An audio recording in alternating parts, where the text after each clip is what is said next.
push it down. I'm the one for a good time call, phones blowing up, ringing my doorbell. I feel the love, feel the love. 1, 2, 3, 1, 2, 3, drink. 1, 2, 3, 1, 2, 3, drink. 1, 2, 3, 1, 2, 3, drink. Throwing back till I lose count. I'm gonna swing from the chandelier, from the chandelier. I'm gonna live like tomorrow doesn't exist, like it doesn't exist. I'm gonna fly like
get some. We're up all night for good fun.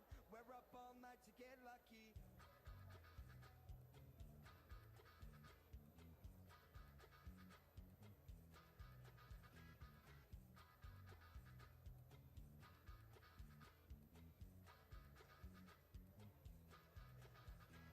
We've come too far to give up who we are. Let's raise the bar in our club to the stars. She's up all night till the sun. I'm up all night to get some. She's up all night for good fun. I'm up all night to get lucky. We're up all night till the sun. We're up all night to get some. We're up all night for good fun. We're up all night to get lucky. We're up all night to get lucky. We're up all night to get lucky. We're up all night to get lucky. We're up all night to get lucky. We're up all night to get lucky. We're up all night to get lucky. We're up all night to get lucky. We're up all night to get lucky.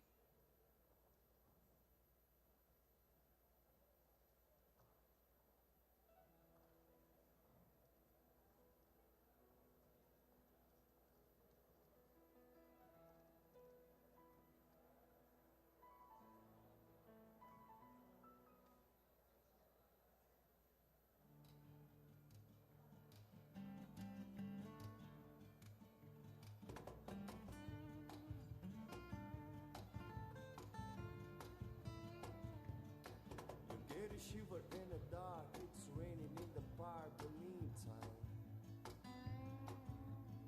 Son of the river is stopping you hold everything. A band and blowing Dixie, double full time. You feel alright when you hear the music ring.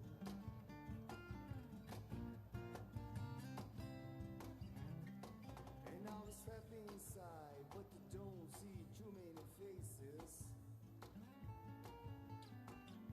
Coming in our rain to hear the jazz go down. Competition in other places.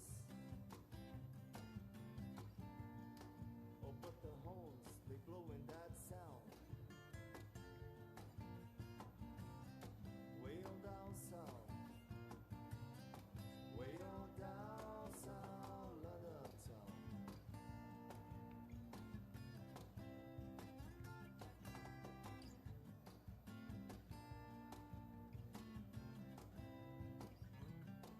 You take your guitar, George. He knows all chords. Mine just strictly hit the me, doesn't wanna make it cry or sing. They said a new guitar is all he can afford. When he gets up on the lights to play his thing.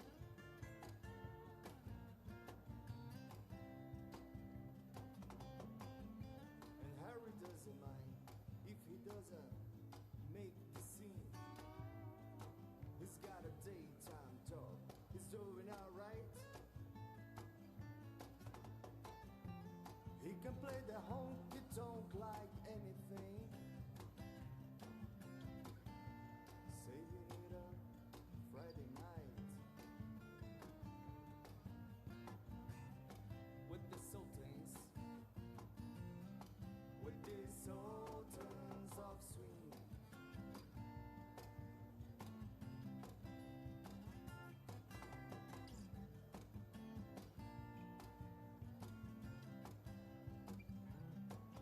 And the crowd young boys, they're fooling around in the corner.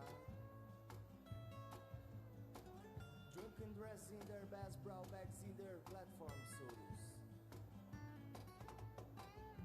They don't give a damn about any trumpet playing band.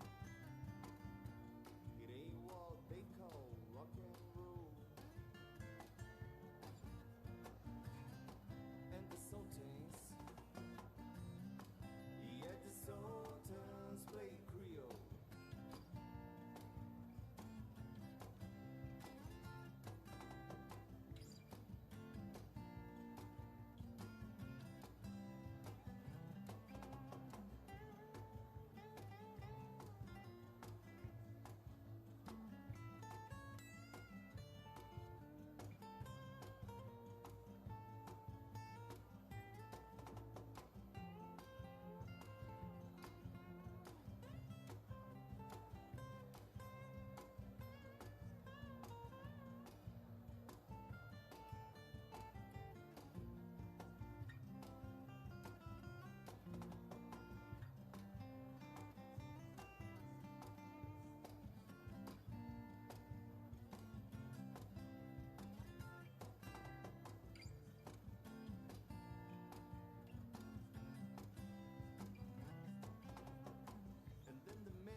time bell rings.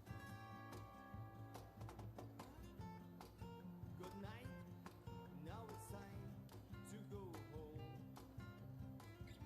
And he makes it fast with one more thing. We are the sultans.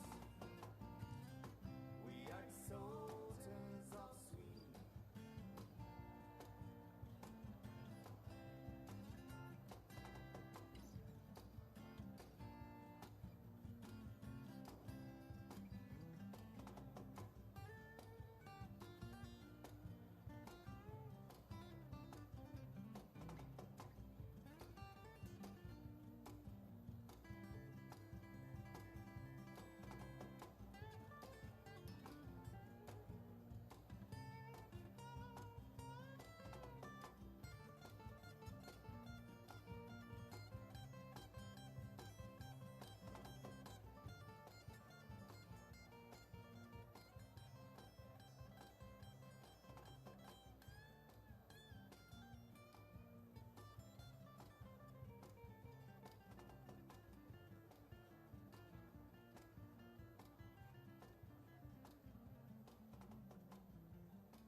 It's a little bit funny, this feeling inside.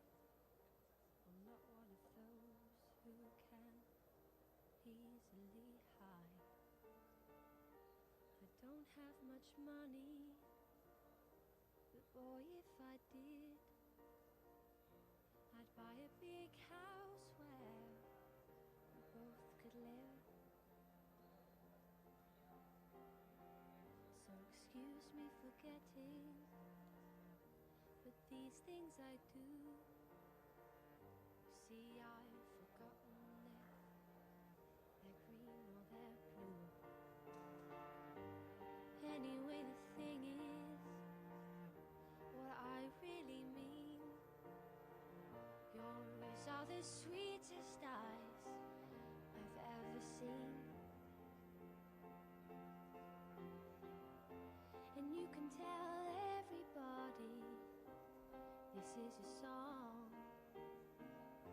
It may be quite simple, but now that it's done, I hope you don't mind, I hope you don't mind that I put down in words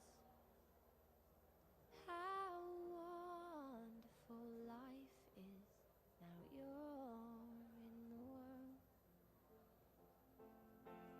If I was a sculptor, but then again, no, or a girl who makes potions in a traveling show.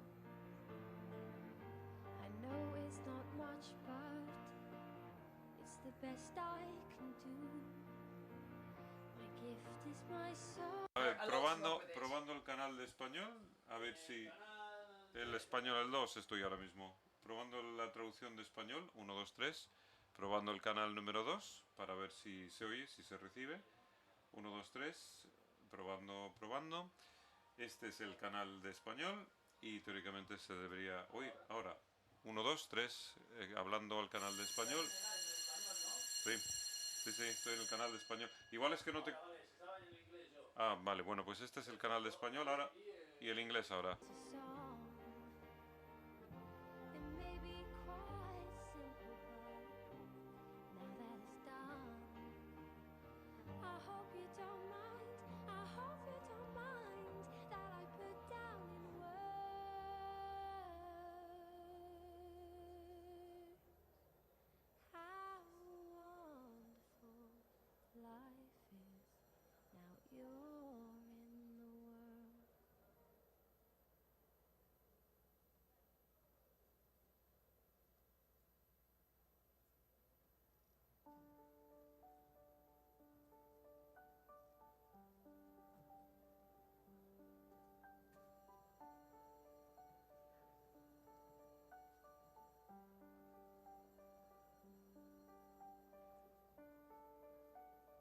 day is long.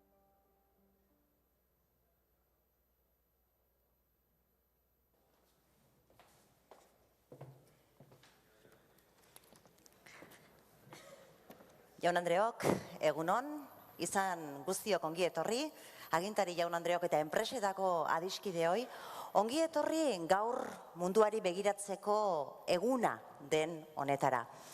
Leiho bat irekitzeko eguna da gaurkoa, leiho aski zabala ezinbestean, mundua garen neurrian, mundua ere geure ganatzen aleginduko garelako gaurkoan.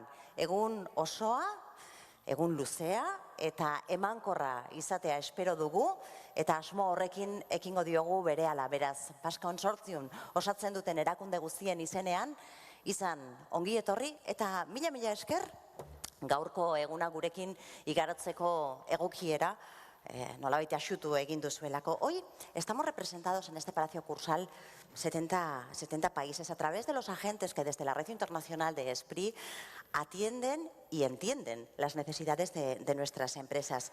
Hoy este palacio y este día se convierte en el símbolo de una actividad que es frenética día a día, la de la internacionalización, que es constante y además intensa, y es también el símbolo de una visión compartida e impulsada por todas las instituciones que participan en Basque Consortium, Gobierno vasco, las 3 diputaciones forales y las cámaras de comercio de Araba, Bizkaia y Gipuzkoa.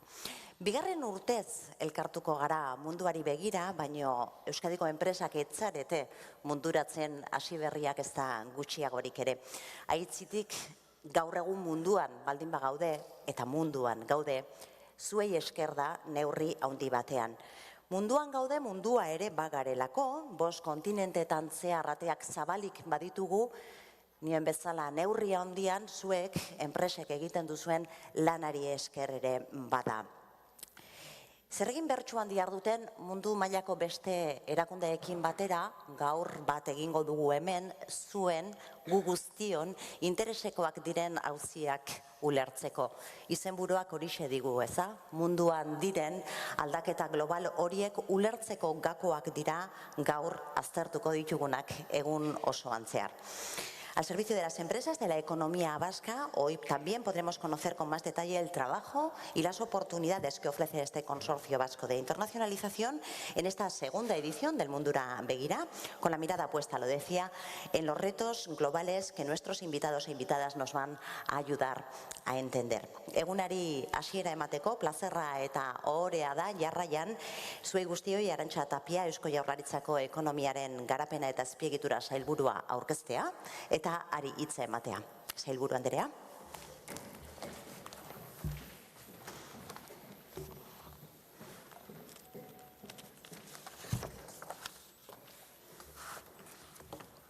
Egunon. Gipuzkoako aldun nagusia, 3 foru aldundietako agintariak eta merkataritza ganbaretako presidenteak eta lagunak guztioi egunon. Egunon eta eskerrik asko hemen gurekin izateagatikan, ospatzen dugun jardunaldi honetan aztertuko ditugun gaiak zuen interesakoak izango direla espero dugu. Mundura begira lehen zita egin genuen aurreko urtean Bilbon, eta bertan Euskal Erakundeok, Basque Consortium bezala, ezagutzen den ekimena aurkeztu genizuen. Arabako, Bizkaiako eta Gipuzkoako foru aldundiak eta 3 merkataritza ganbarak, 3 lurraldetako merkataritza ganbarak, guztiak Eusko Jaurlaritzarekin batera lankidetzan euskal enpresei ahalik eta zerbitzurik egokienak emateko prest. Beti ere lan egin izan dugu eta oraingoan gainera aurreko urtean esan genizuen bezala elkarrekin lan egiteko prest.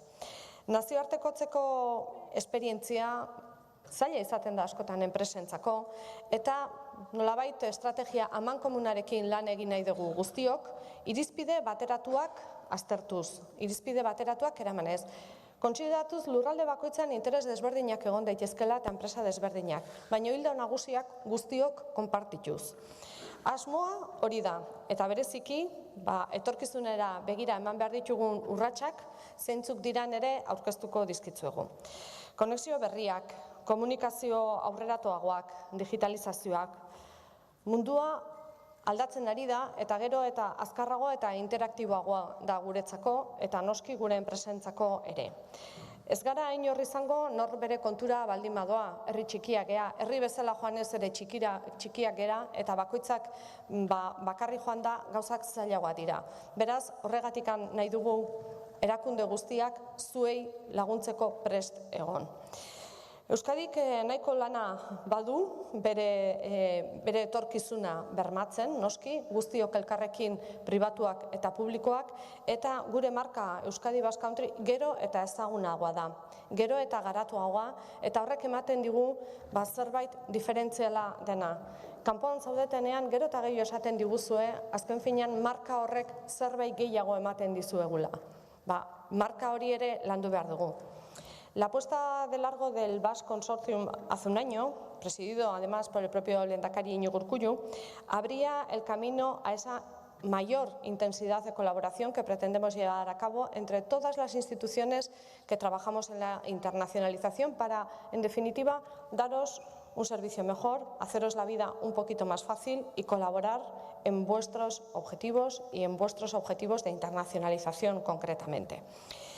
Saludo en este sentido a todos los representantes del Basque Consortium por todo el trabajo que se viene haciendo a lo largo de este año, porque, en definitiva, aunar voluntades y conseguir que todos tengamos una estrategia común no siempre es sencillo, pero desde luego hay voluntad para hacerlo y quiero aprovechar para dar las gracias a todos por esa voluntad.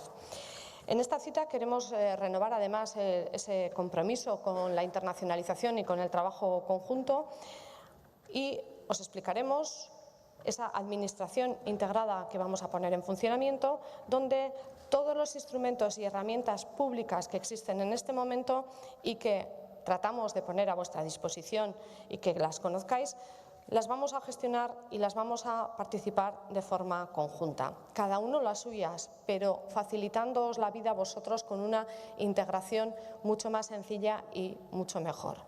No voy a detenerme en la iniciativa, puesto que se va a mostrar después. El viceconsejero de Industria, Javier Zarraonandia, la explicará junto con los representantes de las 3 diputaciones forales, pero sí comentaros que realmente esa es nuestra voluntad, trabajar conjuntamente para haceros la vida más fácil.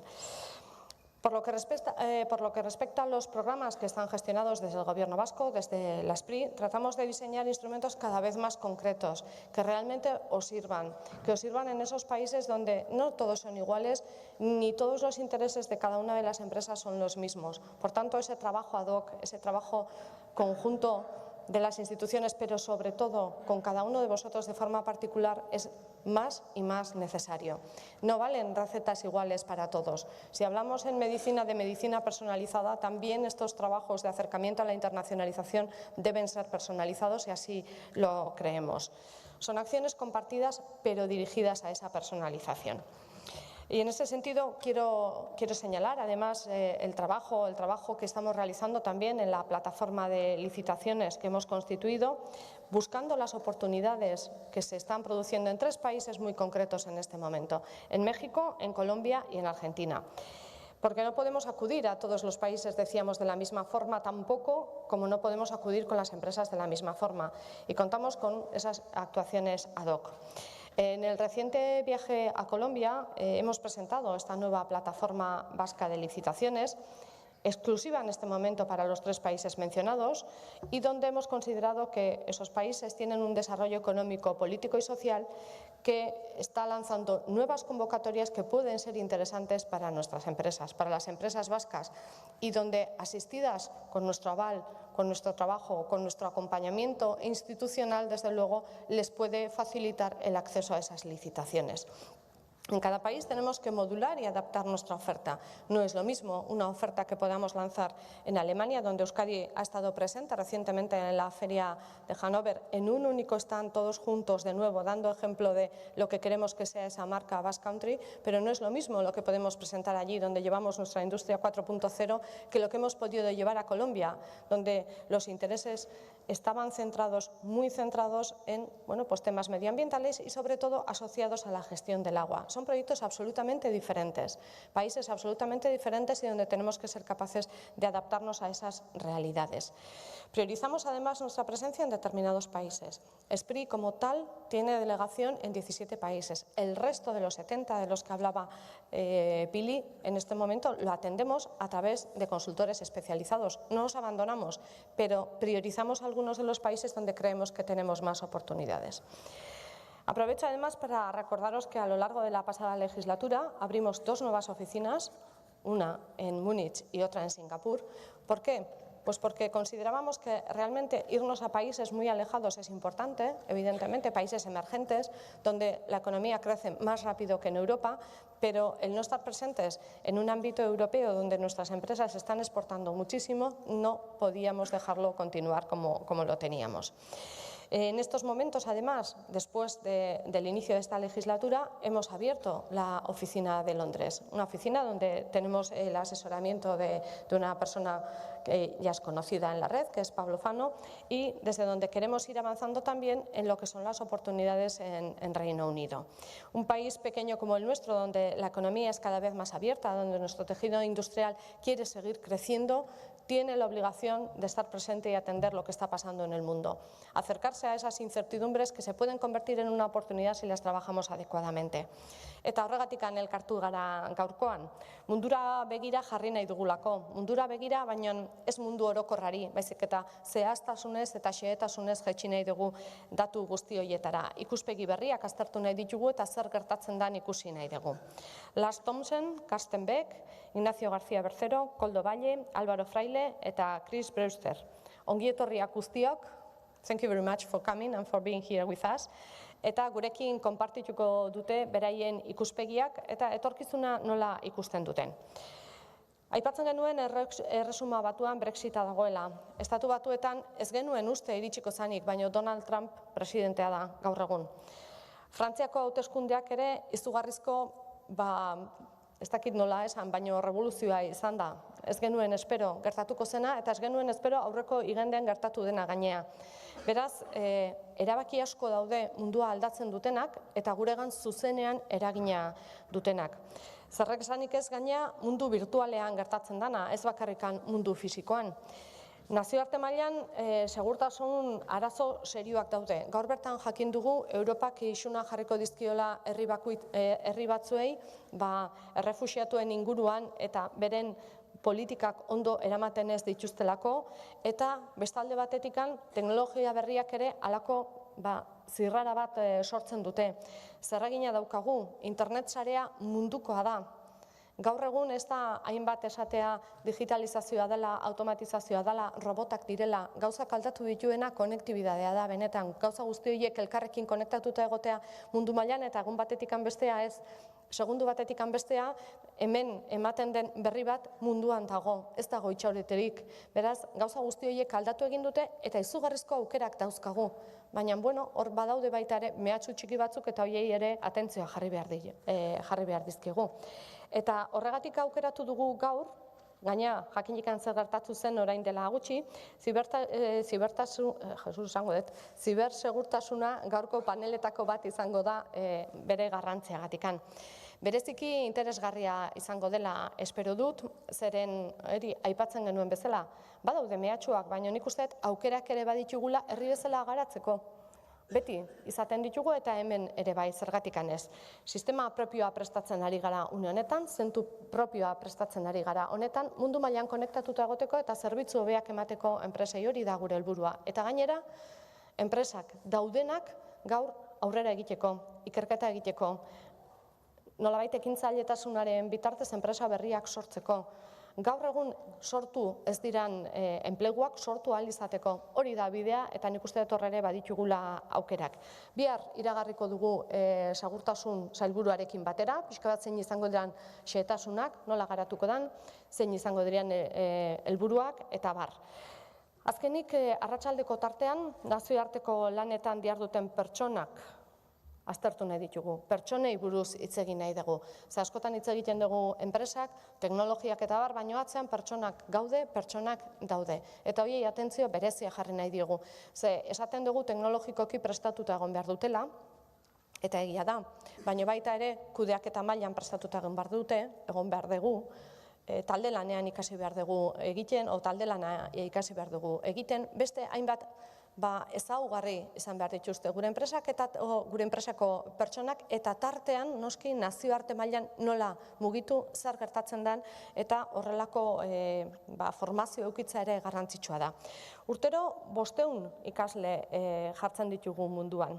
500 ikasle jartzen ditugu nazioarte mailan, eta herri batean 2 milioi baino zertxobait gehiago geranean 500 ikasle mundu mailara bidaltzea ez da txantxetako zenbakia. Pentsa ezazue nazioartekotzeko bekak, 100 beka izaten direnak aspaldi bete ez dituzten urteak, 25 urte izan dira, eta beste alde batetikan Global Training bezala ezagutzen diren bekak ere jarri dituzte beste 200 ikasle hainbat urtetan zehar mundu mailan. Horrek esan nahi du gure sarea handitzen doala. Eta ez hori bakarrikan, baizik eta hainbat pertsona zuen enpresetakoak mundu mailan kokatuta daudenak eta nazioartekotzeko estrategia horretan badituztenak ezagutzak. Eta guzti horiei atentzioa jarri nahi diogu. Munduari zabalik dagoen herri batek horrelako azterketa egin behar du, ekonomikoki bai, nun dauden aukerak bai, baina bere pertsonak ere zertarako nahi dituen eta nola kudeatu behar dituen ere jakin behar du. Beraz, guzti horiek ditugu gaur egunean zehar, eta espero dut benetan zuen interesakoa izango dela, eta gogorarazi gainea, gure sare guztia hor behian dagoela, zuen zerbitzura eta zuen interesakoa diren galderak pertsonalki erantzuteko ere bertan daude.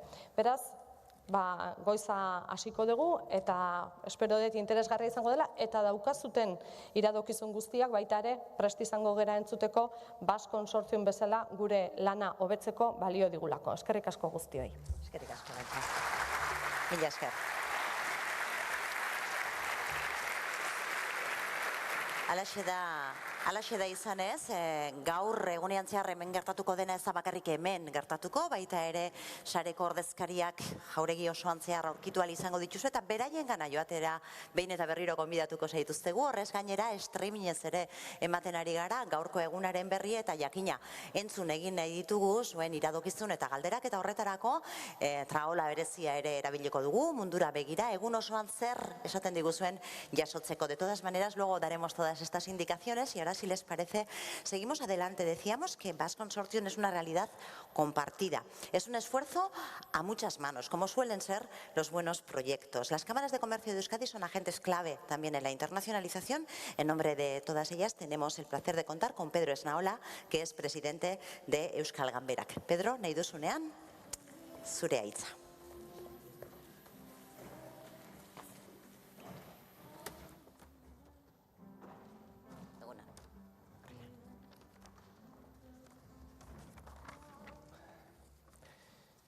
Diputatu nagusia, sailburua, diputatuak, agintariak, enpresariak, jaun Andreak, egunon guztioi. Bigarren urtez jarraian elkartu gara, ekitaldi erraldoi honetan, gure enpresen nazioartekotxea bultzatzeko asmoz.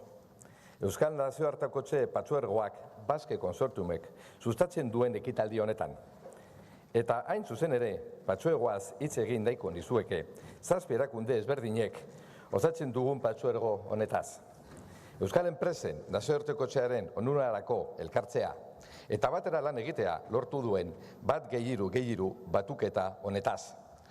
Baliabideak optimizatuz eraginkorragoak izateko aukera ematen digun erreminta honetaz. Askotan entzun gaitzuzue zuei, Euskal enpresei, mezu hori erarazten, elkartuz gero erazoagoa izango duzuela kanpora ateratzea, eraginkorragoak izango zaretela. Basque Consortiumak zabaltzen dugun mezu horren eredu izan nahi du.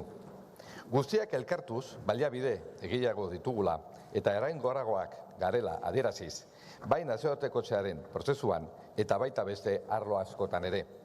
Gaurko topaketa hau ere izan dadila honen guztiaren eredu. Porque si en algo en Euskadi las empresas vascas nos hemos, yo creo que presentado al mundo, ha sido por nuestra capacidad, más que de fusionarnos, de colaborar. Creo que tenemos grandes ejemplos a lo largo de la historia, como pudo ser el Cargi, una unión de empresas y una colaboración de empresas para una financiación mejor, los propios clúster, con la promoción del propio Gobierno vasco, pero con la inclusión de las empresas, los centros tecnológicos. Creo que tenemos muchos ejemplos en los cuales se ve que las dos bases de la economía, que son ni más ni menos que el tener una buena oferta desde el punto de vista de nuestras empresas y una colaboración que permita tener pues un efecto multiplicador que las haga mucho más interesantes y mucho más eficientes, creo que se ha dado. Bueno, pues llegó el momento de la internacionalización. Llegó el momento de internacionalizar a nuestras pymes, esas empresas que hoy sabemos que tienen un tamaño más complicado para hacerlo. Esas empresas que hasta hoy en muchas ocasiones han salido al mundo siguiendo a lo que llamamos siempre las empresas tractoras, las empresas de un tamaño superior. Pero las empresas tienen que salir también por sí mismas, tienen que superar la dificultad de su tamaño. Todos sabemos la receta sería muy sencilla, una fusión, un ganar mayor tamaño, pero también sabemos de la complicación.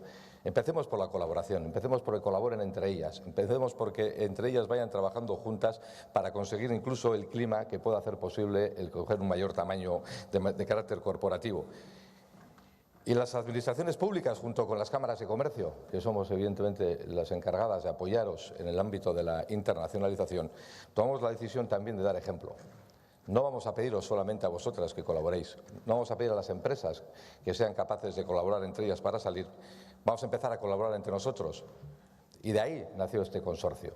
Creo que es un consorcio que hasta ahora es un consorcio joven, pero que ya está dando pasos, como decía la consejera, seguro que con más dificultades de las que nos gustaría, pero con mejores resultados también. Creo que esta es una segunda edición que ya va asentando el modelo y estoy absolutamente convencido de que en los años venideros no solamente lo consolidará, sino que ayudará a mejorar la internacionalización de nuestras empresas, ayudará a conseguir ese efecto multiplicador que no tendrá otro objetivo que superar la nueva situación económica mundial, en la cual las empresas hemos pasado del riesgo de tener que trabajar con un riesgo que siempre es medible a una incertidumbre que lamentablemente ya no está en nuestras manos. Así que eskerrik asko a todos por venir, espero que sea una jornada muy útil para todos eta eskerrik asko. Eskerrik asko.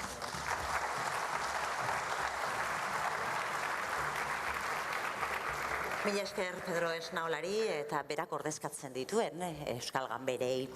Beti esan izan da, ez da, bakarka agian bizkorrago iritsiko zara, baino ez urrutiago, beraz, elkarlanaren garrantzia behin eta berriro azpimarratuz. Lan partekatuaren emaitza da gaurkoa, zalantzarik ez da, zuek enpresak Euskadiren enbaxadoreak ere bazarete, baino gaur hemen Gipuzkoa ordezkatzen duena bere agintari nagusia da, Markel Olano jauna, diputatu nagusia, zurea da oraingoan hitza.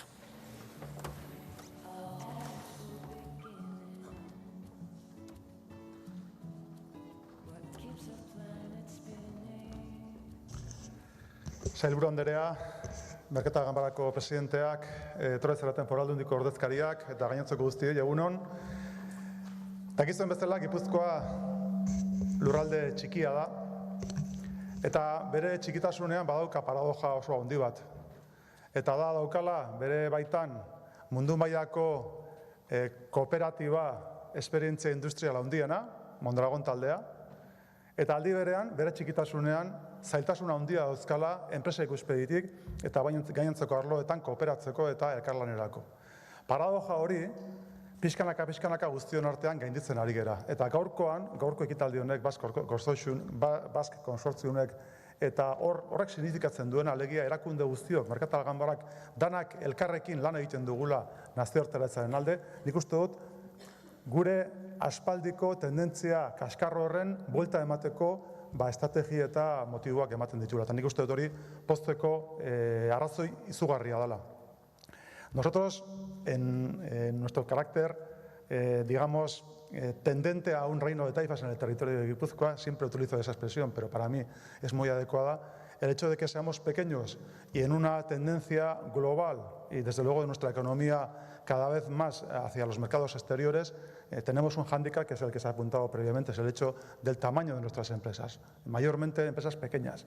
El hecho de que tradicionalmente hayamos sido incapaces de colaborar entre nosotros nos genera un déficit importantísimo. Por eso, el conjunto de las instituciones estamos muy imbuidos, muy insertados en la estrategia de cooperación, de colaboración, precisamente para generar más tamaño a nuestras empresas para que se adapten cada vez más al mercado globalizado.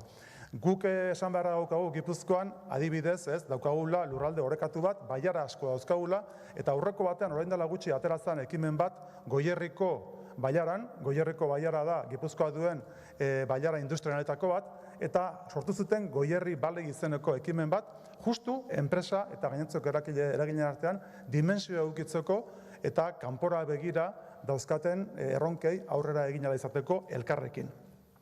Niretzako hori da mezu nagusia. Gu hemen gaude elkarrekin lan egiteko. Eta gu hemen gaude gure lurraldeetako, 3 foru aldundietako, eta 3 Euskal Erkidegoko lurraldeetako enpresa txikiei babesa emateko. Baina ez dugu ahaztu behar, enpresek euren artean kolaboratzeko eta kooperatzeko kultura hori eraldatu egin behar dutela. Eta transformazio hori da guk foru aldundi bezala, Gipuzkoako foru aldundiak bultzatu nahi duena. Guk nahi ditugu adibidez 5 referentziazko zentru jarri martxan Gipuzkoan, azkenean erronka estrategiko nagusiak egin behar ditugun aspektoetan, energian, 4.0, fabrikazio aurreratuan, ziberseguridade ikuspegitik baita ere osasun eta bio arlo guzti horretan, gastronomia alimentazioan, kultura ikusentzunezko arloetan, gu nahi ditugu arlo guztietan erreferentziazko zentru batzuk eduki. Y los centros de referencia que vamos a poner en marcha en el territorio de Guipúzcoa, para empezar 5, pretenden precisamente generar ámbitos de cooperación de todos los agentes del territorio en aquellas cuestiones dentro de la estrategia RIS3 de especialización inteligente que consideremos que en Guipúzcoa merecen que se realice una apuesta de calado. Y ese sería el mensaje con el que quisiera venir yo aquí ante todos vosotros. El hecho de que la especialización, la internacionalización requiere cooperación. Y esa cooperación es la que pretendemos impulsar el conjunto de las instituciones. Eskerrik asko.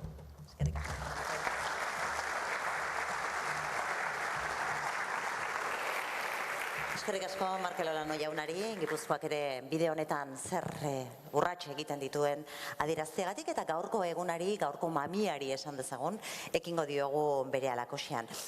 Solamente un par de avisos muy brevemente.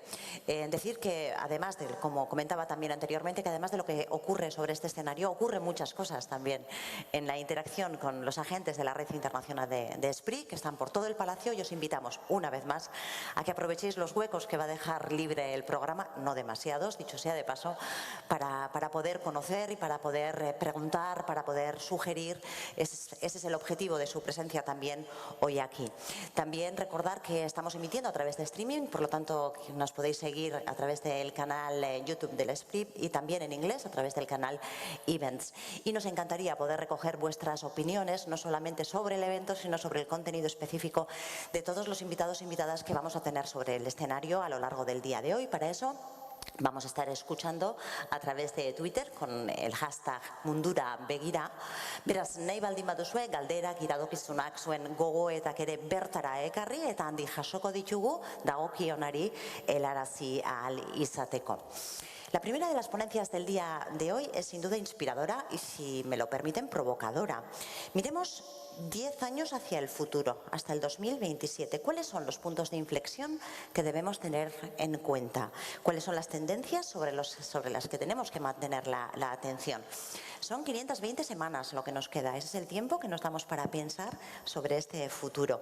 Quien nos invita a hacer este ejercicio de prospección es Lars Thomsen, CEO de la compañía Future Matches.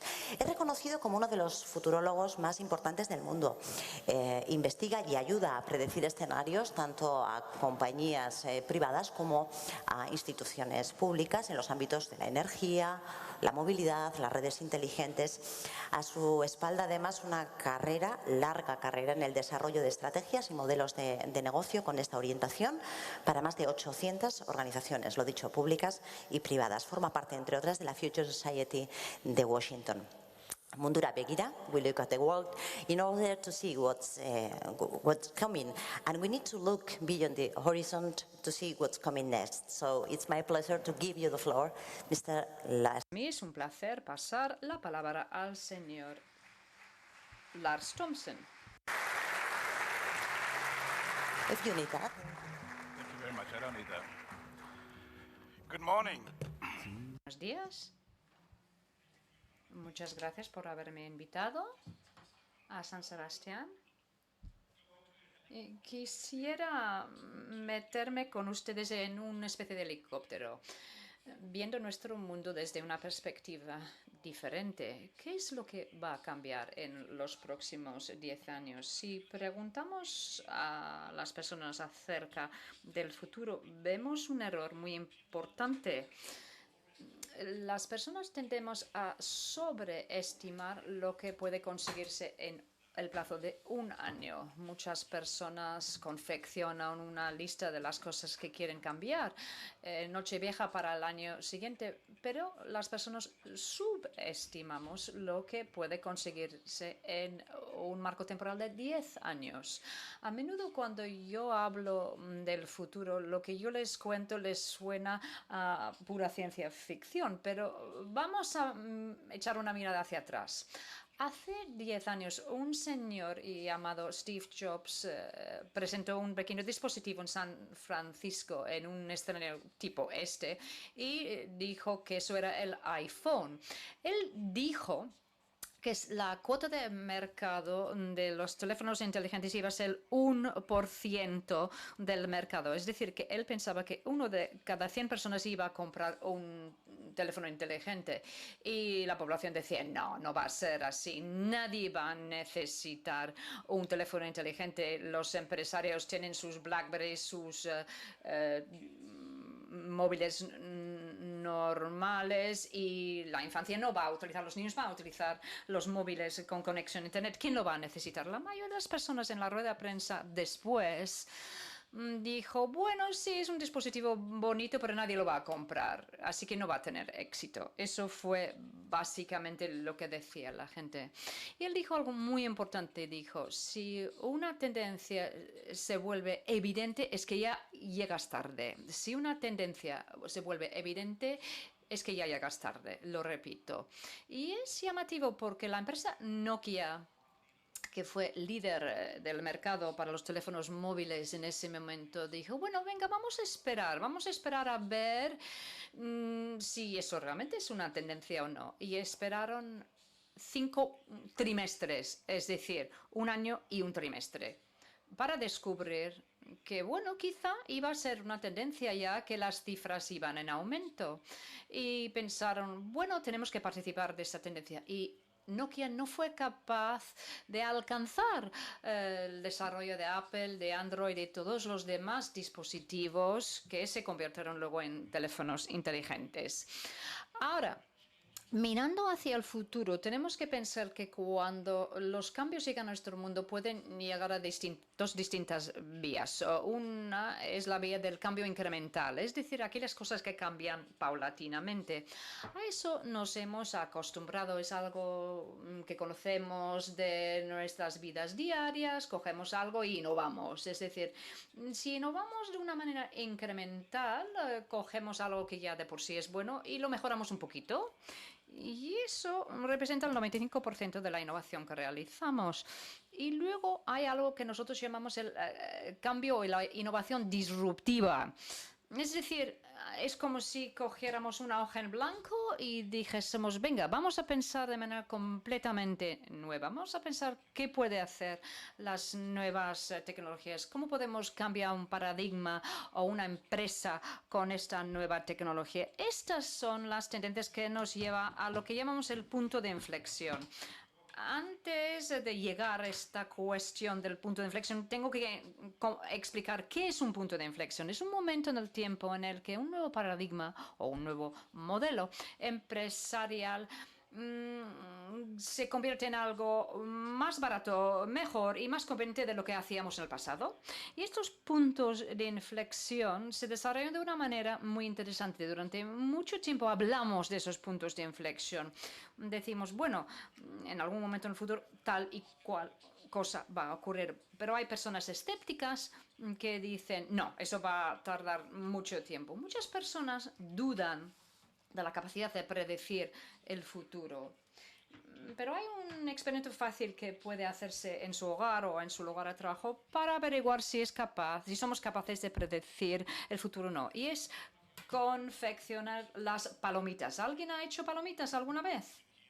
Bueno, incluso aquí hacéis palomitas. Está bien. Hoy en día se puede hacer palomitas en un microondas, pero no me refiero a eso.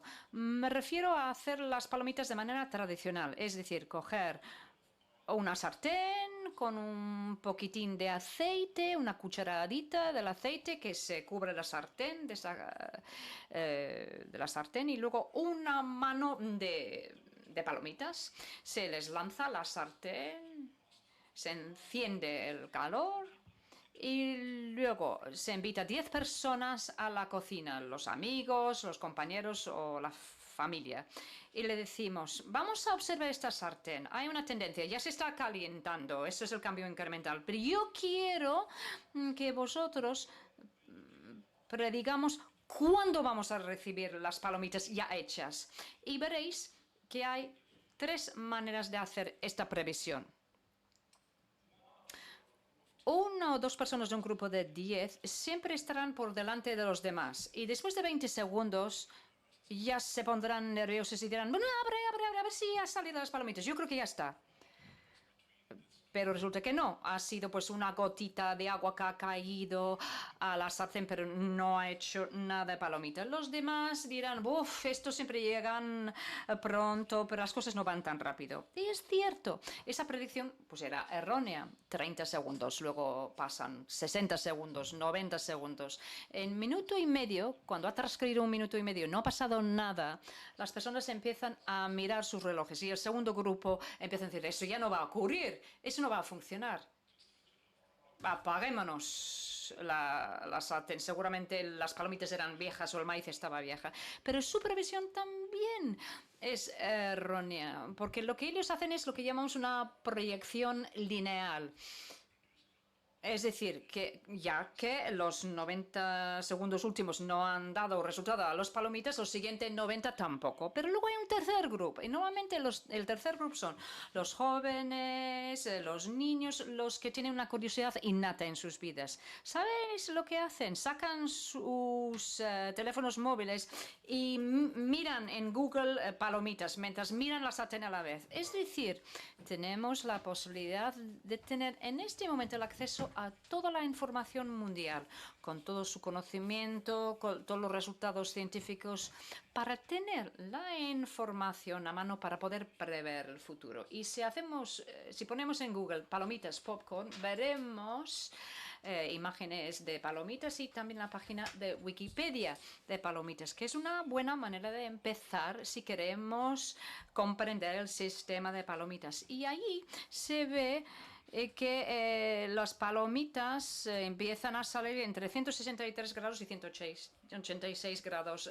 centígrados en una sartén. Si queremos saber por qué, vemos las 3 capas del maíz de la palomita. Vemos las distintas capas que hay, también maíz, las distintas capas y en el centro vemos la semilla y la semilla está rodeada de un poco de aceite y agua. Si sabemos que el agua puede existir en 3 estadios, el agua sólido, que es decir, el hielo, luego el líquido a 0 grados y luego hay otro punto de inflexión cuando se convierte en vapor a los 100 grados. Así que son 3 fases para el agua que se va expandiendo y sabemos que en algún momento en el tiempo esta agua finalmente hervirá y provocará una situación de presión. Y en Wikipedia se ve que una palomita puede aguantar hasta 9,5 bares de presión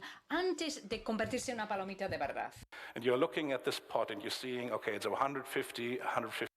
Entonces hablamos de 150, 151, 152, es como 1 grado por segundo y puedes establecer una predicción de que va a tardar otros 15 segundos y entonces veremos que aparecerá la primera palomita. Y es bastante preciso.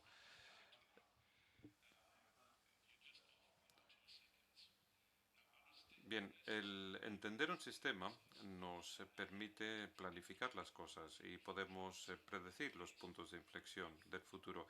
Y esto no solamente es de aplicación a las palomitas, sino también a la tecnología.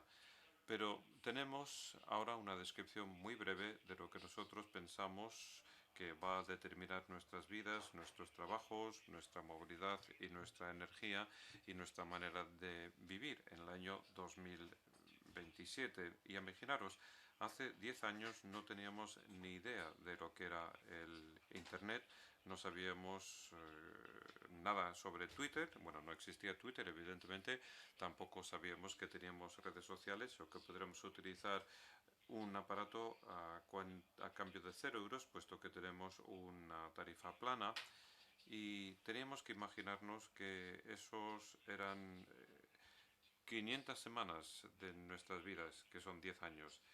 Y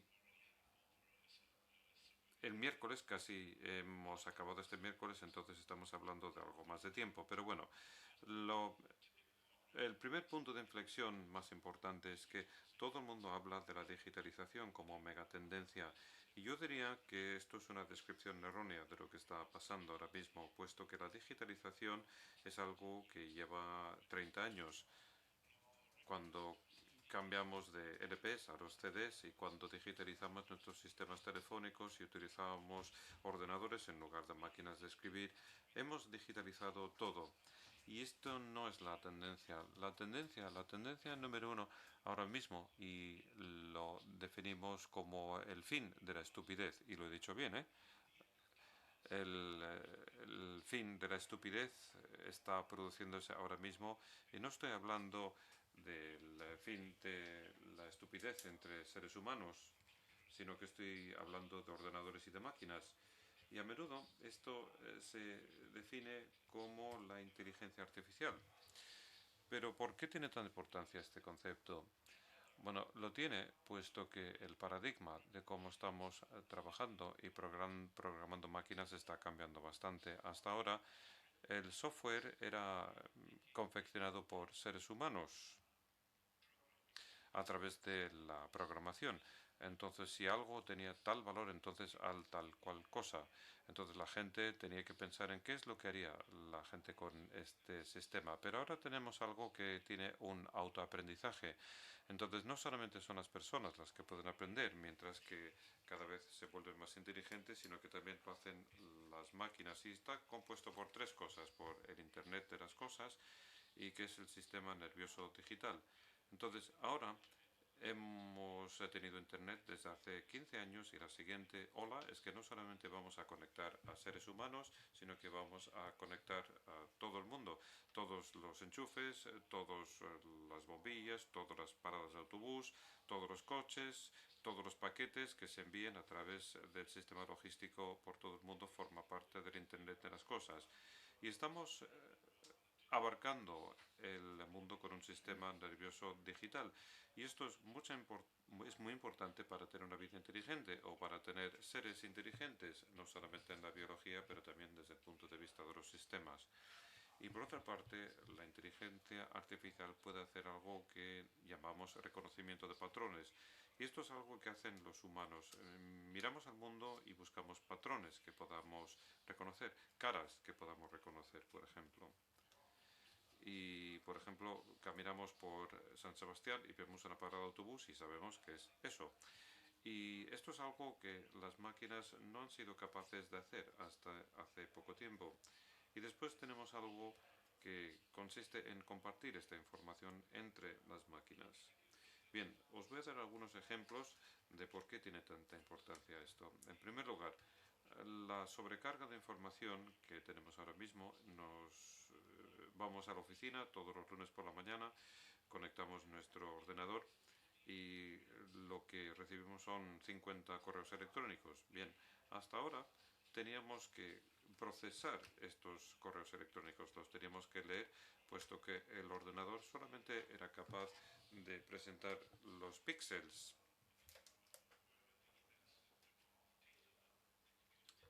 Pero el ordenador no entendía lo que contenía el correo electrónico o lo que nos pedía la gente.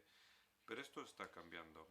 Puedes hablar con tu teléfono inteligente, puedes hablar con tu televisor y con tu coche, y de repente estas máquinas están empezando a entender lo que hay en un texto. Y en unos 3 años en otras 150 semanas, en otras 150 miércoles como hoy, todo el mundo llegará a su oficina, conectará el ordenador y el ordenador, mira, tienes 60 correos electrónicos que te han llegado este fin de semana, pero 55 podría contestar yo y para los últimos 5 te he preparado algo que debería encajar con tus necesidades.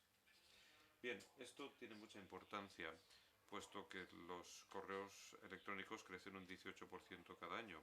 Y si no tuviéramos inteligencia artificial, en 10 años estaríamos el lunes por la mañana delante de una pantalla y tendríamos como 350 correos electrónicos y no podrías trabajar hasta el miércoles, puesto que tienes que contestar todo. Si tienes Google Mail o Gmail, puedes dar un interruptor y pedirle que lo haga por ti. Y si lo haces todos los días, podréis ver que va mejorando y que se convierte en un asistente personal, es decir, aprende a contestar y lo adapta a sus conocimientos. Bien, otro ejemplo lo tenemos en los coches que se conducen a sí mismos y fue muy difícil hace 3 años programar los coches porque había que pensar en todo tipo de situaciones que se pudieran dar en una calle. Entonces, si pasa tal o cual cosa, frena o gira. Pero ahora los coches están empezando a conducir observando a los humanos. Entonces, si tienes un Tesla o si tienes uno de esos coches que ya tiene este tipo de programas, ellos están observando lo que tú haces. Y de hecho están compartiendo esta información a través de la flota. Y esto tiene su importancia, puesto que hay cada vez más conocimientos, están creciendo exponencialmente. Si empiezas a conducir los 18, empiezas a cometer muchos errores hasta convertirte en un buen chofer. Pero si tienes 1 millón de coches que recorren 100 kilómetros al día y comparten sus conocimientos, estos conocimientos sobrepasan tu experiencia como conductor en cuestión de pocos días. Y es importante saberlo, puesto que el punto de inflexión para estos coches está a la vuelta de la esquina. Y dentro de esta década, antes del año 2020, los coches van a superar este problema y cometerán menos errores y habrá menos accidentes. Y dentro de 10 años os puedo asegurar que todos los autobuses en San Sebastián o bueno, donde quiera que estés, todos ellos serán conducidos por un ordenador. Quizás hay una persona sentada en el autobús que hace otra cosa, pero esa persona desde luego no va a conducir, puesto que sería demasiado peligroso. Y el autobús se puede conducir a sí mismo con bastantes menos errores y con bastante menos estrés también. Y el siguiente tema también nos dice que estamos llegando a las nuevas tecnologías mucho más rápidamente que antaño. Entonces, la velocidad de innovación está aumentando gracias a la inteligencia artificial, puesto que no tenemos que esperar tanto tiempo. Y bueno, por ejemplo, ¿cómo aprenden los robots a caminar hoy en día? Antes, a Honda le costó 13 años. Honda trabajó en una máquina, bueno, que es un robot humanoide. Es un robot con 2 piernas, con 2 brazos y 4 dedos y un pulgar, un pequeño robot, y tardaron 13 años en enseñar a este robot bajar por esas escaleras y caminar sobre la superficie. En fin, puesto que lo programaron con el if-then. Pero después hay otra empresa de Google.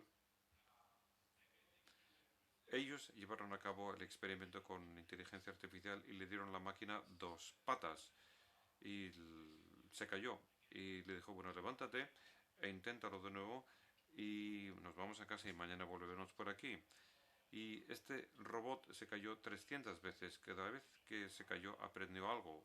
Supo por qué se había caído y sabía qué es lo que podía hacer para caminar al cabo de unos pocos días, como sucede con un niño pequeño cuando aprende a andar. Y lo mismo se puede decir del robot. Y esta es la segunda tendencia. La inteligencia artificial va a estar acompañada por una enorme tendencia de nueva robótica. El segundo punto de inflexión es la robótica, que va a entrar en juego en unas 300 semanas a partir de ahora. Y habrá otro punto de inflexión y una máquina humanoide, una máquina con 2 brazos y con 2 piernas, como un robot, bueno, como el aspecto que debería tener, lo podrás comprar entre 2021 y 2023 por menos de 2.000 euros. Y esto es un punto de inflexión muy importante. Y pensemos en el sector privado. Si tú compras algo por 10.000 euros, ¿qué sería comparable? Un coche pequeño, un segundo coche. Y si compráis un pequeño coche en la ciudad, que pagarías 10.000 euros o 99 euros en leasing cada mes. Y bueno, para vuestra casa os estarían ofreciendo un mayordomo que va a estar allí 24 horas al día, 7 días por semana y le pagas 99 euros por todo el mes de trabajo. Y esta máquina será capaz de limpiar tu piso y tu casa, podrá limpiar las ventanas y los cuartos de baño, podrá ponerte la cena si quieres y podrá cargar el lavavajillas, descargar el lavavajillas, podrá quitar el polvo e incluso ir al cuarto de los críos y guardar todos los juguetes, esas cosas que odias tanto. Pero ¿estaríais dispuestos a pagar 99 euros al mes? Claro que sí, ¿verdad?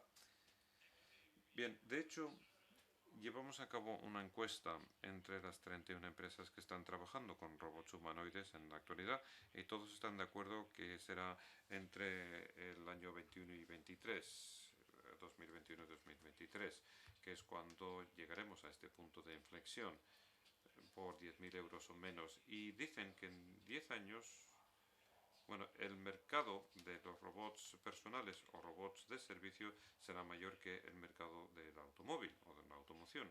Uy, eso quizás sea cierto, puesto que la gente en las grandes ciudades van a dejar de comprar coches, puesto que no tiene sentido el ser propietario de un coche cuando vives en Manhattan o cuando vives en Madrid o Barcelona o cuando vives en Frankfurt o Berlín o en alguna de estas megaciudades de otros países. Y serán coches que se conducirán a sí mismos. Los coches que circulan por las megaciudades no serán conducidos por humanos, sino que será un sistema de movilidad de autoservicio. Yo tengo una hija de 16 años. Ella nació en 2001 y está totalmente digitalizada. Y ella escucha música a todas horas del día, siempre, pero no tiene ni un solo CD. Bien, papá paga por su cuota de Spotify y lo único que tienes que hacer es pulsar un botón y todas las canciones que se han producido se pueden obtener a través del streaming.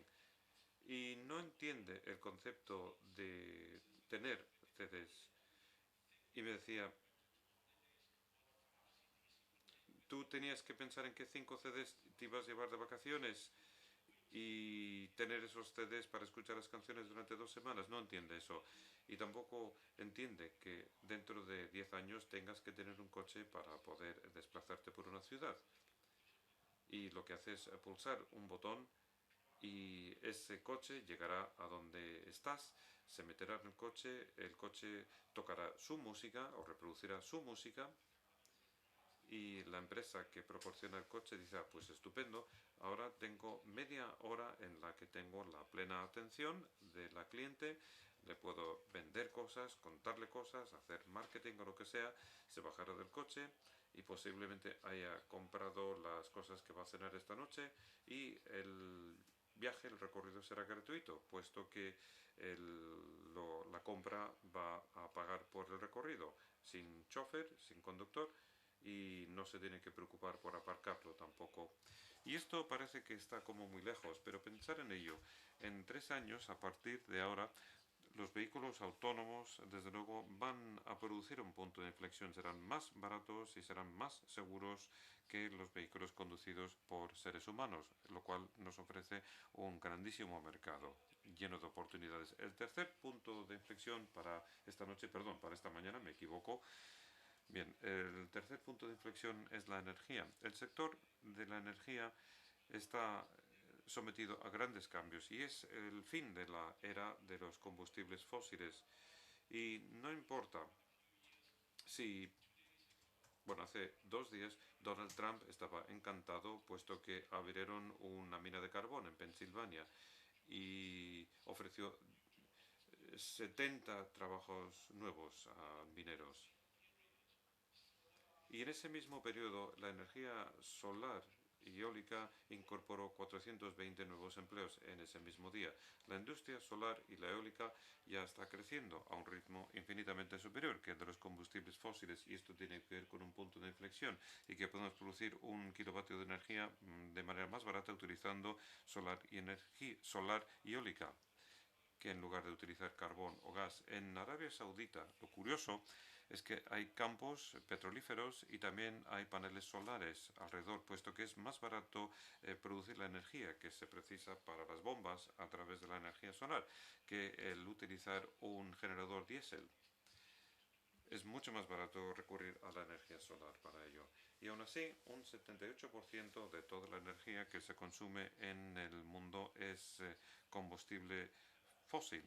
Pero esto va a cambiar en los próximos 20 años y es una de las industrias más importantes. Y cuando pensamos en el viento o en la energía eólica y la solar,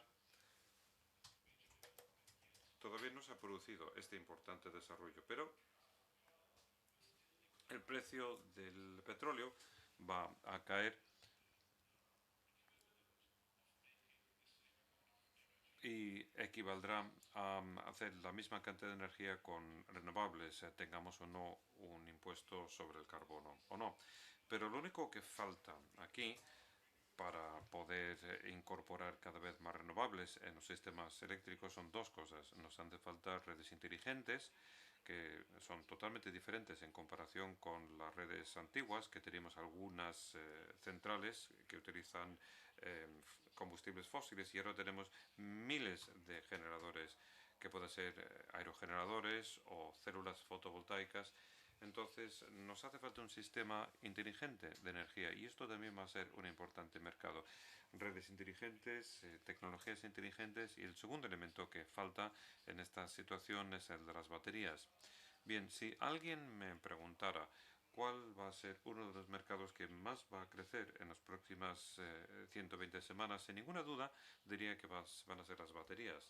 Bien, el mundo va a ser eléctrico y tenemos fuentes más volátiles que producen esta electricidad, entonces la tenemos que almacenar. El precio de las baterías está bajando a un nivel de un 50% de reducción de precios en 3 años. Cada 3 años, y esto lleva ya 12 años, cada 3 años el precio de las baterías cae en un 50%. Bien, si esto lo representáramos en un gráfico, podríamos ver que en un periodo muy corto de tiempo, en los próximos 5 años, en las próximas 260 semanas, un coche eléctrico será más barato de fabricar que un coche que utiliza diésel o gasoil o que utilice gasolina. Y esto tiene que ver con lo siguiente: si el principal componente es la batería, que más o menos representa un tercio del valor del coche, podría bajar otro 50%, es decir, bajaría, y esto sería más barato para una empresa china y para una americana y para una empresa vasca el construir un coche o un autobús eléctrico que el utilizar un motor diésel. Pero nos hacen falta bastantes baterías para eso, para conseguir eso. Y nuestras proyecciones nos dicen que dentro de 10 años el mercado de baterías tendrá 1000 veces más de capacidad en comparación con lo que hay hoy. Entonces hay un factor de crecimiento de 1000. Pero bueno, esto lo puedo explicar con mucha facilidad y supongo que la mayoría de vosotros no tenéis un coche eléctrico, entonces seguís utilizando gasoil o gasolina, ¿no? Y de esta manera posiblemente tengáis 300 gramos de batería de iones de litio. Casi todos lo tienen en su teléfono inteligente, que más o menos son 30 gramos, o bien tienen una tablet donde la batería tiene 50 gramos, o bien tienen un portátil o un notebook donde tienes como 180-250 gramos de batería de iones de litio. Pero el día que te compres un Renault Zoe o un Nissan Leaf, en fin, o cualquier otro coche eléctrico o alguno de estos coches que se conduce a sí mismo, pasas de 300 gramos a 300 kilogramos de batería de ion de litio, y este es el factor 1000. Y esto también lo tendremos en las casas para almacenar la energía que se ha producido en la cubierta durante el día.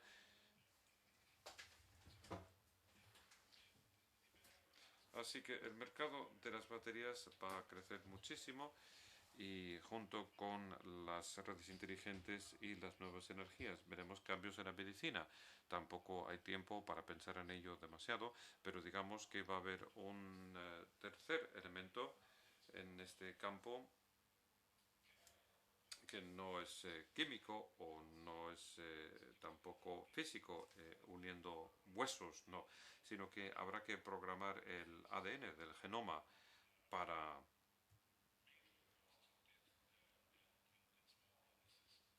corregir situaciones de la salud a través de este tipo de tecnologías que van a representar un mercado muy importante. Bien,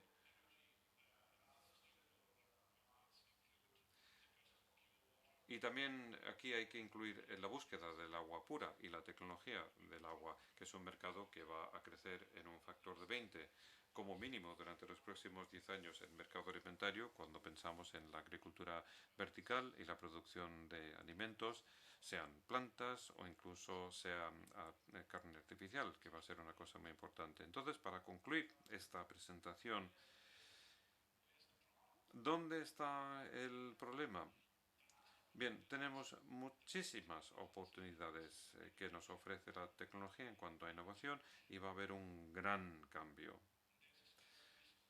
Hay una escasez de recursos y el recurso más escaso es el del talento. Y lo curioso es que aunque tengamos la robotización y la automatización, y sí, los taxistas y los conductores de autobús y los analistas de los bancos pueden ser sustituidos por algoritmos y por robots, pero también tenemos este cambio demográfico. Estamos viviendo en una época en la que no tenemos un crecimiento sostenible, ya que no llegan jóvenes al mercado. Y digamos que todos los sectores, todas las industrias se van a tener que reinventar para promover la innovación, para seguir siendo competitivos. Así que habrá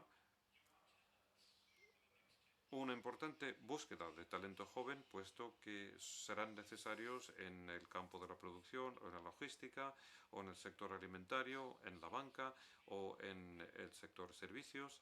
Pero lo curioso de todo esto es que no tenemos suficiente talento en el mundo y esto va a ser una guerra a nivel global. La gente se va a pegar por conseguir a personas con talento a lo largo de los próximos 10 años. Pero lo curioso es cuando analizamos la generación Z, si tenéis hijos y nacen o han nacido a partir del año 2000, son los que tenemos como objetivo y ellos manejan valores diferentes, pero lo curioso es que posiblemente ya lo sepáis, mi hija tiene 16 años, nació en 2001 y yo, bueno, digamos que ella sigue viviendo en casa y yo miro su habitación y digo, vaya el lío que tienes aquí, lo tienes que ordenar.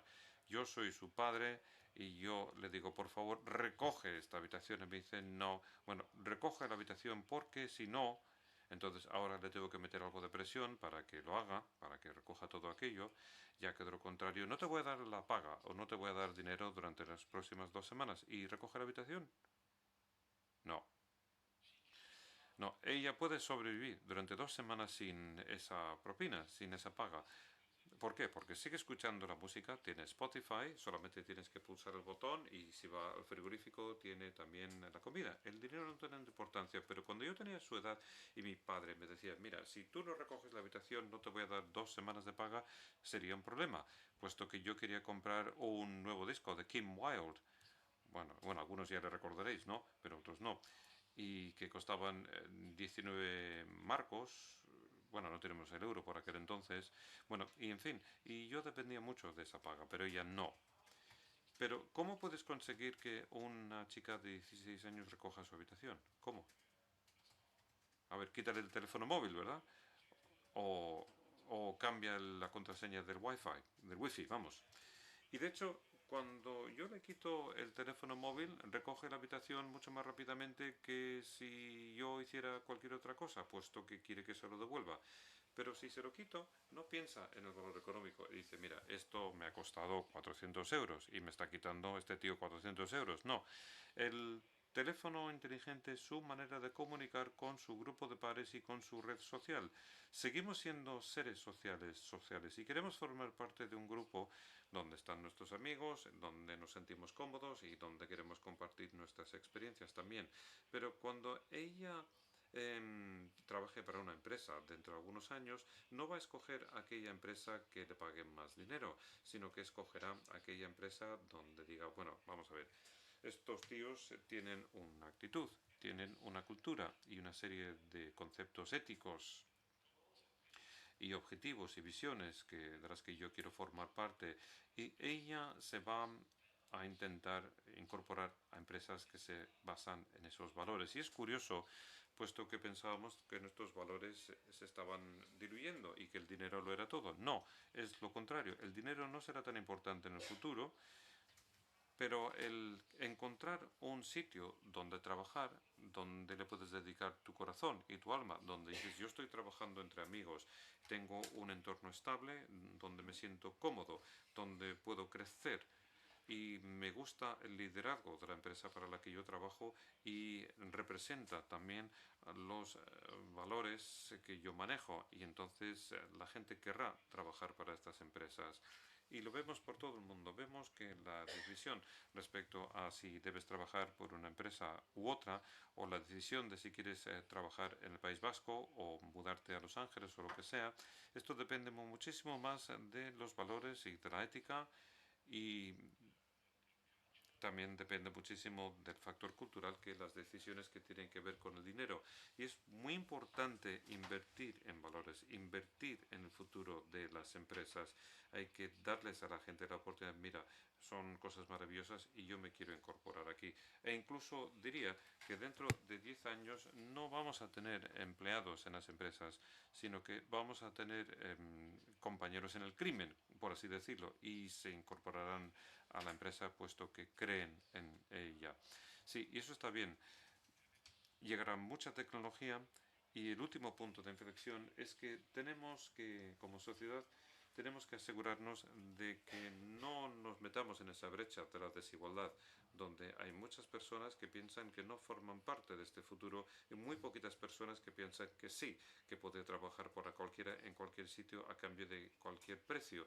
Y este va a ser el principal reto para nuestra sociedad. Es decir, esto tiene que implicar a todos los actores. No solamente es una cuestión de los políticos, tampoco es una cuestión de la economía, y no se trata tampoco de una cuestión para los think tanks, sino que estamos redefiniendo el aspecto que va a tener el trabajo en el futuro, y también cómo está trabajando la gente, si trabajan 40 horas o si estamos trabajando más o menos, son muchas cosas. Pero la única cosa más que podemos decir es que 10 años tampoco es para tanto. Hoy en día todo el mundo dice que es totalmente normal tener acceso a Internet en cualquier sitio y que nuestros chicos tengan teléfonos inteligentes. Hace 10 años parecía cosa de ciencia ficción.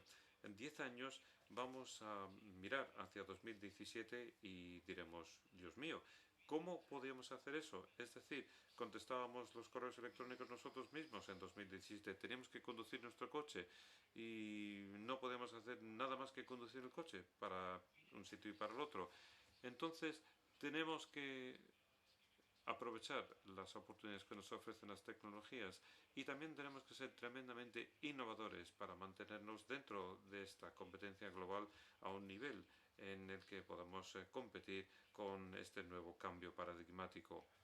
Y creo que la clave para contestar a esta pregunta es cómo se puede colaborar, y no solamente en términos económicos, sino también cómo utilizas el cerebro, esa cabeza, para tener conocimientos compartidos y para poder compartir esas ideas que tienes para establecer mejores soluciones como colectivo y como sociedad, en lugar de hacerlo desde el plano de lo individual. Pero si os seguís preguntando cómo podemos encontrar a las personas más idóneas para llevar a cabo esta tarea, os puedo decir cómo hacemos nosotros la contratación, que es muy importante. Hablamos con la gente y ellos charlan con nosotros, y pues vamos a la cocina de nuestra oficina y cogemos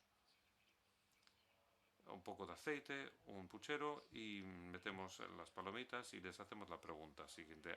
Por cierto, ¿cuánto tiempo crees que va a tardar en que salga la palomita. Entonces, hay dos opciones. Al cabo de 20 segundos dice, bueno, va a producirse en cualquier momento, o al cabo de 1 minuto y medio dice, bueno, esto nunca va a pasar.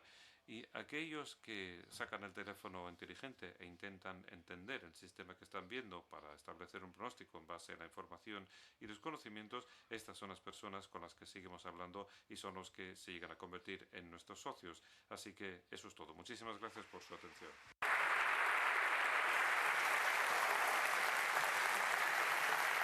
Thank you very much.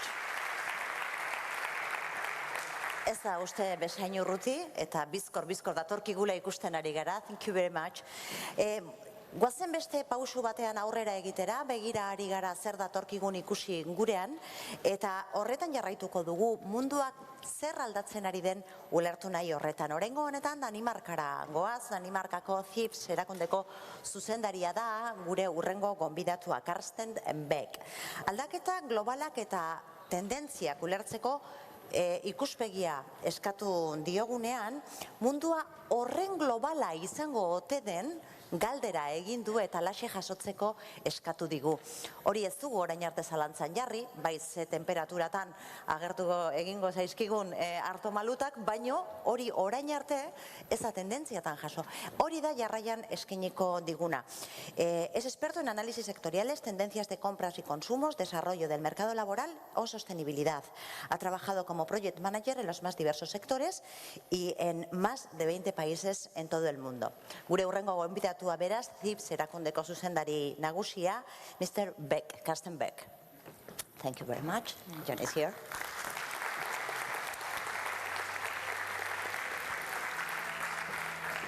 Do you need this? Thank you. Morning, everyone. Muchas gracias. Buenos días a todos. Me llamo Carsten Beck, como habrán oído durante la presentación, y yo soy director de investigación del Instituto de Copenhague de Estudios del Futuro. Hoy les voy a hablar sobre el futuro, de nuevo, pero voy a hablarles sobre una tendencia específica, que es la globalización, la internacionalización y cómo estas tendencias van a desarrollarse en los próximos 30 segundos de las palomitas, ya que la globalización es una tendencia que ha formado parte de la sociedad desde la Segunda Guerra Mundial. Yo diría como economista, y diríamos en el Instituto de Copenhague, que la globalización es una tendencia muy importante si vamos a lograr el crecimiento, la prosperidad y probablemente para poder trabajar. Pero vamos a hablar sobre lo que significa el trabajo en el futuro. Es decir, hay muchos aspectos positivos de la globalización. Les voy a mostrar unos gráficos sobre eso. Desgraciadamente, tengo que decirles que cuando examinamos la situación del 2017, no es una situación fácil para la globalización. De hecho, estamos viendo que la globalización está siendo desafiada. Vemos muchos debates globales y nacionales acerca de cómo, cuándo y cuánto deberíamos participar en una vida global. Y siento decirles que estamos aparentemente en una era, por lo menos en Europa y probablemente en el resto del mundo también, en el que miramos a nuestros vecinos y somos un poco más escépticos que antes. Eso va a ser quizá mi tema para los próximos 30 minutos. Como ya les he dicho, me llamo Carsten Beck. Yo trabajo para el Copenhagen Institute for Future Studies, que es un think tank con sede en Copenhague. Aquí ven en el mapa a la derecha, los países rojos son los países donde hemos estado trabajando durante los últimos 10 años. Es decir, somos una organización global que intenta difundir un mensaje sobre la actitud positiva hacia el futuro. Es decir, que apoyamos la globalización como tal. Nuestra manera básica de pensar en el futuro se ve representado en esta transparencia. Y algunos de los temas que ha mencionado el último ponente también están cubiertos por esta transparencia. Tal y como nosotros leemos la sociedad, creemos que vamos desde la izquierda hacia la derecha. Es decir, vamos desde un mundo en el que se tenía la capacidad de prever no únicamente las tendencias tecnológicas, sino las tendencias generales en la sociedad, hacia un punto de inflexión un poco más incremental. Así que en el pasado pudimos hacer estas previsiones, pero ahora creemos que las previsiones son más difíciles. Vivimos en un mundo físico, por lo tanto la escalabilidad es difícil y ha sido tener una cadena de valor global. Y de hecho, si examinamos las cifras en el pasado, podemos ver que las personas se portaban de una manera racional, pero de una manera que sigue la curva de esta forma de campana. En la que pudimos describir que ocurría en San Sebastián, en China, en Copenhague, etc. Entonces se podía decir que era una aleatoriedad leve, pero lo que vemos ahora es un cambio, un ritmo de cambio que se está acelerando. Ahora vemos que hay más cambios por unidad de tiempo, también vemos más volatilidad. La mayoría de las empresas, si forman parte de una cadena de valor global o si son paladines locales, da igual, la mayoría de ellas experimentan una mayor volatilidad en el mercado y tienen que contestar a preguntas que son cada vez más difíciles. También hay mucha incertidumbre y a menudo existen una serie de preguntas muy complejas que tienen que contestarse. Como pueden ver, hacia la derecha, las dos últimas palabras, vemos el futuro como muy ambiguo. Es decir, cuando hablamos de la globalización o cualquier otra megatendencia, es muy difícil hoy en día ofrecer una descripción exacta de las consecuencias de todo, que incluye la globalización y la tecnología.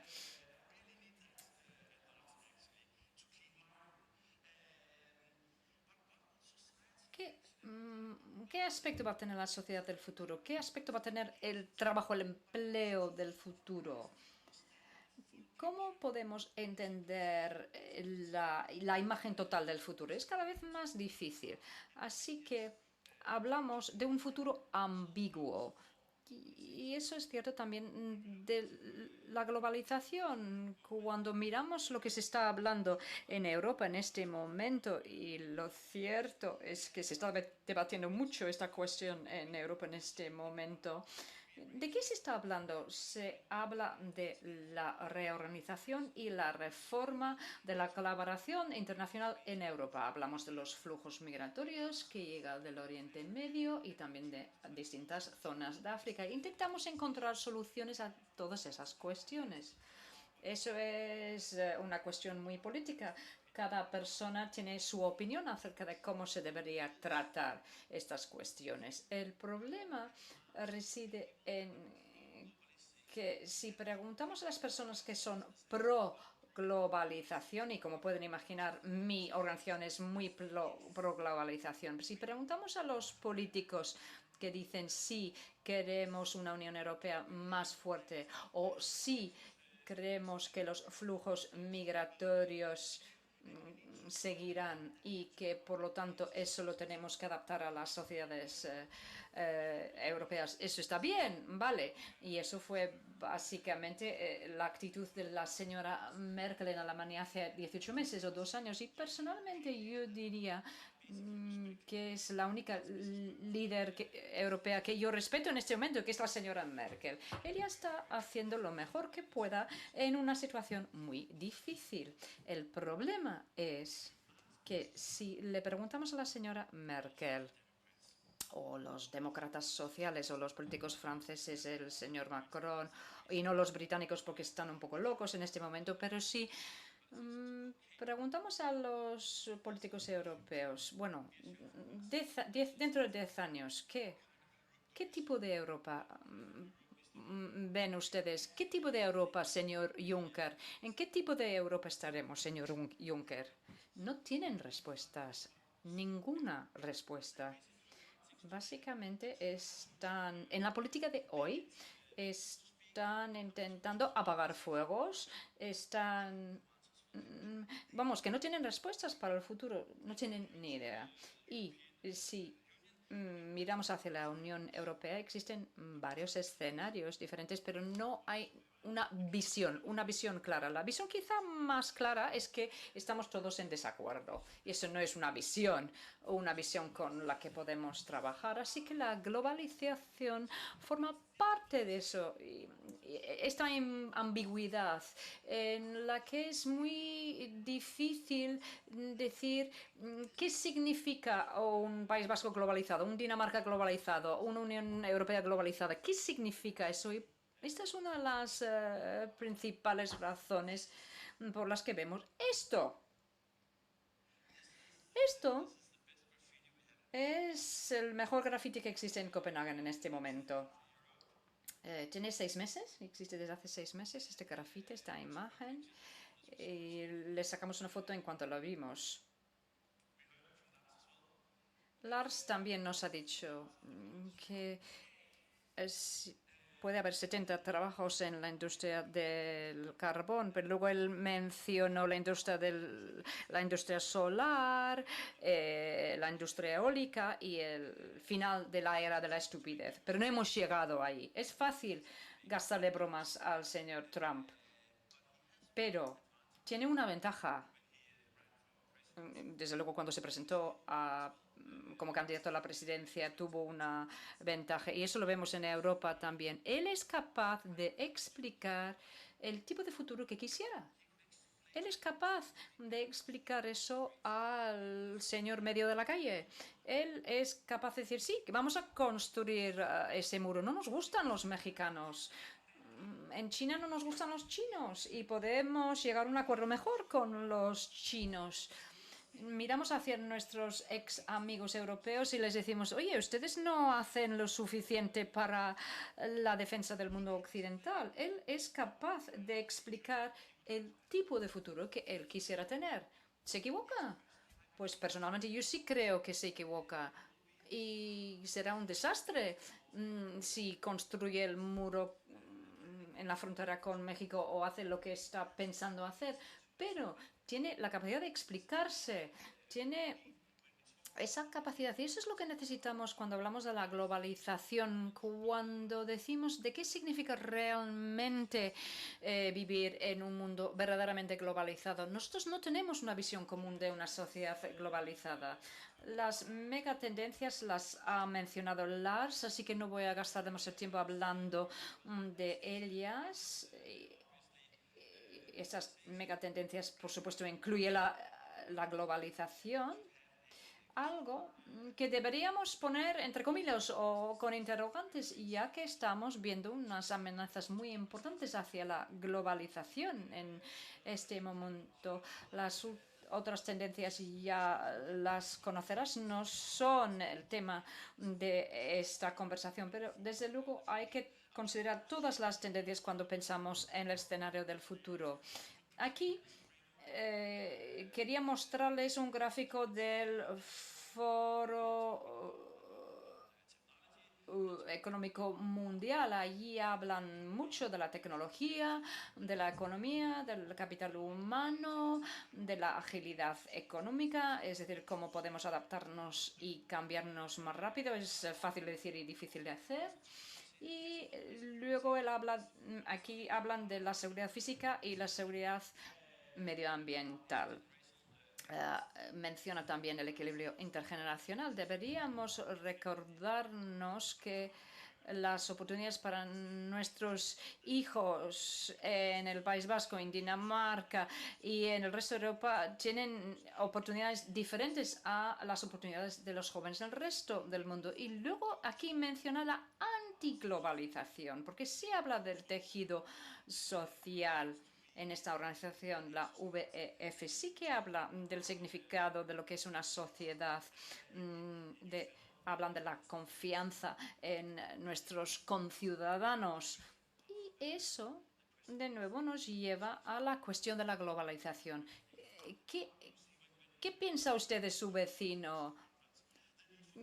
¿Qué piensa usted de la necesidad de la colaboración desde una perspectiva vasca o desde la perspectiva de cualquier persona en el mundo? Así que no estamos exactamente en un punto de inflexión, pero sí que tenemos que buscar un equilibrio.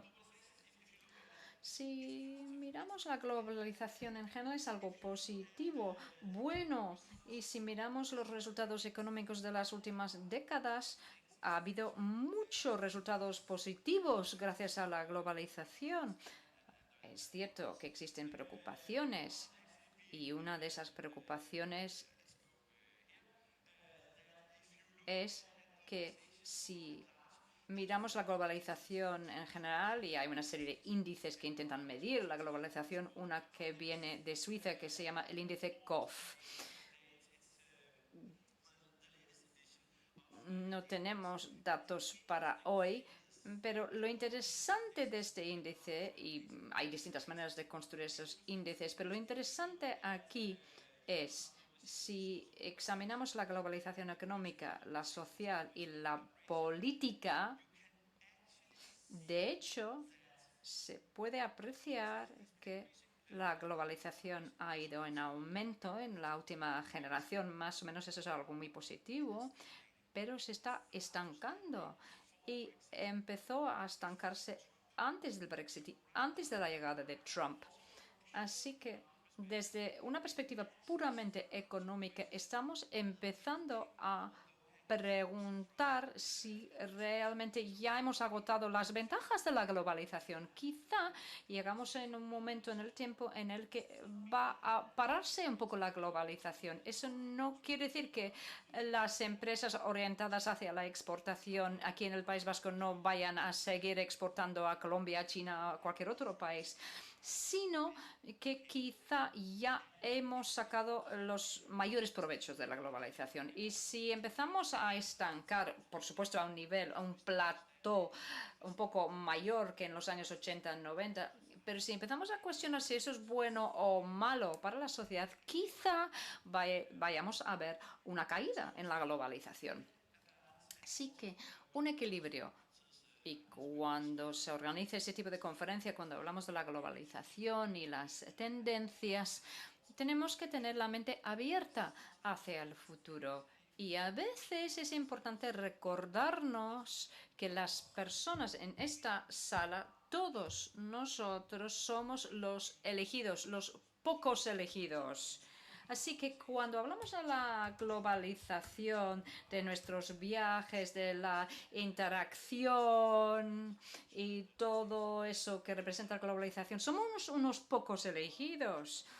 Es decir, nosotros lo hacemos, pero la mayoría en este mundo sigue siendo agentes locales. No sé si se acuerdan de Thomas Friedman, un autor americano que escribió un libro conocido hace 10 años que se titulaba The World is Flat, el mundo es plano.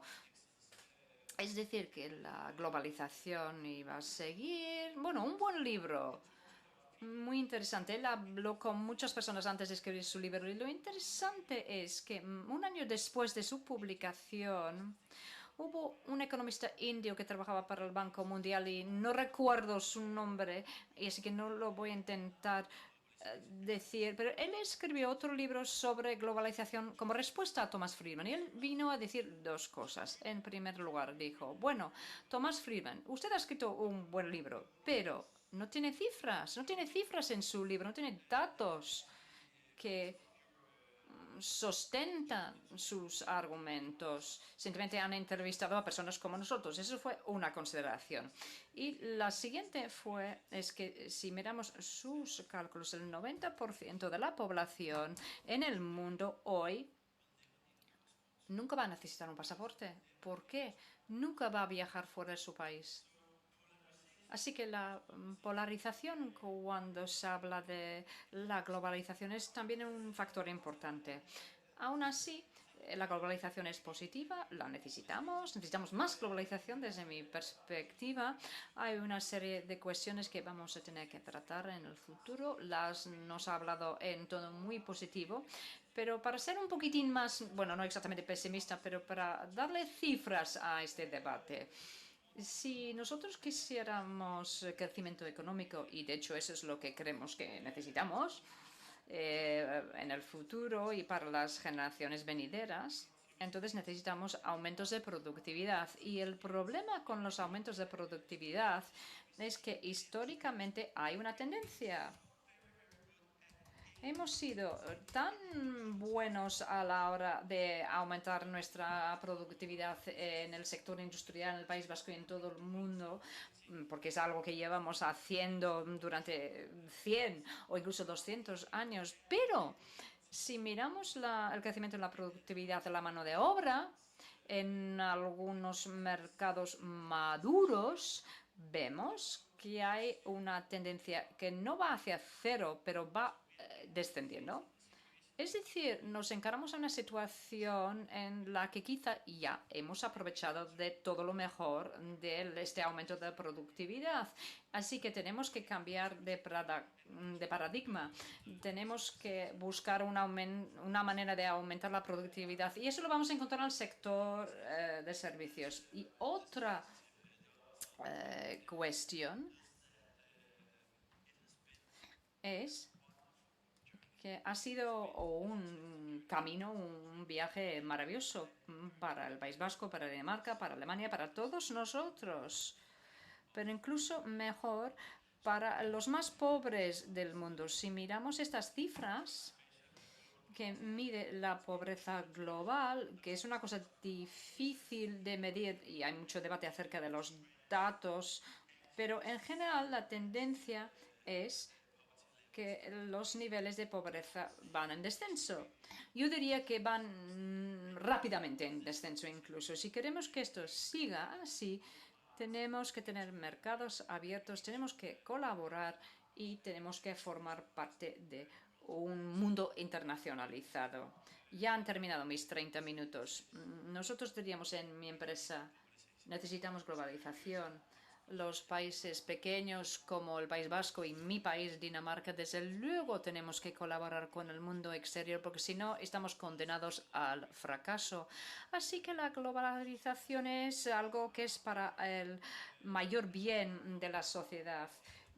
Pero hablando en nombre de todos los que estamos en la sala, tenemos que decir que si queremos que la globalización es buena, tenemos que inventar una nueva visión, unos nuevos argumentos de un mundo verdaderamente globalizado, porque el señor medio de la calle, cuando mira este tipo de conferencia, cuando ve las cifras y luego mira su propia vida y dice, bueno, a mí no me está mejorando nada. Puede que la globalización mejore su vida o para usted, pero a mí no me está mejorando mi vida. Así que tenemos que examinar el problema de la polarización, el problema de las desigualdades, cómo tratarlas.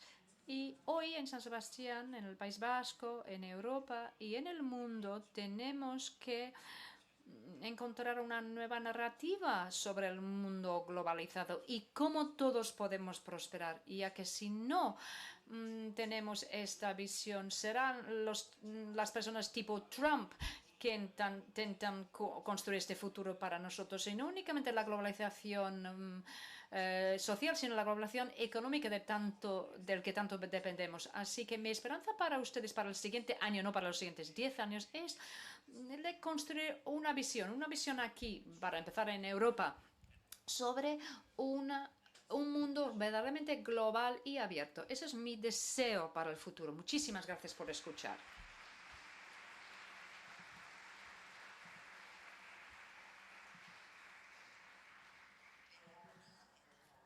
Duguna, aurrera begiratzeko gakoak dira horiek, gero jarraituko dugu hemen ere azaltzen, gero ere aukera izango dugulako jasotzen ari garen zuen galderak ere nola edo ala integratzeko ditugun adituekin mai inguru baten, bueno, horretan ere eraikitzeko elkarren artean, baina bitarte honetan ere aurrera egin behar dugu beste islari, beste gonbidatu bati bidea eginez oraingo honetan.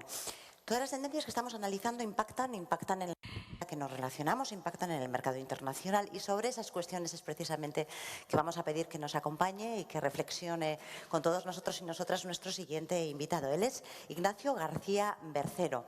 Extensísimo currículum y extensísima la experiencia que hemos pedido que de alguna manera resuma para compartir en esta jornada. Ha trabajado en la Comisión Europea desde 1987, de 2005 a 2011, en los ámbitos de desarrollo sostenible y relaciones comerciales bilaterales, Asia del Sur, Asia Suroriental, Corea, Euromed y Oriente Medio.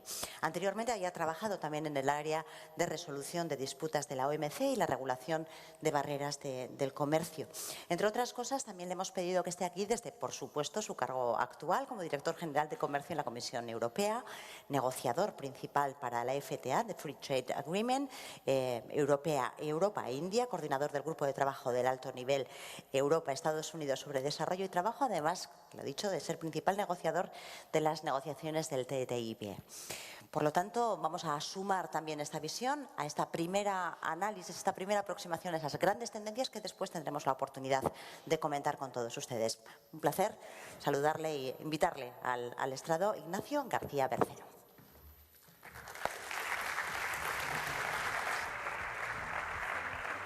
Esto tengo que... Sí, vale. Buenos días y muchísimas gracias. Después de haber oído dos intervenciones muy interesantes que miran con una perspectiva de futuro, lo que me gustaría hacer en mi presentación es empezar hablando un poco sobre lo que es actualmente la política comercial de la Unión Europea y por qué es una política importante para las empresas y, diría yo, especialmente para las pequeñas y medianas empresas. ¿Cuáles son un poco los principales desafíos a los que nos enfrentamos? Primero en el corto plazo, digamos en los 3 años que quedan del mandato de la Comisión de Juncker, pero al final, después de haber oído una serie de intervenciones más con una perspectiva 2027, dar unas opiniones totalmente personales sobre cuáles son los desafíos más a largo plazo para la política comercial global y para la política comercial europea. El primer punto que creo que es importante enfatizar es que la política comercial es una política por esencia europea.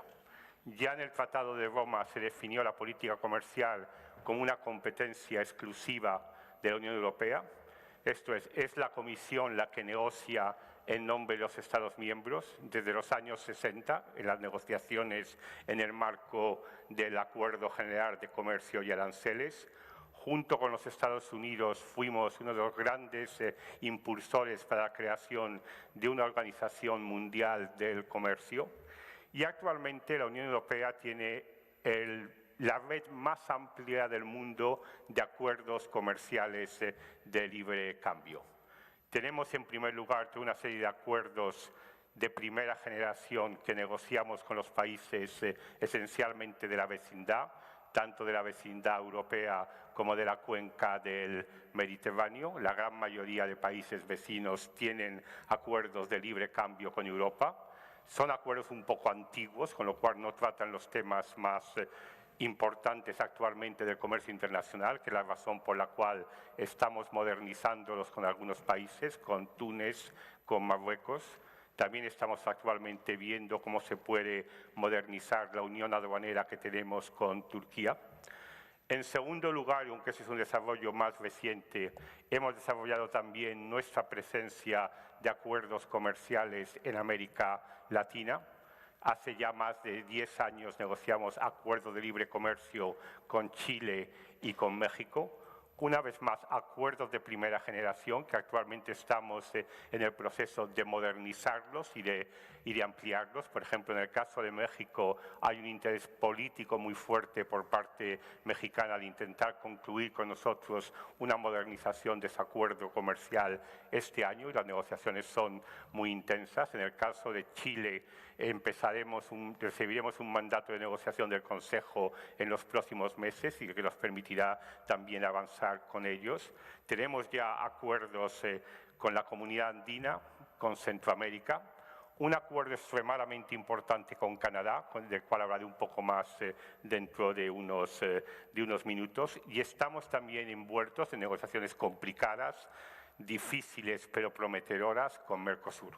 Con lo cual la presencia por parte de la Unión Europea de América Latina es fuerte, se está consolidando y como sé que hay muchas empresas vascas para las cuales este es un mercado de referencias, es un tema que me gustaría también enfatizar.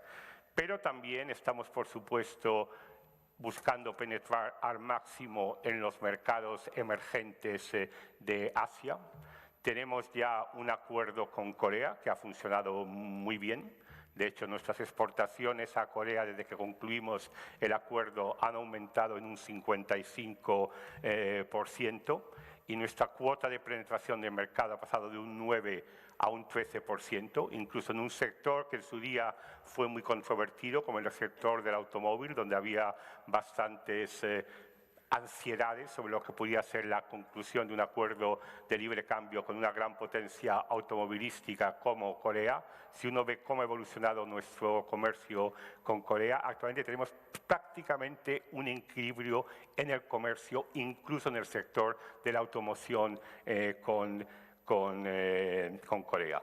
Todo lo cual muestra que la política comercial europea es una política muy activa. Es una política que produce buenos resultados para las empresas europeas, que es la razón por la cual en la Unión Europea, en la Comisión, consideramos que cualquier giro hacia el aislacionismo, hacia el proteccionismo, sería un error político garrafal. El 90% del crecimiento de la economía mundial va a tener lugar fuera de Europa y si no establecemos buenas bases de conexión con los centros de crecimiento de la economía mundial es muy difícil ver cómo puede prosperar la economía europea. Normalmente los trabajos que están vinculados a la exportación son trabajos mejor pagados que otros tipos de trabajos. Una buena parte del empleo en Europa depende también de la exportación y las importaciones son también claves para la competitividad de la economía europea. Al fin y al cabo, la gran mayoría de nuestras importaciones son importaciones de recursos naturales, de bienes intermedios, de bienes de capital. Y yo pienso que eso Euskadi lo sabe bien. Al fin y al cabo, Euskadi es una parte importante de las exportaciones del Estado español e incluso empresas pequeñas, como por el ejemplo de Orbea, una empresa que conocen todos ustedes, un 20% de sus facturaciones son exportaciones fuera de la Unión Europea. A pesar de todos estos elementos positivos, yo creo que es importante ver la realidad de cada. Y la realidad es que la política comercial, los acuerdos comerciales, tanto en Europa como en Estados Unidos, se han convertido en temas mucho más controvertidos, objeto de un debate político muy intenso, con críticas fuertes por parte de ciertos sectores de la población. Las razones son complejas, no son necesariamente las mismas en Estados Unidos que en Alemania, o no son necesariamente las mismas en Alemania que en Italia, con lo cual yo creo que hay que ver un poco caso por caso por qué hay estas críticas de los acuerdos comerciales.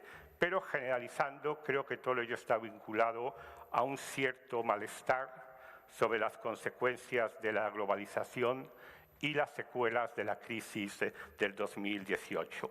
Como he dicho antes, no pensamos que la respuesta sea el aislacionismo, no pensamos que la respuesta sea el proteccionismo, pero sí que es cierto que hay que ver cómo se puede combinar una política comercial activa con esfuerzos para promover una globalización más justa basada en las reglas.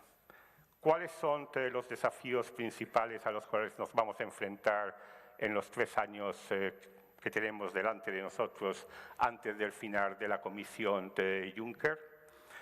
En primer lugar, la gestión de nuestras relaciones con Estados Unidos y con China.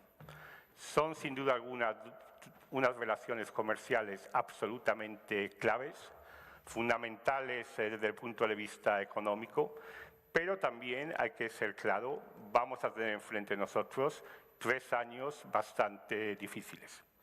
Por parte de la administración americana ha habido un cambio político muy fundamental. Es la primera vez que tenemos una administración que pone en cuestión algunos de los principios de base del sistema de comercio multilateral.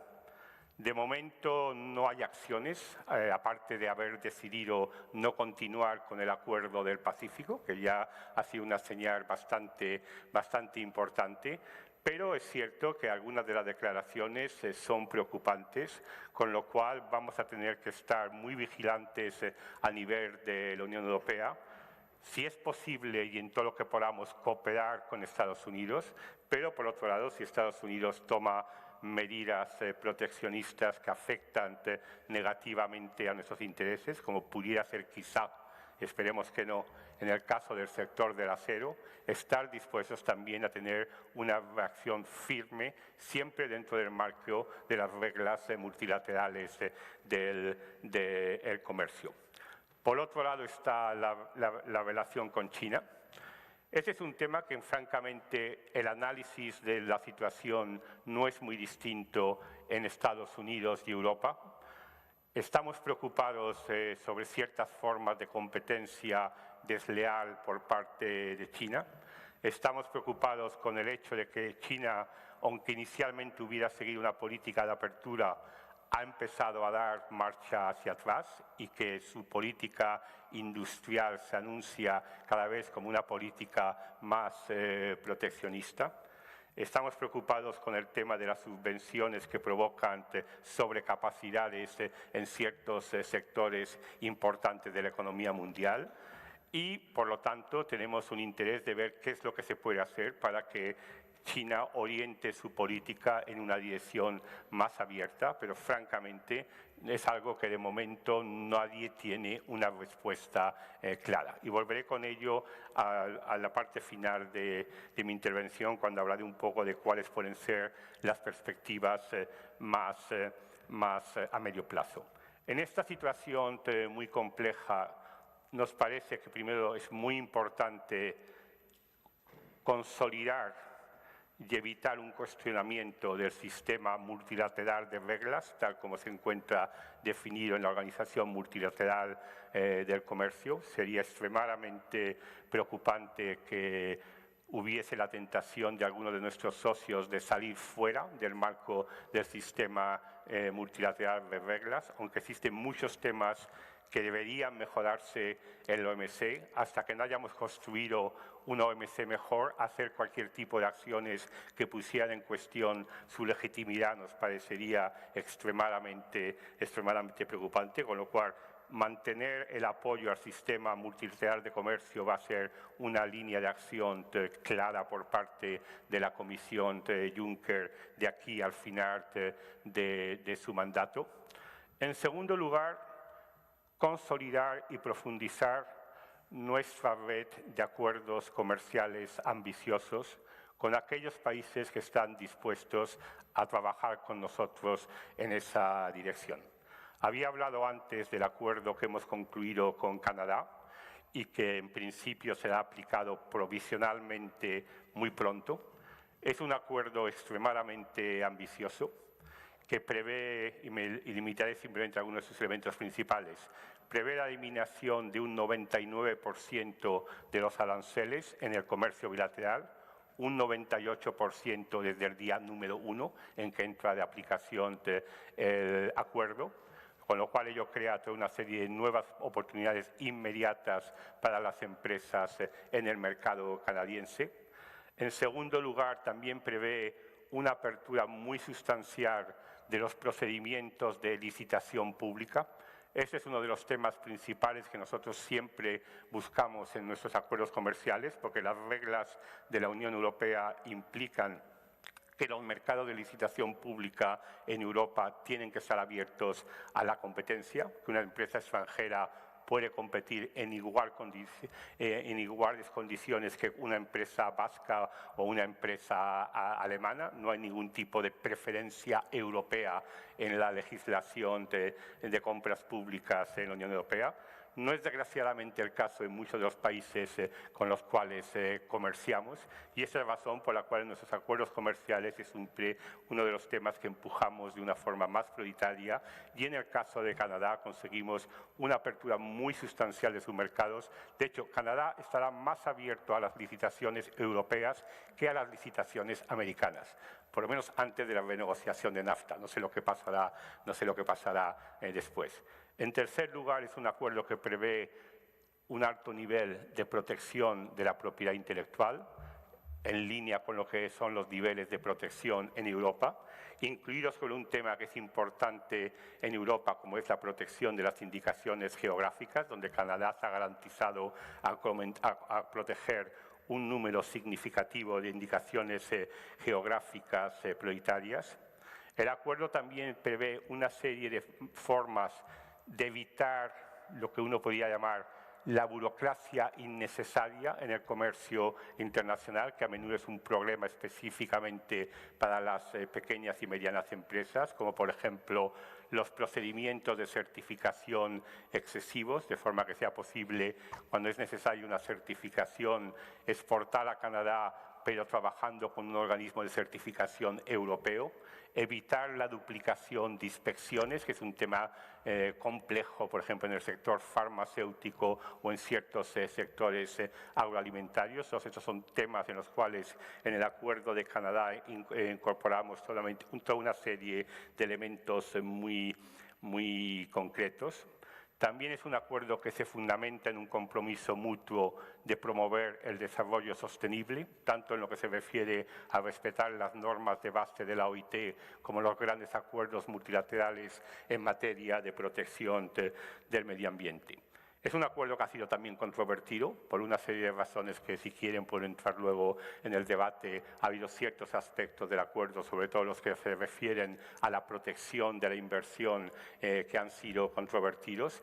Por cierto, esos aspectos no son de aplicación aún, porque son los aspectos que no se aplican provisionalmente y que solamente podrían aplicarse una vez que el acuerdo haya sido ratificado por todos los parlamentos nacionales, que es algo que en la práctica lleva bastante tiempo. Por ejemplo, en el caso de nuestro acuerdo con Corea, entre el día en que el acuerdo entró en vigor provisionalmente hasta su aplicación definitiva pasaron 5 años, porque eran las ratificaciones nacionales, pero lo importante es que desde el día primero de aplicación provisional todo el contenido económico del acuerdo es aplicable, las empresas se pueden beneficiar de la eliminación de los derechos de aduana, de la facilitación del comercio en materia de compras públicas, etcétera, etcétera. Me he extendido un poco más sobre el Acuerdo de Canadá, porque para nosotros es un importante modelo de lo que intentamos también concluir con otros países. He hablado, por ejemplo, de Asia. En este momento estamos en una fase clave de nuestras discusiones con Japón. Japón tiene un interés político primordial y también económico, por supuesto, en concluir con nosotros las negociaciones de un acuerdo ambicioso. Como pueden comprender, evidentemente, Japón se ha visto bastante decepcionado una vez que Estados Unidos decidió retirarse del Acuerdo del Pacífico, con lo cual parte de su estrategia es también mostrar que independientemente de lo que decida Estados Unidos, Japón tiene también otras opciones, con lo cual pensamos que las perspectivas de concluir un acuerdo muy ambicioso con Japón en los meses que vienen son bastante favorables. Tenemos ya concluidos acuerdos con Singapur y con Vietnam. Los acuerdos no han comenzado aún su proceso de ratificación, pero eso es algo que en el futuro no muy lejano, el procedimiento de ratificación en el Consejo y en el Parlamento Europeo comenzará. Estamos también, como dije antes, muy intensamente implicados en negociaciones con México y Mercosur. Quizá sea posible concluirlas este año. No quiero ser totalmente definitivo porque en definitiva son negociaciones difíciles, sobre todo las negociaciones con Mercosur, en parte por la inestabilidad política en Mercosur, en parte porque algunos de los temas que se tratan en esta negociación son temas muy sensibles, tanto en el sector agrícola por nuestra parte como en el sector industrial por parte de Mercosur. Pero pensamos que existe de aquí al final de la comisión de Juncker unas buenas perspectivas de que hayamos consolidado y profundizado una red muy amplia de acuerdos comerciales ambiciosos que crean buenas condiciones para que nuestras empresas penetren en mercados terceros.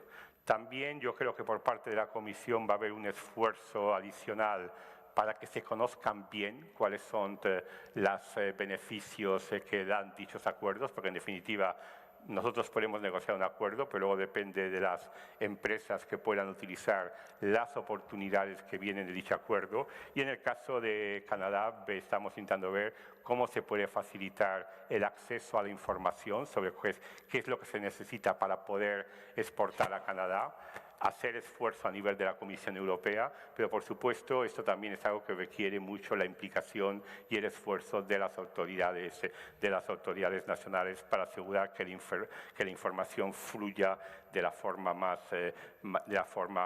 eficaz. Esto es un poco lo que yo diría son las prioridades de aquí al final del mandato. Defender el sistema multilateral, profundizar nuestra red de acuerdos comerciales, asegurarnos de que exista mejor información y que pongamos suficientes esfuerzos en la implementación de dichos acuerdos. También, aunque no he hablado sobre eso, reforzar nuestros instrumentos de defensa comercial, porque si bien estamos, por supuesto, favorables a la apertura comercial, también es importante que si hay comercio desleal, dumping, subvenciones, falta de reciprocidad, tengamos instrumentos que nos permitan reaccionar de una manera eficaz, que es, por cierto, una de las razones por las cuales estamos reformando en una serie de aspectos nuestra legislación antidumping. Más a medio plazo, con una perspectiva de 10 años. ¿Cuáles considero a nivel totalmente personal que son un poco los principales desafíos para el sistema comercial? El primer desafío es que es evidente que es necesario modernizar las reglas de la Organización Mundial de Comercio. La Organización Mundial de Comercio estableció un marco de reglas muy sólido, con un procedimiento de resolución de disputas que no tiene parangón a nivel de otras organizaciones internacionales, pero al fin y al cabo son reglas para conducir el comercio del siglo XX, no son reglas que estén suficientemente bien adaptadas para el comercio del siglo XXI, no son reglas que tienen suficientemente en cuenta las dificultades de comerciar entre sistemas económicos muy diferentes, sobre todo en el caso de China. Cuando China entró en la OMC fue cuando ya se habían concluido las negociaciones que establecieron la Organización Mundial de Comercio, y un poco con una perspectiva de que se pensaba que la evolución de la economía china implicaría que China se encaminaba hacia un sistema que se regiría mucho más por las reglas del mercado. La evolución ha sido mucho más complicada. El peso de las empresas de Estado, de las subvenciones en el sistema chino siguen siendo extremadamente importantes, y ello crea una serie de tensiones en las reglas del sistema del OMC. Como he dicho, nos parecería que sería un error garrafal ignorar las reglas, actuar al margen de las mismas, pero a medio plazo es necesario ver cómo se pueden modernizar estas reglas. Y francamente solamente hay una forma de hacerlo, pero que es extremadamente difícil, es encontrar una base común de negociación entre Estados Unidos, China y la Unión Europea. No estamos ahí. En la situación actual, yo creo, ni nosotros bilateralmente con China, ni los Estados Unidos bilateralmente con China tienen las bases para una negociación que funcione.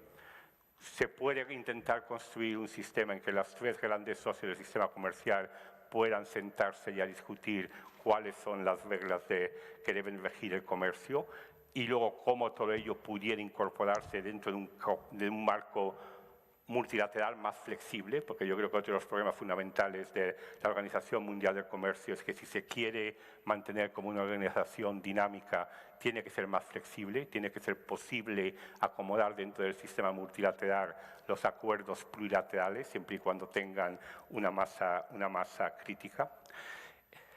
Y el segundo problema, que es un problema quizá más fundamental, más difícil de solución, es que cuando uno habla de la globalización, los acuerdos de comercio son solamente una parte, y una parte relativamente pequeña, de los desafíos que plantea la gestión de la globalización. Los acuerdos de comercio son sobre la eficacia, son sobre facilitar el comercio para las empresas, pero los desafíos que plantea la gestión de la globalización son también desafíos de equidad, de justicia, cómo asegurarse que exista un sistema que evite la competencia desleal en materia fiscal, que impida la erosión de la base fiscal. No es un tema que se pueda resolver en los acuerdos de comercio, pero es una auténtica preocupación si se quiere ver cómo se puede gestionar los desafíos de una economía más globalizada, cómo tener acuerdos eficaces para responder a los desafíos del cambio climático. El Acuerdo de París es un comienzo, pero es evidente que hay muchas etapas que tienen que seguir para que el acuerdo produzca los resultados que se esperan. Y todos estos temas que van más allá de lo que puede tratar la política comercial, pero que si se habla con un ciudadano de cuáles son los problemas, cuáles son los desafíos de la globalización, estos temas de fairness son probablemente más importantes que los temas que están ligados a cómo facilitar el comercio. Y parte, yo creo, de la crítica a los acuerdos comerciales es la crítica de decir no son necesariamente la principal prioridad, debería dedicarse más esfuerzo hacia otros temas. Nosotros pensamos que los acuerdos comerciales son importantes porque sin comercio no es posible la prosperidad, pero por otro lado está claro que hay otros desafíos que exigen también ver cómo se pueden desarrollar otros instrumentos para responder a los desafíos de cómo promover una globalización más justa. Bueno, yo creo que con eso más o menos he cumplido con mis 30 minutos. Muchas gracias. Muchísimas gracias, Ignacio. Gracias, Ignacio. Voy a pedirte que te quedes aquí porque vamos a aprovechar ahora para estos últimos momentos, antes de hacer una pausa de café, para poder charlar sobre algunas de las cuestiones que se han mencionado que probablemente merecen una segunda vuelta de reflexión, y para eso voy a pedir en primer lugar que nos acompañe Joseba Barandiaran. Izan ere bere izango da, mai hau antolatzeaz arduratuko dena, eta beraiekin batera noski, yes, please, on the stage, Lars and Carsten. Gai asko gelditu dira batzuk aipatuta, behar bada beste batzuk sakonago aipatzeko nahia ere azaldu dute entzuletako eta batzuek. Gogorarazten dizuet, tartetxo bat izango dugula orain beraiek hitz egiteko, ondoren ere zuen galdera jaso ahal izango ditugula, gogoratu Traola munduari begira erabiltzen ari garela. Joseba, saio zuen arteko maingurua amaitzen denean neroni inguratuko naiz, Twitterren bitartez egin dizkiguten galderak partekatu ahal izateko gure hizlariekin, eta orain bai, zuentzako txoko guztia. Eskerrik asko, Pilar. Bueno, nik ingelesez egin dut nire jarduna. All of your speeches were really interesting. Bueno, todas las ponencias han sido realmente interesantes, pero digamos que todas eran muy diferentes. Era como escuchar a cada uno de ellos, cada uno hablaba de un mundo diferente, ¿no?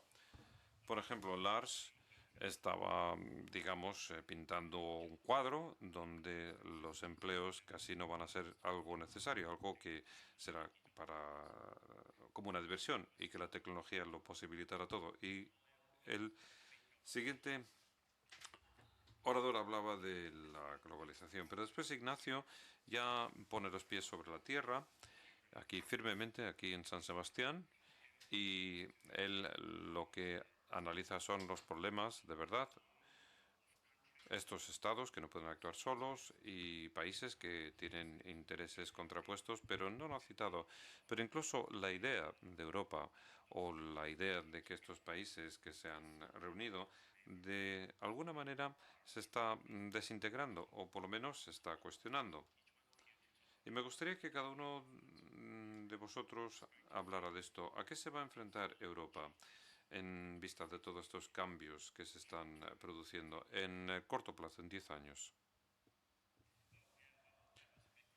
Sí, eso es una pregunta muy amplia. En primer lugar, yo represento a un país pequeño. Necesitamos Europa, necesitamos a nuestros vecinos. No hay ninguna otra alternativa a esto. Pero bueno, tal y como intentaba decir antes, e incluso en mi país, cuando intentamos explicar qué tipo de resultados se van a conseguir, no tenemos la narrativa. Entonces, lo que tenemos que hacer es reunirnos y encontrar una visión a largo plazo, y que será la óptica de los 10 años. Y a corto plazo, y evidentemente es muy político el tema, podríamos construir muros alrededor del populismo, puesto que no tenemos una narrativa lo suficientemente buena. Alguien nos ha robado el protagonismo y lo que tenemos que hacer es reunirnos y esto resulta muy difícil. Y nuestros amigos en Gran Bretaña, desde luego, no han hecho que sea esto nada fácil. Entonces hay que trabajar mucho, muy duramente, y me parece que nos hace falta una narrativa para saber por qué estamos haciendo todo esto.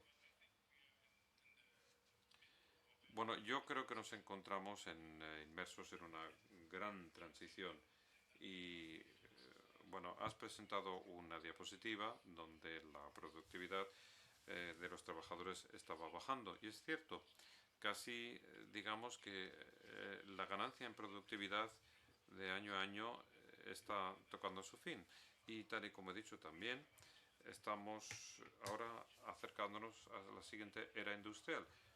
Quiero decir que mucha gente dice que la máquina de vapor hace 200 años que era todo un paradigma nuevo para el trabajo, y antes de la máquina de vapor básicamente la gente trabajaba con las manos y era todo poder o fuerza física, sean humanos o caballos. Y ahora el equivalente es la inteligencia artificial. Y lo que estamos haciendo es redefinir el trabajo y la productividad. Y yo creo que a tu lista tienes que hablar de la productividad de los sistemas o la inteligencia artificial. Y esto, bueno, digamos que es el cambio paradigmático. Pero en los cambios paradigmáticos hay ganadores y perdedores, que es el problema más importante. Esta brecha que se está desarrollando no solamente es desigualdad en cuanto a ingresos, pero también es desigualdad en cuanto a perspectivas futuras para las personas. Y después hay una cosa más, y yo creo que también se está produciendo un cambio cultural, y es que cuando yo analizo a la gente, cuando analizo a nuestros hijos, están ya globalizados. Quiero decir que digamos que están en una red social, en un entorno muy pequeño, a través de su teléfono móvil. Pero bueno, el concepto de Europa, por ejemplo, me acuerdo que de niño o de joven, yo me acuerdo cuando te hacía falta un pasaporte y muchas monedas diferentes para viajar por Europa. Pero digamos que ahora tienen una óptica mucho más global. Ellos saben que si tienen una destreza determinada, no se limita a una región, ni a un país, ni a Europa, sino que digamos que están compitiendo globalmente, están compitiendo con los chinos o con los sudamericanos o con alguien que está en el Silicon Valley o quien sea, vamos. Entonces sí, diría lo mismo, diría que ahora mismo Europa le falta una visión en la que la gente diga, vale, ¿dónde está el siguiente nivel? ¿Dónde tengo que dar el siguiente paso para nosotros como una comunidad? Y diría que esto es una mala proyección ahora mismo, pero diría que en los próximos años esta brecha de la desigualdad se está complicando más y va a ser incluso más difícil el poder encontrar una especie de, no sé cómo decirlo, una óptica común para Europa. Y cuando la gente siente miedo del futuro, se vuelven muy irracionales. You wanted to say something, Karsten? Yeah, Lars, I think we agree. Yo creo que estoy casi de acuerdo con Lars en muchos de esos temas, pero quisiera añadir algo. Ayer estuve en una reunión en San Sebastián y una de las personas en la reunión me dijo, si miramos las personas en el País Vasco, los jóvenes, y pensamos en sus aspiraciones, ¿qué es lo que quieren ser? Quieren ser profesores, quieren ser funcionarios, quieren que les contrate la escuela pública local y vivir una vida tranquila. Por lo tanto, siempre me temo cuando hablamos que seguimos siendo una minoría. Usted mismo lo ha dicho, que hay este desfase y estamos intentando unir ambos lados de una especie de gran río a través de un puente. Yo estoy de acuerdo con lo que se acaba de decir.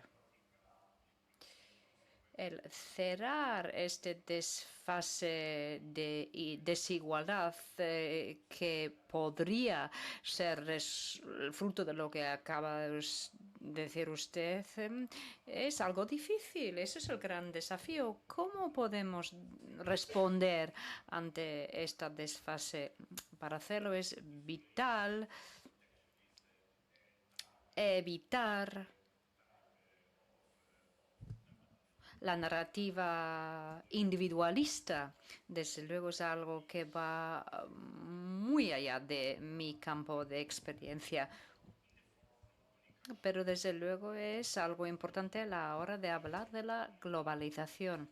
Inevitablemente, muchas de las preocupaciones de la sociedad tienden a llegar también a los problemas comerciales.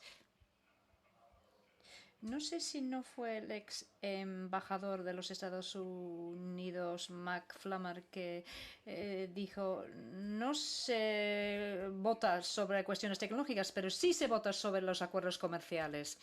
Para mí, esto es uno de los desafíos que tenemos delante de nosotros cuando hablamos de la política comercial.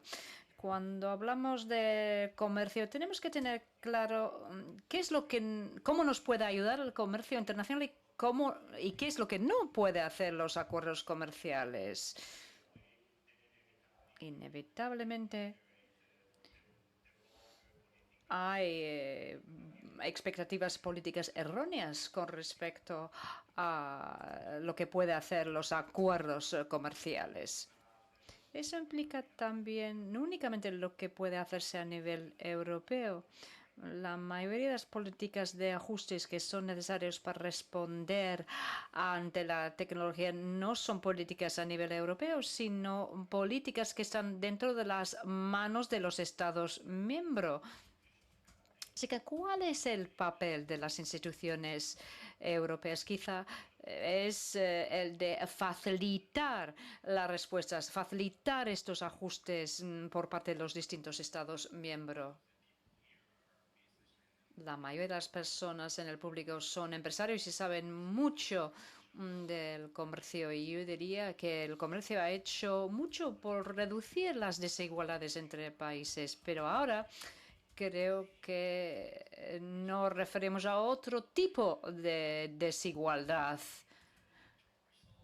Y es algo que provoca resultados electorales inesperados, entre otras cosas. ¿No creen ustedes que eso viene antes de los cambios tecnológicos? Probablemente la palomita tecnológica aún no ha llegado a su punto de inflexión, pero ya estamos sintiendo problemas a nivel político. ¿No creen ustedes? Sí, desde luego, estoy de acuerdo. Es como bien ha dicho. Uno no vota sobre la tecnología, va a ocurrir sí o sí. A veces parezco pesimista, pero normalmente yo soy el optimista en una reunión. Yo creo que el 2017 es el mejor año nunca para estar vivo aquí en el País Vasco y en cualquier otro país del mundo, con la excepción de África. Pero aún así, tenemos una serie de luchas internas dentro de nuestros países. Es más, existe ese desfase que tenemos que cerrar. Como bien ha dicho usted, hay ganadores y perdedores. En Dinamarca tenemos una fábrica de acero. Es una fábrica que cada 2 años cae en la bancarrota, así que está en una situación bastante delicada. Cada 2 años tienen que despedir a su plantilla. Hace 10 años, de nuevo, se cerró, se quebró. Y luego hubo una encuesta entre las personas despedidas de esta fábrica y todos ellos ya habían conseguido nuevos puestos de trabajo porque el paro es muy bajo en Dinamarca. Eso es muy bueno. Pero es más, cuando estos trabajadores de acero, que eran unos tíos grandes y musculosos y sólidos, cuando se les preguntaba acerca de su calidad de vida en la actualidad, ¿cómo se siente usted?, contestaba: me encuentro fatal. Eso no es la vida que yo esperaba cuando yo era joven. Y yo quería ser trabajador del acero. Eso es lo que yo hago. Allí están mis competencias básicas. Y de repente me veo vendiendo helado en la playa. Y tenemos playas en Dinamarca que son un poco frescas. Vendo helado en la playa y la vida es terrible. Así que tenemos estas situaciones. Es un señor que es un perdedor. No, la vida es buena en Dinamarca, pero él tiene el sentimiento subjetivo que todo de lo que nosotros hemos hablado le ha dado unos resultados malos para él. Eso es un problema. Quizá esto tenga que ver con nuestra opinión acerca de qué significa el trabajo para el ser humano. Esta mañana cuando nos vimos, yo recuerdo que dijimos, bueno, cuando la tecnología nueva llega a nuestras vidas, nuestra forma de trabajar cambia. Y en ese momento está cambiando rápidamente. Eso ha ocurrido también en el pasado. Hace 500 años, más del 90% del trabajo estaba en el sector agrícola. Y eso eran las tareas básicas de la mayoría de la población, era conseguir los alimentos necesarios para sobrevivir al invierno. Con la llegada de la revolución industrial, el mundo laboral ha cambiado mucho. Pero en el pasado, estos cambios tecnológicos, por así decirlo, necesitaban generaciones. Es decir, la sociedad tenía tiempo para adaptarse. Incluso si uno trabajaba en el mundo agrícola y llegó el motor a vapor, podría decir, bueno, que mi hijo compre el motor a vapor y yo sigo con mi burro. Pero ahora estamos viviendo en tiempos de aceleración. Es decir, el ritmo del cambio es tan alto que incluso las personas que han empezado en una profesión tienen que cambiar a lo largo de su vida profesional y eso provoca tensiones.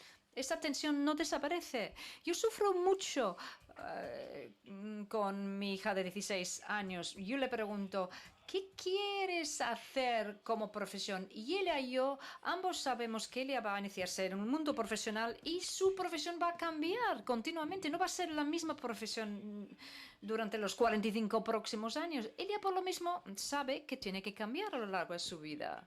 Así que tenemos que prepararnos y eso se inicia con la educación, a la edad preescolar incluso, y con la capacidad de los jóvenes a mantener su curiosidad, a mantenerse abiertos ante los cambios y a fomentar la creatividad, el espíritu empresarial. Incluso diría que es muy importante que no pensemos que la solución a nuestros problemas es volver al pasado, es construir muros o volver a la minería del carbón.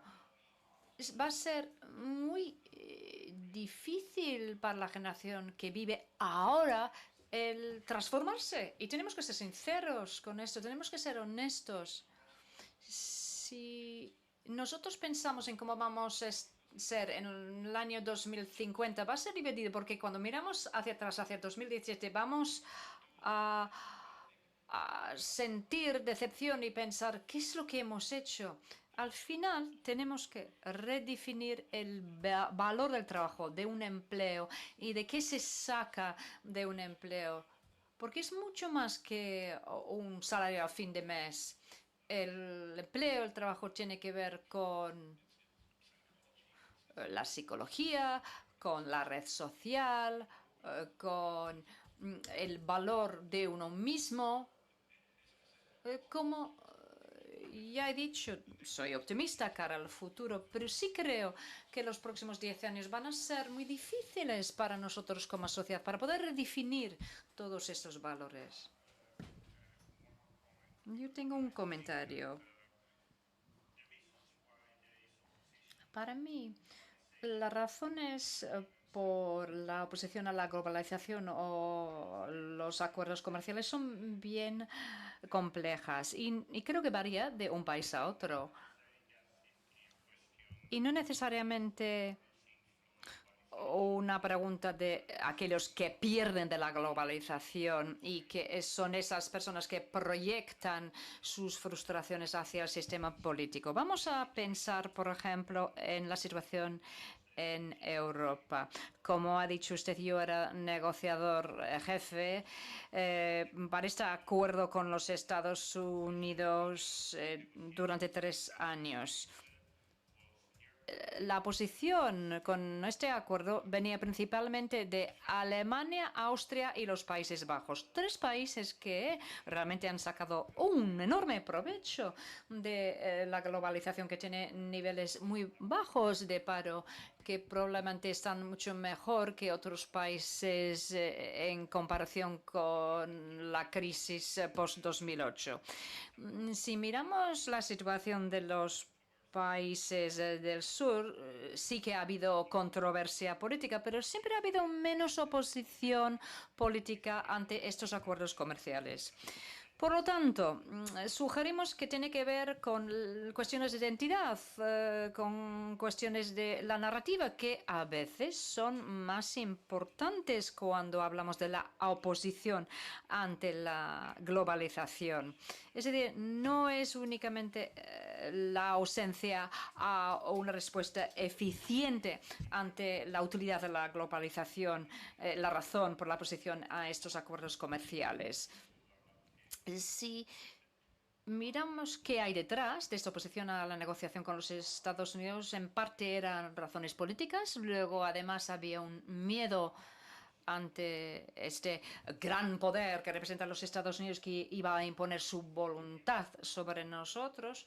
Parte se debía a una proyección de un debate político doméstico. Por ejemplo, yo nunca he entendido por qué la cuestión de los servicios públicos era una cuestión tan importante en la globalización en contra de este acuerdo comercial, porque si algo que sí creo patente es que no había nada en el acuerdo que iba a cuestionar los servicios públicos o si esto iba a cambiar. Mi impresión es que posiblemente la razón de la oposición se debe a la frustración en muchos países acerca de los recortes en los servicios públicos y que eso se proyecta hacia la negociación de un acuerdo comercial, incluso si en realidad el acuerdo comercial ni siquiera menciona los servicios públicos. Es decir, las razones son bien complejas.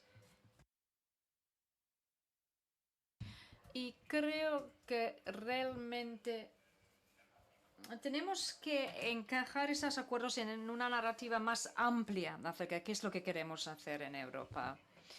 Hace falta un compromiso real, no únicamente por parte de las instituciones europeas, sino de las instituciones domésticas y los agentes implicados, de comunicar bien qué es lo que estamos negociando cuando estamos negociando los acuerdos comerciales. Paul Samuelson ha hablado de por qué fracasan las naciones. Quisiera preguntar a cada uno de ustedes ¿Qué es lo que cree que va a necesitar cada una de las naciones para no fallar o fracasar en los próximos 10 años? Y podemos entender la palabra fracaso de la manera que nos parezca oportuno. Una pregunta muy importante que usted plantea.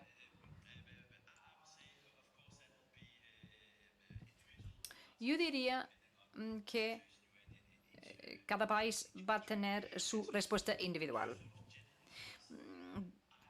Pero a nivel general, yo diría, o para generalizar, yo diría que hay que contar la verdad. Cuando hay un debate político en su país, cuando usted ha dicho, pues hay que hacer una lista de los aspectos positivos y negativos de los acuerdos comerciales y no mezclar y confundir el debate. Tenemos que ser abiertos, honestos y yo creo que a veces nos engañamos en nuestros países. Por ejemplo, y cito los Estados Unidos ahora. En los Estados Unidos siempre se promociona una cultura individual. Es decir, ellos dicen, si uno tiene la energía y el talento, uno puede llegar a la cima, convertirse en Steve Jobs, fundar una empresa. Pero si miramos las cifras, la movilidad social es terrible en los Estados Unidos. El modelo no funciona, el modelo está roto. Si preguntamos a los que tienen un máster en los Estados Unidos qué piensan de su carrera profesional del futuro, todos contestan que quieren trabajar para General Electric o Procter & Gamble o McKinsey. No quieren fundar sus propias empresas. Así que para mí hay que examinar la situación en cada país y ser sinceros, ser honestos. Finalmente, ya sé que es un cliché, pero tenemos que colaborar, tenemos que trabajar juntos y ser honestos. Yo creo que para aumentar nuestra fuerza, nuestra fortaleza en el mundo de la innovación, tenemos que ayudar a las pymes a contratar a las mejores personas para sus trabajos, mejorar nuestra educación, nuestro sistema educativo, para mejorar nuestro papel en Europa. No podemos dejarlo en manos de otras personas.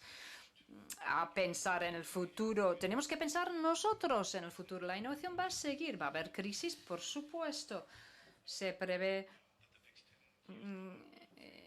que los próximos 10 años no serán libres de crisis. Será por primera vez en muchos años que sea así. Pero la capacidad de innovar, aún así, va a determinar el éxito o fracaso de una reunión o de un país en el futuro. Cuando hablamos del ritmo de innovación, cuando medimos la velocidad con la que llega la inteligencia artificial a nuestras vidas y es 3 veces más rápido que la velocidad con la que llegó el Internet a nuestras vidas. Así que es muy importante trabajar con los empresarios, los innovadores y aquellas personas que nos ayuden a competir en el futuro, porque representan un activo crítico y yo me centraría allí. Por supuesto, tenemos que tener acuerdos comerciales y un marco, pero yo creo que para los próximos años la innovación, el espíritu empresarial y personas que quieren competir a nivel global serán los factores críticos del éxito. Estamos de acuerdo que mejorar la competitividad de las economías europeas es crítico y quizá eso es la cuestión más importante tanto a nivel europeo como a nivel nacional. Pero en cuanto al comercio y en general en cuanto a las políticas globales, para mí un argumento clave para Europa es que estamos equivocados completamente si creemos que un Estado individual pueda definir las reglas de la globalización si no es a través de la Unión Europea. Les deseo buena suerte a nuestros amigos británicos si quieren negociar un buen acuerdo con los Estados Unidos o con China. Les deseo buena suerte a ver qué pasa dentro de unos años cuando han pasado por la experiencia. Muchas gracias.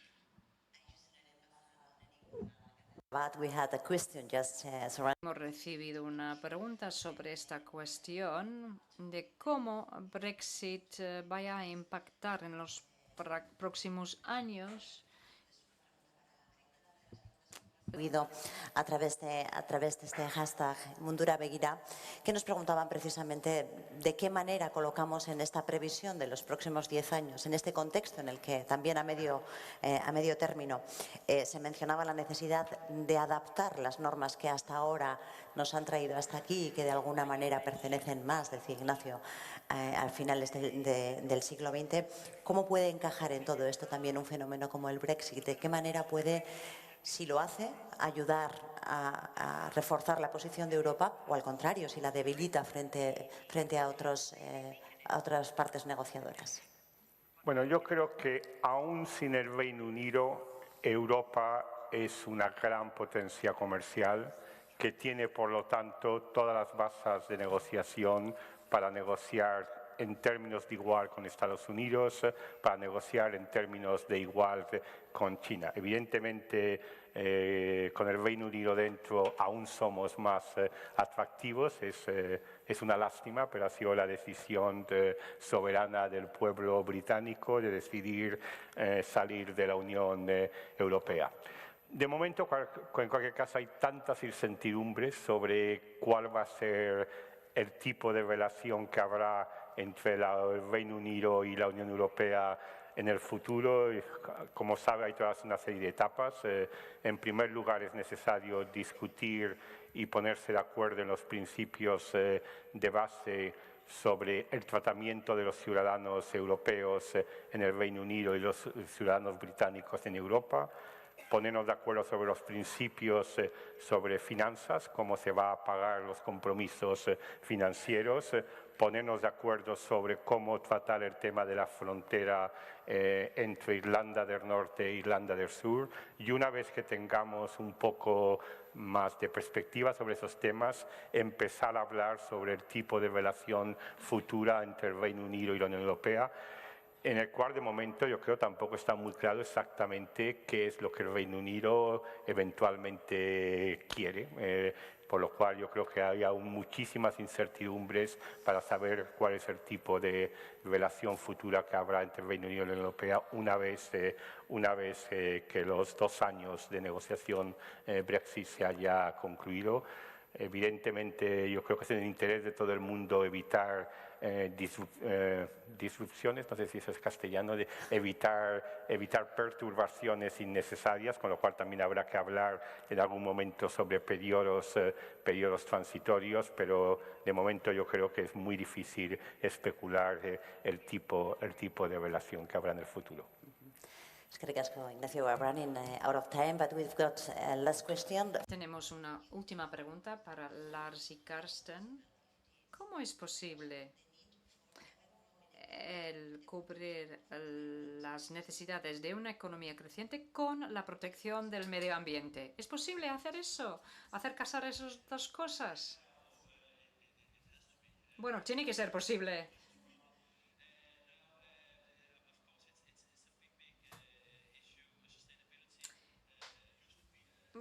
La sostenibilidad antes era una cuestión política que podríamos debatir y tener una ideología si queremos ser verdes o no, pero la clase media global, que va en aumento mucho más rápido de lo que habíamos pensado, es importante y tenemos que aumentar la eficiencia en todos nuestros sistemas gracias a la nueva tecnología y a corto plazo es un poco como la respuesta ante la situación del Brexit. Va a ser difícil, vamos. Lo cierto es que si realmente queremos un porvenir sostenible para la humanidad, necesitamos soluciones sistémicas. No importa lo que hagamos nosotros, tú y yo, ¿a quién le importa? Pero no carecemos de estos sistemas, de estas soluciones sistémicas. Luego habrá la cuestión de costes.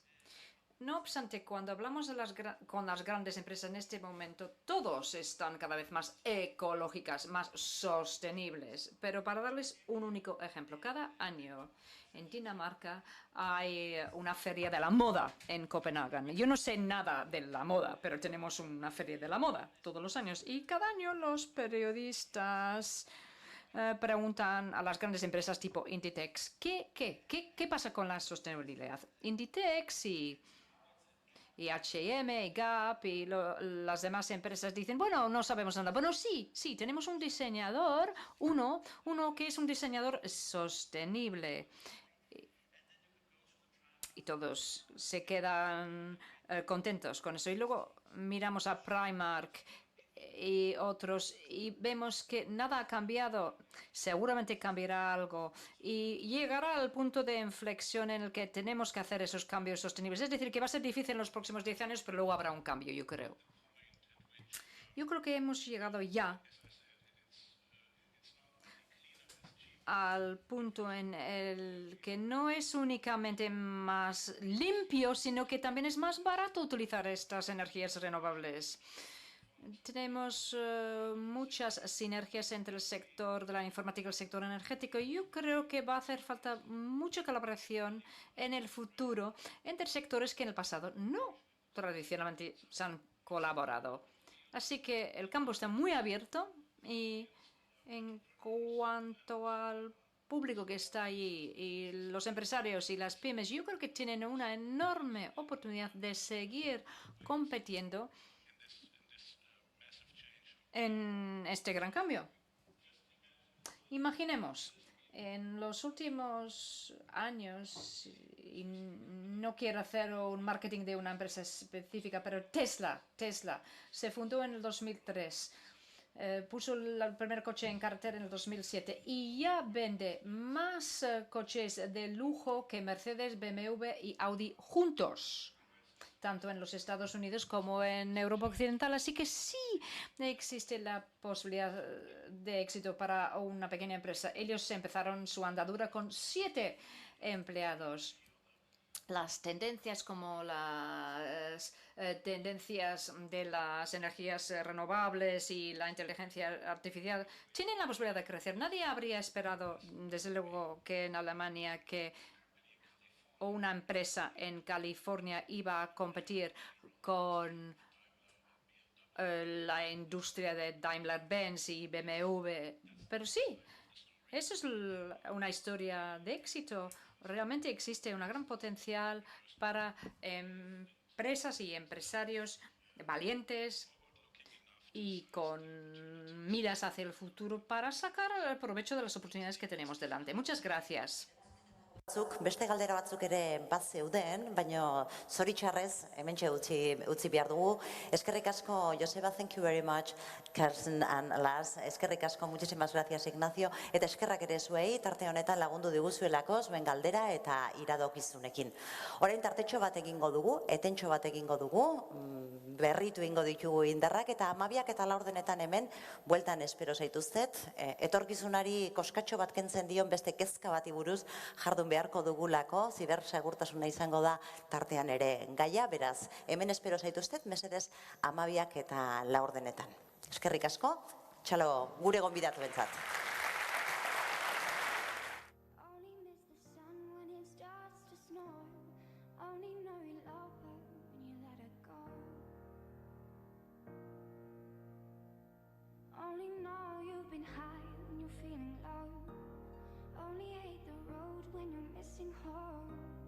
Only know you love her when you let her go. And you let her go. Staring at the bottom of your glass, hoping one day you'll make the dream last. but dreams gone slow and they go so fast. You see when you close your eyes, maybe one day you'll understand why everything you touch surely dies. But you only need the light when it's burning low, only miss the sun when it starts to snow, only know you love her when you let her go, only know you've been high when you're feeling low, only hate the road when you're missing home, only know you love her when you let her go.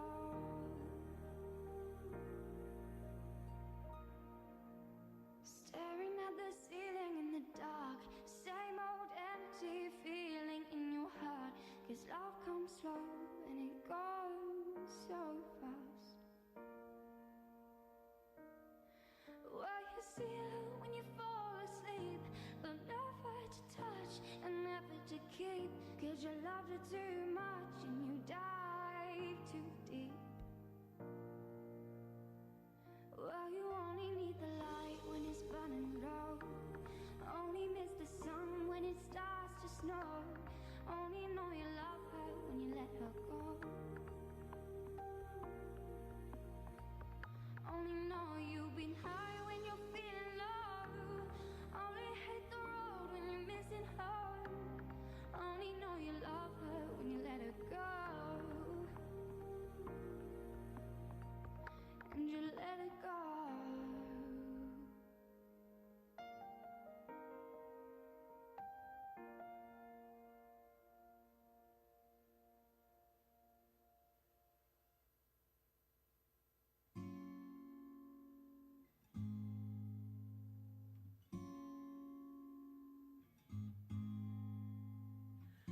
We're no strangers to love, you know the rules and so do I.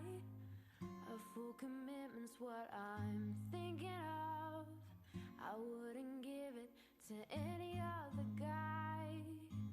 No, I just wanna tell you how I'm feeling, I've gotta make you understand.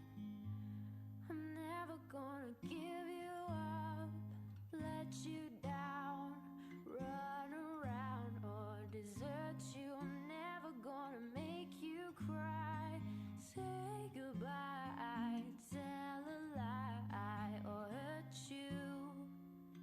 We've known each other for so long, your heart's been aching but you're too shy to say it. Inside we both know what's been going on, we know the game and we're gonna play it. And if you ask me how I'm feeling, don't tell me you're too blind to see. I'm never gonna give you up, let you down, run around or desert you. I'm never gonna make you cry, say goodbye, tell a lie or hurt you. I'm never gonna give you up, let you down, run around or desert you. I'm never gonna make you cry, say goodbye, tell a lie or hurt you. I'm never gonna give you up, give none. I'm never gonna give you up, I'm never gonna give that. If you ask me how I'm feeling, don't tell me you're too blind to see. I'm never gonna give you up, let you down, run around or desert you. I'm never gonna make you cry, say goodbye, tell a lie or hurt you.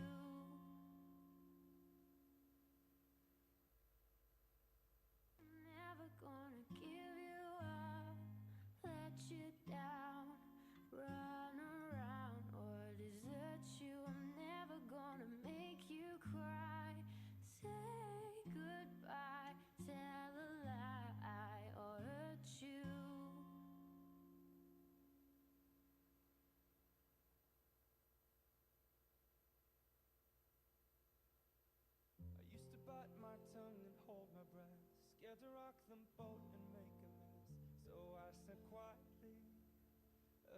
politely. I guess that I forgot I had a choice. I let you push me past the breaking point. I stood for nothing, so I fell for everything. You held me down, but I got up, already brushing off the dust. You hear my voice, you hear that sound, like thunder gonna shake the ground. You held me down, but I got up. Get ready, 'cause I've had enough. I see it all, I see it now. I got the eye of the tiger, fighter, dancing through the fire, 'cause I am a champion. And you're gonna hear me roar, louder, louder than a lion, 'cause I am a champion. And you're gonna hear me roar. Whoa, oh, oh, oh, oh. Whoa, oh, oh, You'll hear me roar. oh, oh, oh, oh. You're gonna hear me roar. Now I'm floating like a butterfly, stinging like a bee. I earned my stripes. I went from zero to my own hero. You held me down, but I got up, already brushing off the dust. You hear my voice, you hear that sound, like thunder gonna shake the ground. You held me down, but I got up. Get ready, 'cause I've had enough. I see it all, I see it now. I got the eye of the tiger, fighter, dancing through the fire, 'cause I am a champion. And you're gonna hear me roar, louder, louder than a lion, 'cause I am a champion. And you're gonna hear me roar. Whoa, oh, oh, oh, oh. Whoa, oh, oh, You'll hear me roar. oh, oh, oh, oh. You're gonna hear me roar.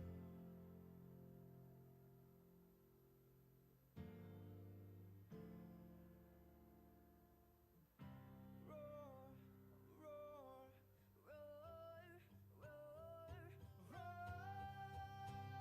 I got the eye of the tiger, Fighter, dancing through the fire, 'cause I am a champion.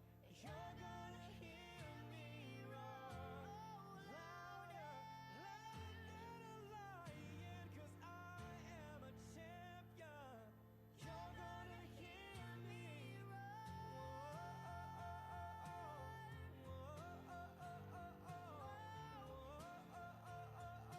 you're gonna hear me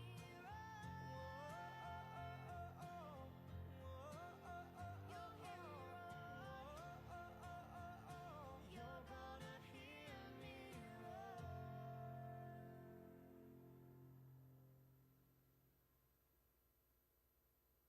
I used to bite my tongue and hold my breath, scared to rock the boat and make a mess.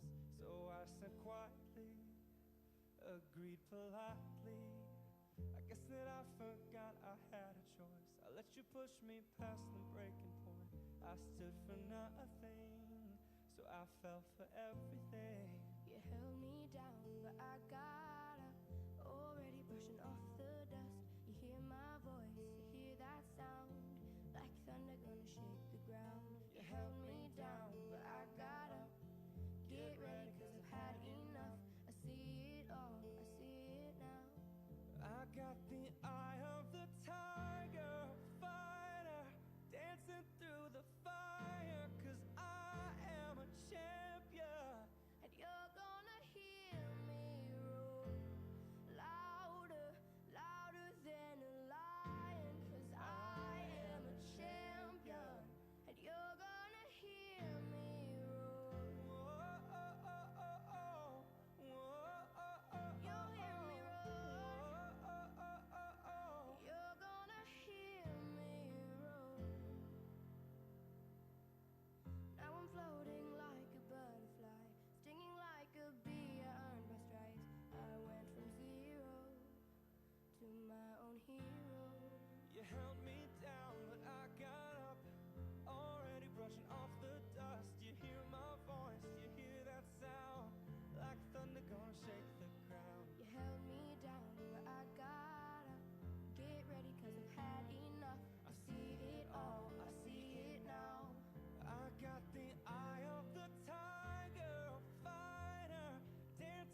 our good friend Beatrice Miller, B-Money. We met we met working on X Factor, and she's one of the most talented singers we know. So Well, thank you.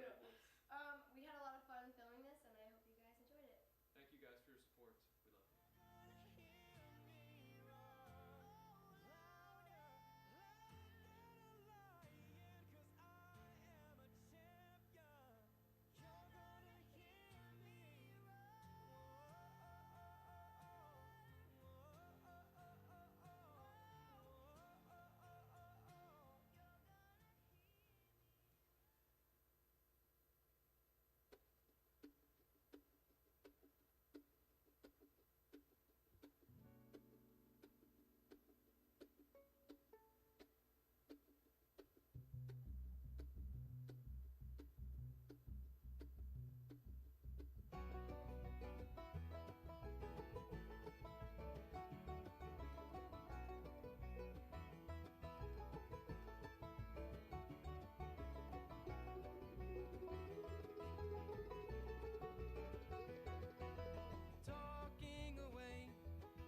ignite a breakfast at midnight to fall in love with strangers. Yeah, we're happy, free, confused, and lonely at the same time. It's miserable and magical. Oh yeah, tonight's the night when we forget about the deadlines. It's time. I don't know about you, but I'm feeling 22. Everything will be alright if you keep me next to you. You don't know about me, but I bet you want to. Everything will be alright if we just keep dancing like we're 22. And 22. It feels like one of those nights where this place is too crowded, too many cool kids. Who's Tyler Ward anyway? It seems like one of those nights we ditch the whole scene and end up dreaming instead of sleeping. Yeah, we're happy, free, confused, and lonely in the best way. It's miserable and magical. Oh yeah, tonight's the night when we forget about the heartbreak. It's time. I don't know about you, but I'm feeling 22. Everything will be alright if you keep me next to you. You don't know about me, but I bet you want to. Everything will be alright if we just keep dancing like we're 22. And 22. Yup, I'm living like my birthday. Out late and we getting there early. Late night just to listen how the birds sing. Tweet, tweet, we could do this thing every day. All worries on the back burner. Call me babe, got me looking like the black Gerber. Make you smile, now you looking like a laugh learner. Late nights, blurry vision up at Fatburger. I hope we live forever. Memories of the life in our endeavors. It's a fact that we probably jet setters. This the kind of day we letting down never. It feels like one of those nights. We ditched the whole scene. It feels like one of those nights. We won't be sleeping. It feels like one of those nights. You look like bad news. I gotta have you. I gotta have you.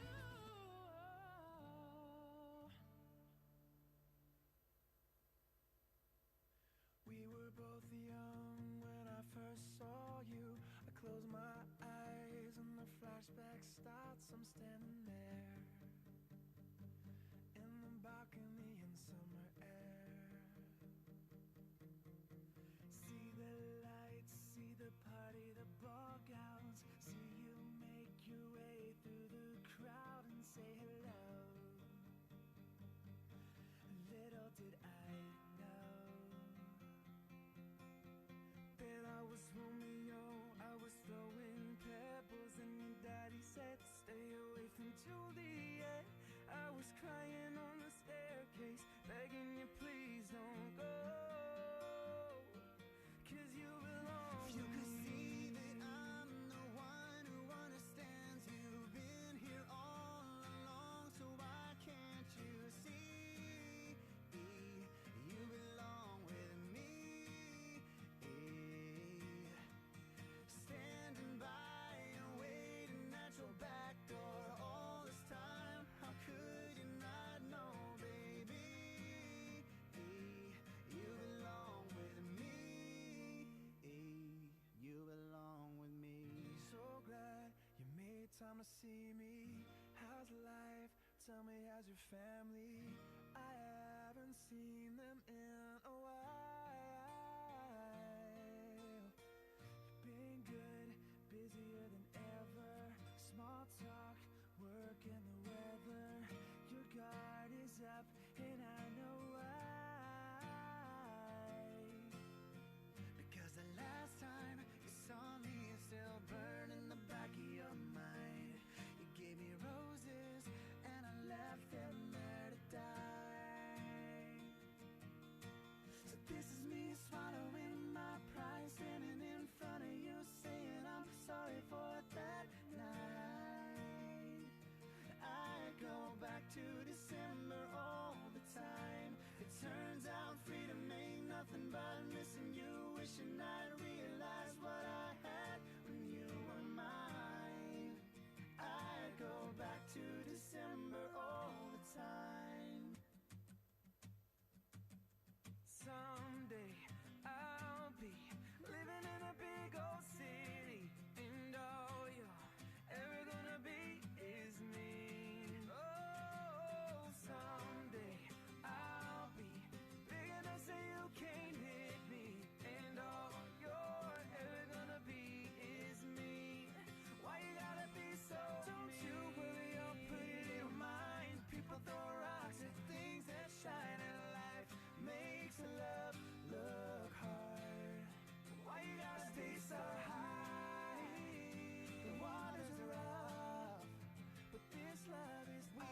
trying to know somebody you never met.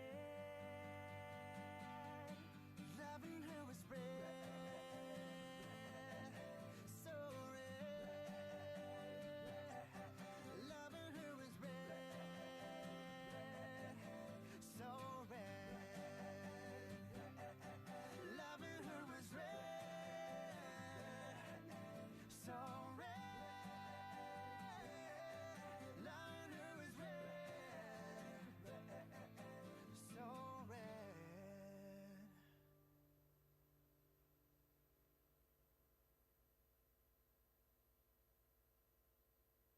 Step one, you say we need to talk. He walks, you say sit down, it's just to talk. Smiles politely back at you, you stare politely right on through some sort of window to your right. As he goes left and you stay right between the lines of fear and blame. You'll begin to wonder why you came. Where did I go wrong? I lost a friend somewhere along in the bitterness, and I would have stayed up with you all night had I known how to save a life. Let him know that you know best, 'cause after all you do know best. Try to slip past his defense without granting innocence. Lay down a list of what is wrong, the things you've told him all along. I pray to God he hears you, and I pray to God he hears you. Where did I go wrong? I lost a friend somewhere along in the bitterness, and I would have stayed up with you all night had I known how to save a life.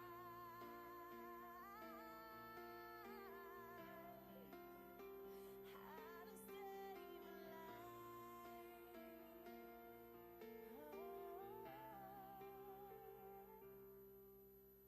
As he begins to raise his voice, you lower yours. Grant him one last choice. Strive until you lose the road, or break with the ones you followed. He will do one of two things. He will admit to everything, or he'll say he's just not the same, and you'll begin to wonder why you came. Where did I go wrong? I lost a friend somewhere along in the bitterness, and I would have stayed up with you all night had I known how to save a life. Where did I go wrong? I lost a friend somewhere alone in the bitterness, and I would have stayed up with you all night had I known how to save a life.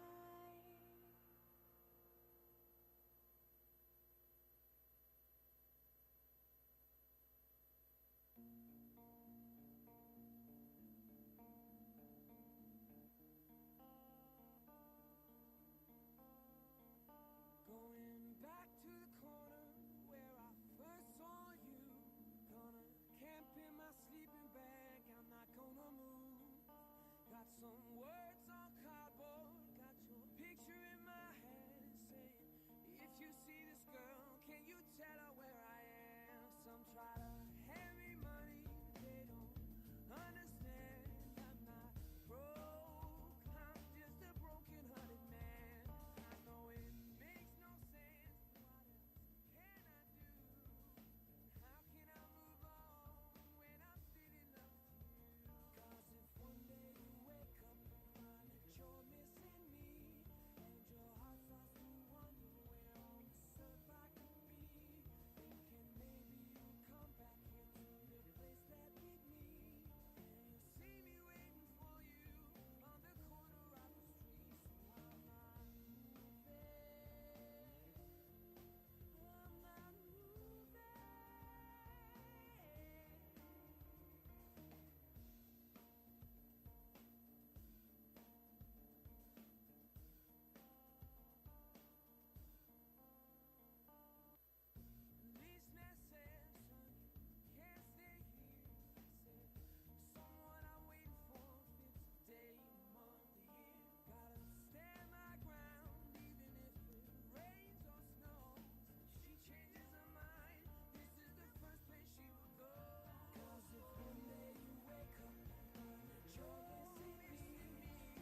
joan den urteko irudietako batzuk urtean behin egiten dugu elkartze hau, baino bistan da urtean zehar egiten dela eguneroko lana.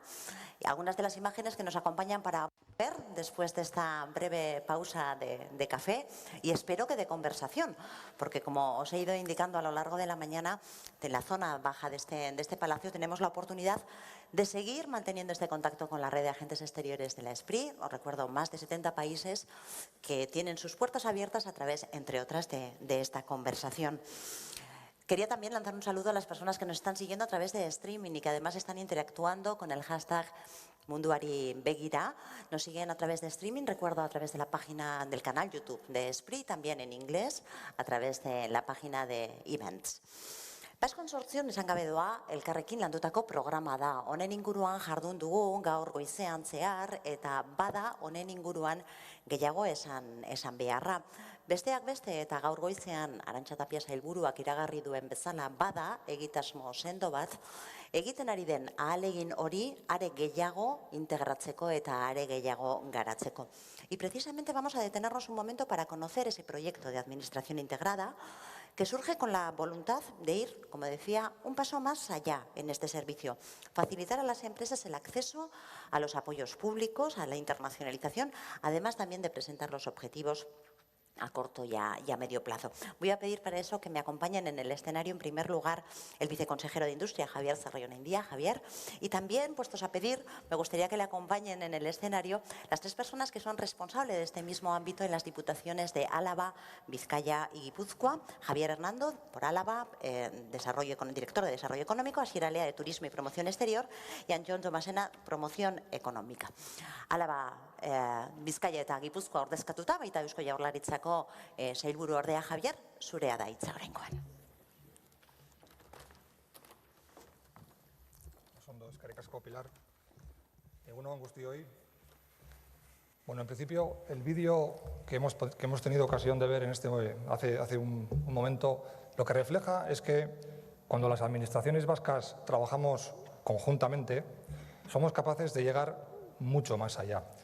El vídeo nos muestra imágenes del evento Smithsonian del año pasado, celebrado en Washington, que inicialmente era un evento de carácter cultural, pero las administraciones vascas, el Gobierno vasco, las tres diputaciones y las cámaras, de la mano de empresas vascas, decidimos que queríamos aprovechar esa oportunidad para preparar también una agenda de carácter económico empresarial. Y acudimos a Estados Unidos todos juntos, de la mano.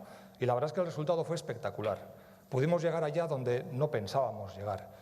Llegamos a estar con gobernadores de estados de primer nivel en Estados Unidos, la Cámara de Comercio de Washington.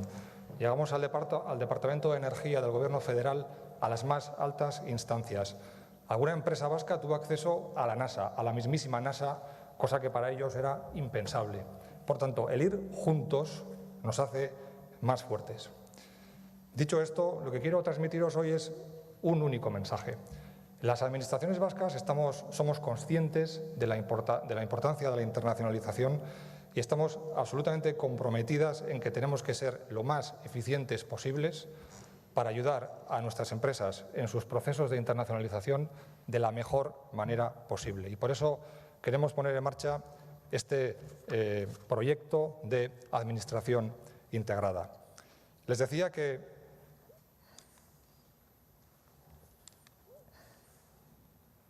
esta no es la presentación. Esto no estaba previsto. Bueno, nos hemos equivocado de presentación, pero es igual. Yo les suelto el speech exactamente igual. Les decía que la internacionalización es absolutamente fundamental para nuestras empresas. En Euskadi, en los años 2012 a 2016, hemos perdido empresas, hemos bajado de 161.000 a 154.000 empresas, pero la internacionalización de nuestras empresas se ha incrementado. Hoy en día tenemos 7.000 empresas que exportan y que están internacionalizadas, que suponen el 4,4% de las empresas de Euskadi. Esas empresas, el año 2016, exportaron 21.500 millones de euros, que supone en exportación más de un 30% del PIB de Euskadi. Por tanto, la internacionalización es fundamental, mejora la competitividad de nuestras empresas y las empresas que están internacionalizadas soportan mucho mejor los procesos de crisis. Bien, ahora sí. Y esta es la foto del conjunto de programas que tenemos en las administraciones públicas vascas y cómo las empresas están acudiendo a nuestros programas. Euskadi cuenta con un tejido empresarial, industrial, donde más del 90% de nuestras empresas son pequeñas y medianas, son pymes. Las empresas grandes no necesitan del apoyo de la Administración. Las empresas grandes vuelan solas, pero las pequeñas sí. Cuando salen fuera, visualizan todavía más la limitación por su tamaño. Están acostumbradas a colaborar entre sí, básicamente también a través de los clústeres, pero también necesitan del apoyo de la Administración. Y esto es una muestra de cómo acuden a los diferentes programas que tenemos, tanto el Gobierno vasco como las 3 diputaciones, como las cámaras de comercio, que organizan misiones, ferias, realizan diagnósticos, estudios de mercado y demás. Como decía la Sailburu a primera hora, intentamos darles un servicio personalizado, porque cada una tiene necesidades diferentes. Unas acuden en un momento de iniciación, otras en un momento de consolidación de sus procesos de internacionalización y otras una vez que ya están consolidadas en su internacionalización porque necesitan implantaciones en el exterior. A todas y cada una de ellas intentamos darles un servicio personalizado. Y esto es lo que tenemos a día de hoy. Tenemos un mapa complejo, con diferentes agentes e instituciones que ponemos en marcha diferentes programas para intentar ayudar de la mejor manera posible a nuestras empresas. El Gobierno vasco con el Global EIAN, el Kartzen, el apoyo a licitaciones internacionales, las becas que comentaba la Sailburu inicialmente, las diputaciones con sus programas, las cámaras de comercio, en definitiva, un mapa complejo, con diferentes agentes y multitud de programas, de herramientas y de ayudas, que supone un esfuerzo para las empresas, porque tienen que multiplicar y duplicar sus presentaciones, porque tienen muchas veces que ver que reciben resultados y evaluaciones diferentes por parte de las distintas instituciones. Y ante esto, ¿qué es lo que planteamos? Pues lo que planteamos es un modo de funcionar diferente, un modo de funcionar en el que las administraciones vascas estemos mucho mejor coordinadas y de esta forma podamos dar apoyo a nuestras pymes mucho mejor y de manera más eficiente. Para ello, ¿qué es lo que planteamos? Lo que planteamos es ya a corto plazo poner en marcha 6 medidas concretas que visualicen esta administración integrada. En primer lugar, definir un modelo de solicitud común, simplificar el papeleo para las empresas. 2, fijar un mismo plazo de apertura de convocatorias, que sepamos todos cuándo se abre el plazo y cuándo se cierra. 3, simplificar lugares de presentación de solicitudes. 4, establecer un protocolo de intercambio de datos requeridos a las empresas entre las distintas administraciones. Esto es, intentar marear lo menos posible a las empresas y que las administraciones estemos lo mejor coordinadas posibles y que nos intercambiemos los datos de los que disponemos. En quinto lugar, utilizar los mismos criterios de análisis y evaluación en los proyectos. Si tenemos una misma estrategia, si tenemos los mismos objetivos, tenemos que tener los mismos criterios de evaluación. Y por último, cómo no, lograr optimización de los recursos. Lograr que la administración sea más eficiente y lograr reducir costes y tiempo para las empresas, teniendo en cuenta que el tiempo también es un coste, por supuesto. Esto en cuanto a medidas concretas, y esto deberíamos englobarlo en un marco de cambios estructurales que se van a producir a medio-largo plazo. Cambios estructurales desde el punto de vista organizativo. La administración integrada supondrá simplificar al máximo posible los trámites administrativos para las empresas.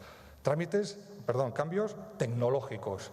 Estamos en el momento de la industria 4.0, de la digitalización, de la cuarta revolución industrial, del Internet de las cosas. La administración tiene que ser ágil, moderna y digital, y las empresas tienen que poder presentar sus solicitudes de manera telemática y recibir respuestas, como les decía, ágiles. Tenemos que afrontar cambios jurídicos, tenemos que dar forma y crear herramientas jurídicas que den amparo a esta nueva forma de funcionar. Y finalmente, por supuesto, cambios económicos. Todo esto con el objetivo de que la administración y las empresas seamos más eficientes. Por tanto, la administración integrada es un objetivo fundamental de Gobierno vasco, de las 3 diputaciones y de las cámaras, por tanto del Consorcio Vasco de Internacionalización, porque las empresas vascas están Estáis para trabajar, para crecer, para crear riqueza y empleo, y no para perder tiempo en papeles, en trámites administrativos.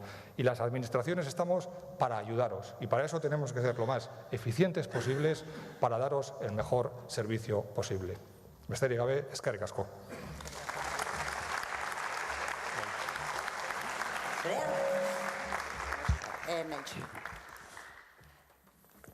Así es como lo ha explicado el viceconsejero en nombre de todos los agentes que forman parte de este Basque Consortium, pero ya hemos dicho que este Basque Consortium es un esfuerzo y una visión compartida, y me gustaría, aprovechando la oportunidad de que estéis también sobre el escenario, conocer vuestra opinión. Javier, podríamos empezar por Álava. Sí, dos ideas muy rápidas desde la Diputación Foral de Álava. La Diputación cree absolutamente en la cooperación y en la colaboración interinstitucional. Bien prueba de ello es que el programa que tenemos de apoyo a la internacionalización, Intercop, lanzado en 2015, ya fue consensuado y coordinado con el Gobierno vasco. Y queremos avanzar por este camino, evidentemente. La segunda idea que me gustaría resaltar es que, ya se ha dicho, estamos convencidos de que unidos somos más fuertes. Es evidente que hacia afuera no es discutible, pero también creemos que es evidente que hacia adentro, trabajando juntos, vamos a ser capaces de dar un mejor servicio a las empresas, como se acaba de decir. En la Diputación de Álava, y esta cuestión de principios, nos gusta el planteamiento porque es un enfoque cliente, que es un principio de política industrial que compartimos absolutamente. Entonces, está muy claro, la Diputación apuesta por avanzar por este camino, por esta administración integrada. No va a ser fácil, los usos, los ritmos, las culturas administrativas son diferentes, pero evidentemente tenemos la voluntad de avanzar porque estamos convencidos de que juntos vamos a ser más fuertes y va a tener un mejor servicio. Vamos a Vizcaya. Asier. Kaixo, egunon. Pues nada, aprovechando que estamos hoy en un evento de internacionalización, quería comentar en la línea de lo que comentaba antes Javier, una frase de Ben Gurión, ¿no? Que los países pequeños no se pueden permitir la mediocridad y por lo tanto deben al menos optimizar los recursos. Estamos en una era de cambios disruptivos, como hemos oído hoy en la primera mitad de la mañana. Entonces, como administración, nosotros también debemos de cambiar. Cuando salimos fuera, probablemente los programas que hemos estado presentando aquí en la PowerPoint vayan a cambiar, vayan a ser menos siglo XX y más siglo XXI, más de posicionamiento. Hablábamos antes a Sailburu más de a lo mejor de el ejercicio de soft power, como el propio Smithsonian, y menos tal vez ayudas asistidas más de bajo valor añadido como han sido hasta ahora. Entonces, mientras llevamos a cabo todos estos cambios, que menos también que optimicemos y facilitemos el acceso a estos anteriores programas, antiguos programas y a los nuevos que vendrán, pues todos juntos en este pequeño país. Mil esker. Aurrera begira jartzeko eskatzen diegu gure enpresei, aurrera begira jarri behar dugu geronek ere, ez bakarrik erakusleioa, ez bakarrik eskaparatea, etxe barrukoa ere horren arabera antolatuta. Gipuzko aldean nola ikusten dira gauzak? Bueno, egunon, eskerrik asko denoi. Gipuzko aldean, proiektu ikusten dugu, proiektu oso positiboa dela lurraldentzat, orokor, eta positiboa eta baita ere emankorra izango dela, ez? Gu Gipuzko aldetik hitz egiteut, baina hemengo enpresak elkarlanean lan egitea ohituta daude, bai teknologia aldetik, bai berrikuntza aldetik, bai merkatutara azaltzeko aldetik, eta nik uste dut instituzio aldetik elkarlaneko proiektu hau garatzea eta martxan jartzea oso positiboa dela. Eta gehien bat hori azpimarratuko nuke. No, decía que hoy además estamos hablando todo el día de la cooperación, de la colaboración en las relaciones personales, sobre el futuro, las empresas, etcétera, etcétera, en la tecnología, y en Guipúzcoa pues la colaboración existe en las empresas y nosotros tomamos como este proyecto, este reto, como algo muy positivo y muy importante para el territorio y sobre todo que va a incidir positivamente en el territorio y en las empresas. Y eso sería básicamente. Eskerrik asko, Lauro, y muchísimas gracias a los cuatro por acercarnos un poco más cuál es lo que tenemos en el taller para poder salir cuanto antes y acompañar, como estábamos diciendo, en este mismo sentido de llegar no solamente más lejos, sino también de forma mucho más sólida. Ese es el objetivo, ese es el servicio que queremos prestar a nuestras empresas también desde la administración. Ese es el objetivo. Eskerrik asko, Lauroi, gurekin izateagatik, eta eskerrik asko ez bakarrik joan den urtetik ona egindako lanarengatik, baizik eta hemendik aurrera datorkienarengatik ere bai. Ondo izan.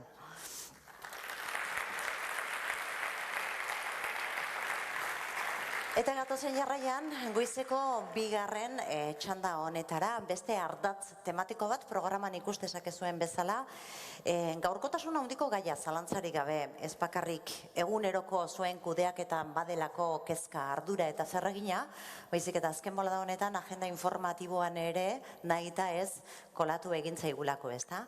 El nuevo escenario que estamos dibujando está marcado, como hemos escuchado, de complejidad en la gestión de las oportunidades y también de los riesgos, sin lugar a dudas. Todas ellas, oportunidades y riesgos, hay que gestionar. Uno es el derivado de la alta conectividad de todo tipo de sistemas. Ya hemos escuchado que la tendencia no es en sí mismo Internet, sino esta conectividad.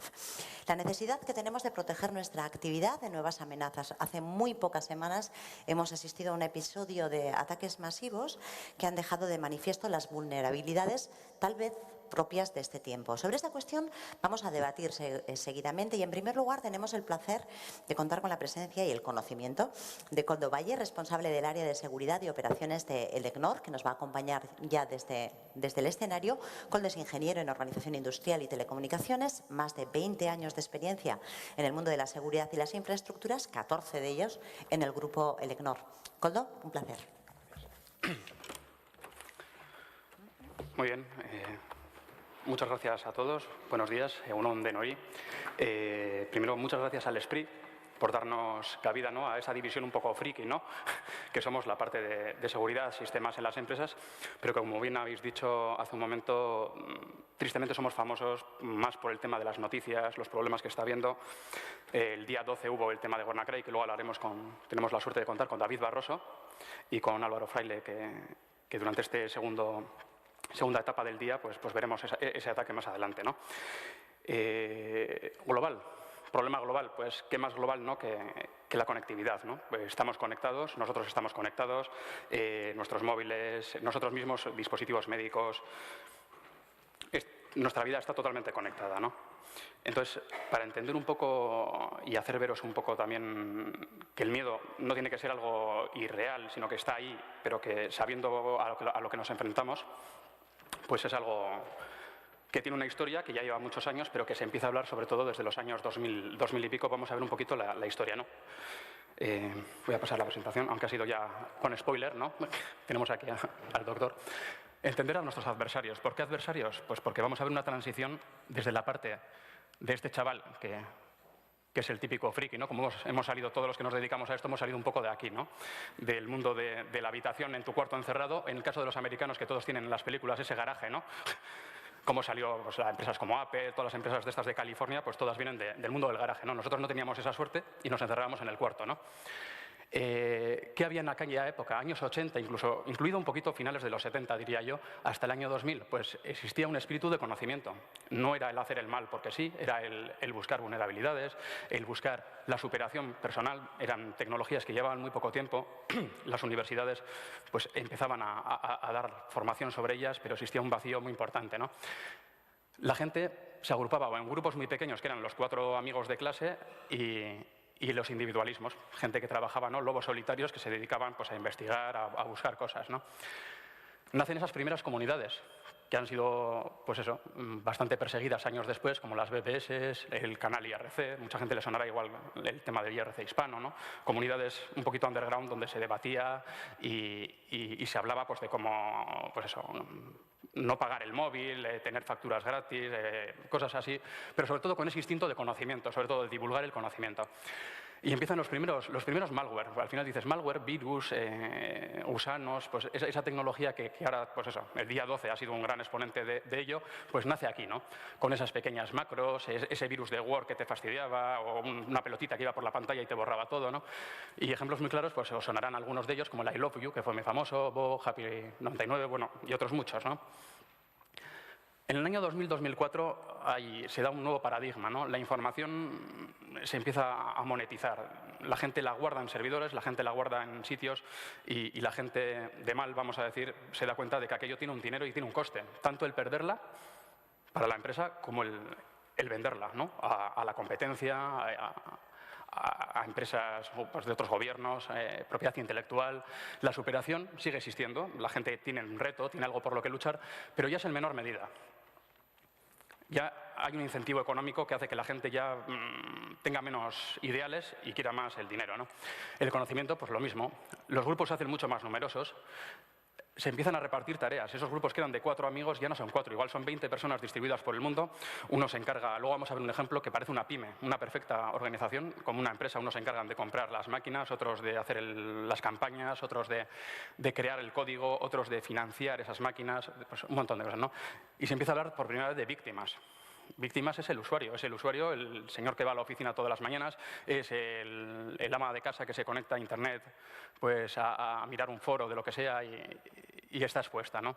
Nacen las primeras comunidades underground, ya mucho más sofisticadas, más cerradas, pues, y vemos los primeros casos ya de phishing, esos correos, pues, ¿no? Que ahora están muy de moda, pero que ya en aquella época empezaban de, pues eso, has heredado una herencia de no sé qué, o no puedo declarar esta herencia y te usan a ti de mula. Pues eso empieza por aquí. Los keyloggers, robos de contraseñas, empiezan las primeras pues, virus de móviles, como por ejemplo aquí pues que hizo un daño terrible a las empresas, pues tenemos el Blaster, por ejemplo, el Nimda. Empieza el adware, esas publicidades de las barras que hay gente que está navegando y el navegador es una pantalla así, porque todo lo demás son barras de publicidad, pues empiezan a meterse aquí también porque dan mucho dinero, ¿no? Aquí sucede ya que entran nuevas figuras, ¿no? El señor mafioso, ¿no? Pues la información ya no es dinero, la información es mucho dinero, es nuestra vida. Si nos roban a cualquier empresa de las que estamos aquí, nos roban pues, un servidor de I+D, además en el País Vasco, pues para bien y para mal somos una región donde el I+D más I pues es muy importante, ¿no? Nuestro bagaje diferenciador está sobre todo en la propiedad intelectual y nuestro carácter diferenciador está en que investigamos mucho, desarrollamos y aunque somos pequeños tenemos una gran capacidad de crear cosas que nadie tiene, ¿no? Pues esa información es muchísimo dinero. Los grupos ya están muy bien organizados y emergen los nuevos actores, pues criminales profesionales que se encargan de dar pie a nuevos sectores, a contratar pues, hackers, a contratar, a extorsionar, a hacer esa información, pues lo puedes hacer con ella lo que quieras, ¿no? Y empiezan las sponsorizaciones de gobierno. Gobiernos que pagan a estas divisiones y hacen pequeñas empresas. Por el caso de China pues, es el más evidente, ¿no? Y todos hemos oído pues, eso, que tienen montones de pequeñas empresitas dedicadas pues, a robar poco a poco información, ¿no? Se especializa, se profesionaliza, ya no es un hecho de conocer ni de superarse a sí mismo, es un hecho de un negocio, es una empresa más, ¿no? El fraude es sofisticado, agresividad, es un modelo de negocio nuevo, ¿no? Con infraestructura de soporte, tú tienes soporte 24 horas que muchas empresas de aquí no nos podemos ni permitir siquiera el tener a una persona que te habla en multidioma, ¿no? Luego vamos a ver un caso. Y ya empiezan virus pues, mucho más dañinos, ¿no? El Zeus, Conficker, Stuxnet, virus que están creados por gobiernos y que se meten dentro de las plantas nucleares, dentro de las energías, que ya son infraestructuras críticas, ¿no? Da un poquito más de miedo, ¿no? El tema de los ATMs, los cajeros automáticos, pues están desde estos años pues, y hoy en día todavía pues está la gente pues, que saca dinero pues eso, de forma ilegal. Y el ransomware, que es lo que más daño nos acaba de hacer el día 12, ¿no? Que pensábamos que pasaba un poco la oleada, pero ha vuelto, ¿no? 2015 ya pues el negocio es un negocio en mayúsculas, totalmente redondo. Empresas, grupitos de estos, pues al final se dedican profesionalmente 24/7 a esto y tienen, como parece un CPD, ¿no? Pues cuántos quisiéramos tener en nuestras oficinas, nuestras empresas, algo tan futurista y sofisticado como esto, ¿no? Pues tienen muchísima más infraestructura que la mayoría de las compañías, incluidas las grandes, ¿eh? La jerarquía existe perfectamente, existe una organización donde existen mandos intermedios, una alta dirección, trabajadores que trabajan constantemente y no las 8 horas típicas de los convenios, sino 12, 14 horas todos los días dedicados a estos, ¿no? Y nos llegan estos casos de ransomware avanzado, ¿no? Pues spear phishing, esos correos dirigidos para meter virus, robar información, sobre todo de cara a filtrar información y sacar provecho de ella, ¿no? Tenemos la versión Duku2, CryptoLockers, TeslaCrypt, pues que todavía hay discos duros pues que no se han podido ni salvar, ¿no? Porque algunos tienen vulnerabilidades, otros para nada, y son tan robustos que ni con años y años de computación podría sacar las claves de un TeslaCrypt 4, ¿no? Aquí tenemos pues, un ejemplo de cómo es una empresita o una pequeña pyme, como le llamo yo, pues dedicada a esto, ¿no? Como puede ser las unit chinas o cualquier sponsor de gobierno, pues tiene distintas divisiones de estas, ¿no? Gente que se dedica pues, a traficar, las mulas, que es a la gente a la que timan, ese correo de he heredado una herencia y necesito una cuenta en España para para blanquear y demás, y te usan a ti, ¿no? Pues los casiers, hay una gestión, hay un departamento técnico, un departamento comercial, el soporte que os decía, tú ahora cualquier virus, WannaCry no sé en cuántos idiomas al final, pero yo creo que más de 50 idiomas llegó a tener soporte. Tú, si querías pagar, te podías comunicar y tenías, pues eso, igual 50 tipos de idiomas o más incluso, para poder hablar con ellas, ¿no? Casos reales. Pues al final, una frase muy chula que dijo María, una periodista, María Peirano, en un TEDx, en una charla en Madrid, dijo que vivimos en una caja de cristal, ¿no? Y es cierto, ¿no? O sea, estamos todo el día poniendo, yo mismo el primero, aunque cada vez menos, nuestra vida en las redes sociales. Hacemos unas lentejas y nos quedan chulas, le sacamos una foto, ¿no? Pues eso al final hay que concienciar a la gente que tiene muchos peligros, ¿no? Estabais viendo aquí casos, ¿no? Buscar víctimas en Facebook para robar en domicilios. Gente que, pues ahora sobre todo que llega cara al verano, gente que se va de vacaciones y dice, nos vamos a las Bahamas 2 semanas. Y dices, pues muy bien, pues 2 semanas que tengo la casa para mí, ¿no? Gente que, pues eso, que le han robado, gente que publica que le ha tocado la lotería, ¿no? Esta chica australiana fue muy famosa hace unos años, en el 2015 por eso, ¿no? Sacó el boleto premiado con el código QR abajo, el código de 2 barras ahí, ¿no? Pues súper inteligente, ¿no? Bueno, pues a veces la efusividad, a veces el miedo, luego vamos a ver casos donde el miedo también juega una mala pasada, ¿no? Gente, también unos ilustrados, ¿no?, que roba un banco y lo publica directamente, ¿no? ¿Sabes? Pues, estos son casos totalmente reales, pero de estos hay montones y montones y montones, ¿no? Pues los ilustrados sacan hasta los billetes, ¿no? Pues eso. Bueno, y ahora estos son casos ya un poquito más bestias, ¿no? Un poquito, ya son nuestros en particular. Este caso de Dark Hotel, que os voy a comentar ahora, no sucedió exactamente en Grupo Lecnor, pero sí en una empresa amiga del grupo, vamos a decir, ¿no? Y ¿cuántos de aquí, por ejemplo, cuando vais a... Lo primero que hacéis cuando bajáis de un avión, ¿qué es? ¿No? Pues intentar buscar la red wifi, ¿no? Cuando vais a un hotel, buscar la red wifi. Todos estamos conectados, no queremos pagarle los datos, el roaming hasta pasado mañana, no, mañana es el día, ¿no? Que el roaming europeo desaparece, en teoría, habrá que verlo, pues queremos conectividad, ¿no? Pues para que nos lo pensemos un poco más, pues esto está muy bien, ¿no? Se sabe que hay casos desde 2007, ¿no?, que utilizan redes wifi de hoteles y centros de negocio, utilizan exploits, abusan certificados y sobre todo, y aquí está el problema y el kit de la cuestión, orientado a ejecutivos, a la alta dirección de grandes compañías de Europa, ¿no? Sobre todo europeas, asiáticas, y difícil de detectar porque no hay un patrón consistente, ¿no? Entonces, para verlo claramente, vamos a ver un ejemplo real, ¿no?, que nos sucedió en 2015, ¿no? Nos llegó un portátil y un iPad, que el iPad estaba con jailbreak, y es importante matizarlo el porqué, porque es el que abrió la caja de Pandora, ¿no?, de un directivo de una compañía amiga, y pues, que hacía cosas muy raras, ¿no? Consumía muchísima batería.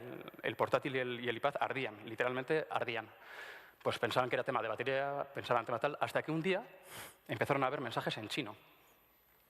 Pop-ups en chino, en la pantalla, y ahí ya se empezaron a asustar, ¿no? Entonces, pues, viendo lo que había aquí, pues empezamos a hablar con ese directivo y al final contó la verdad. Llegó al hotel y el portal cautivo, que aquí lo tenéis también en el Cursal si habéis entrado, le ofrecía la descarga gratuita de un juego, de algo que le gustaba mucho, que en este caso eran los juegos de cartas, de Blackjack y demás. O sea, ya era totalmente dirigido, ¿no? Y se lo instaló, tanto en el PC como en el iPad, ¿no? El iPad, intentando hacer el forense con gente que se dedica a hacer auditoría forense de máquinas, haciendo el análisis, se fastidió. No sabemos si adrede estaba muy bien hecho o estaba tan mal hecho que también se fastidió por eso, pero el portátil sí que tuvimos mucha trazabilidad del tema y como todavía está en investigación tampoco puedo poner trazas, pero el caso es que se dedicaba todas las noches y al final durante todo el tiempo a llevarse los datos de My Documents and Settings, todos los documentos de esa persona en cachitos muy pequeños, paquetitos, que iban cifrados punto a China, a veces de noche, luego ya actualizaban el software desde un centro de comando and control y las versiones nuevas estaban constantemente todo el día. Como se dieron cuenta que llevaban más de un año así, nadie se había dado cuenta hasta que hacen una actualización en el servidor chino y casca. Si no llega a cascar, pues ese portátil todavía estaría seguramente filtrando datos, ¿no? Entonces, el tema de las wifis, pues la verdad es que da para muchos capítulos, luego igual hablamos un poco en la mesa redonda, pero es una cosa que no nos estamos dando cuenta el peligro a lo que nos exponemos y es más que obvio decirlo, pero todo el mundo al final está todo el día conectándose a cosas que no saben ni si son reales, ni a dónde van, ni lo que se está haciendo, ¿no? El caso es tener gratis internet, porque tenemos una dependencia total, ¿no?, de las conectividades. Luego, que está muy de moda también, y ahora con el WannaCry se ha olvidado un poco, pero nosotros en el caso del EGNOR recibimos de estos decenas a la semana, ¿vale? Esto es un caso también real, lo que os voy a explicar, con un ejemplo luego en un PDF que vamos a ver. Primeros casos que aparecen, 2011-2012, esto no se tiene en cuenta hasta que Expansión, que es el periódico que lee muchísima gente, se hace eco y lo publica. Entonces, ya parece que la cosa ya existía, ¿no? Pero realmente lleva 3 años atrás, ¿no? Se ha ido perfeccionando muchísimo durante el tiempo. Los medios estirados, solo necesitas a una persona que llame por teléfono y a otra que mande un correo electrónico. Es baratísimo y muy rentable, porque con que caiga uno de cada X mil, pues es un chollo, ¿no?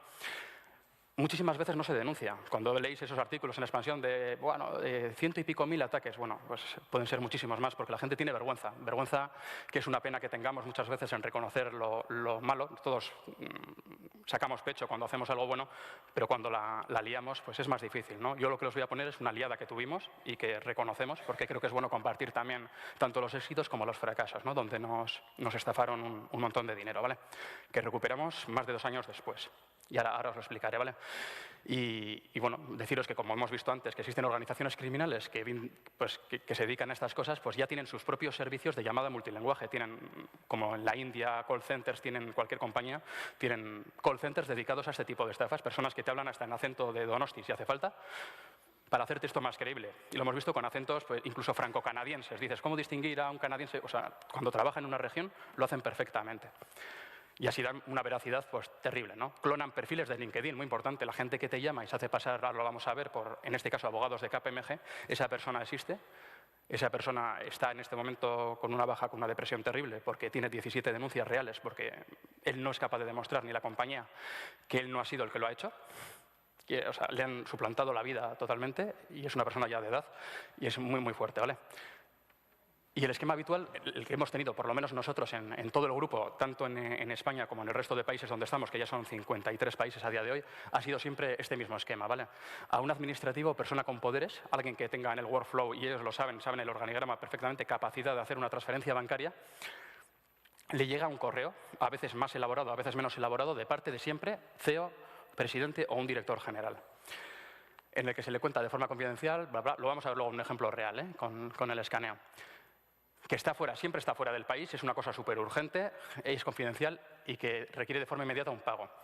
Y esta es la segunda añadida, que en las últimas versiones, desde el 2015, tenemos más a menudo, que es que siempre te llama luego alguien, ya sea de un bufete de abogados importante o de una consultora importante, haciéndose pasar por el asesor de esa persona y que va a hacer contigo todo el plan para hacerlo lo más rápido posible y te exige siempre un contrato falso, totalmente con un membrete de la compañía perfectamente puesto, confidencialidad para que lo firmes. Y de hecho lo ha firmado, en los 7 casos que hemos llegado a registrar, lo han firmado 4. O sea que la gente dice, es que hay que ser tonto para hacerlo o no.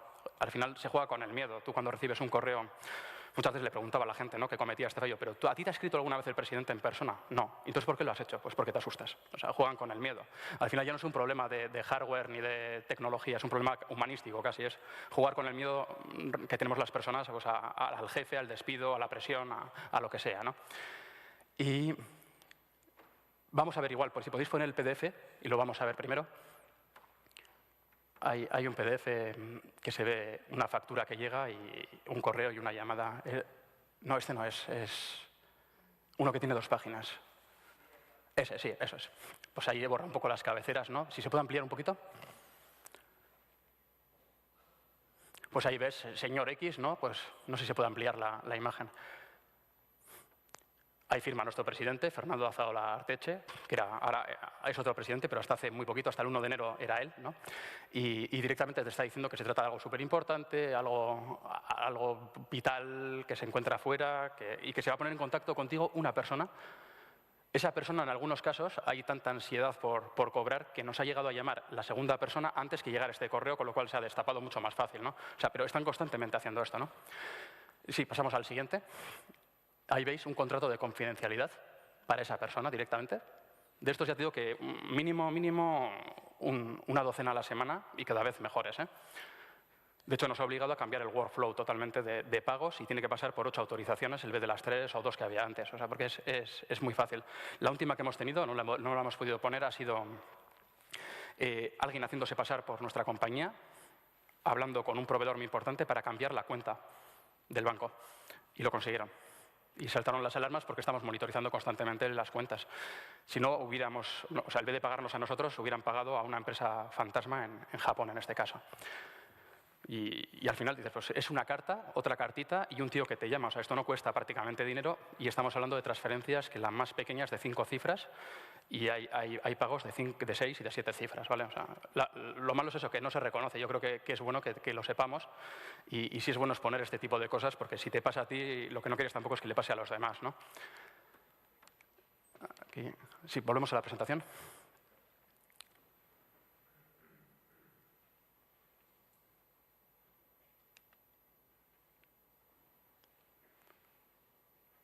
A ver si...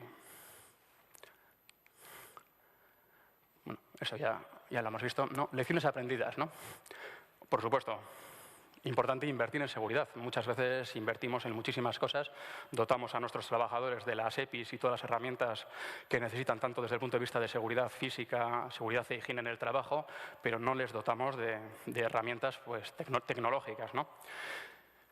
Proteger nuestro perímetro, el endpoint, y no olvidarnos de que casi todo lo que estamos colgando ahora no lo colgamos en servidores que tenemos en nuestra casa, sino que lo ponemos por arriba y muchas veces tampoco sabemos lo que hacemos, ¿no? Luego hablaremos un poquito de esto, del GDPR, ¿no? Que tanto nos preocupa a todas las empresas de cara al año que viene, en mayo, ¿no? ¿Qué va a pasar? Ahora con el Brexit también se está como desfigurando, ¿no? el tema. Importantísimo. Si no estamos concienciados desde la dirección, lo más alto, desde el más alto nivel, en el caso de nuestra compañía ha costado, pero tenemos un respaldo total y absoluto desde lo más alto hasta abajo, pues el fracaso es casi seguro, ¿no? Todas las iniciativas de seguridad tienen que salir desde la alta dirección y todo el negocio y proceso de negocio debe incorporar transversalmente, aunque sea un poquito, el tema de la ciberseguridad, porque es que al final no se ha tenido en cuenta para nada, ya que estamos haciendo esa transformación digital, ¿no? Que tanto hablamos, 4.0, todo lo que ponemos a todo 4. algo, 5, la siguiente será la 6, tal. Las personas, ¿en qué versión las tenemos? Que es lo que digo yo. ¿Nuestros empleados en qué versión están?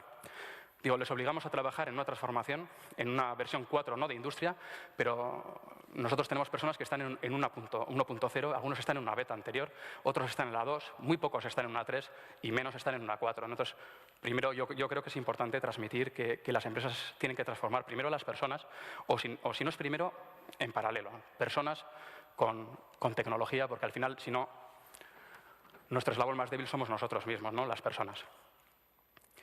El grado de especialización, ¿no? Como estamos diciendo, pues, y el seguimiento pues, es enorme. O sea, daros cuenta de que si tú haces muy bien tu trabajo y te dedicas constantemente a hacer una cosa y eres bueno, pues estos también, porque están constantemente y todo el día haciendo su trabajo, que es robarte la información o vulnerar tus sistemas, ¿no? Esta frase que se dice mucho, pero que es una realidad aplastante, ¿no? Ninguna organización ha estado, está ni estará a salvo, hay que vivir con ello. Existen dos clases de empresas, las que han sido atacadas y las que no lo saben. De cada año que viene, el GDPR se va a exigir comunicar un incidente grave de seguridad en 72 horas. Los últimos informes, yo no me fío mucho de los números, pero hablan de 300, 400 días entre que una empresa es vulnerada y se da cuenta.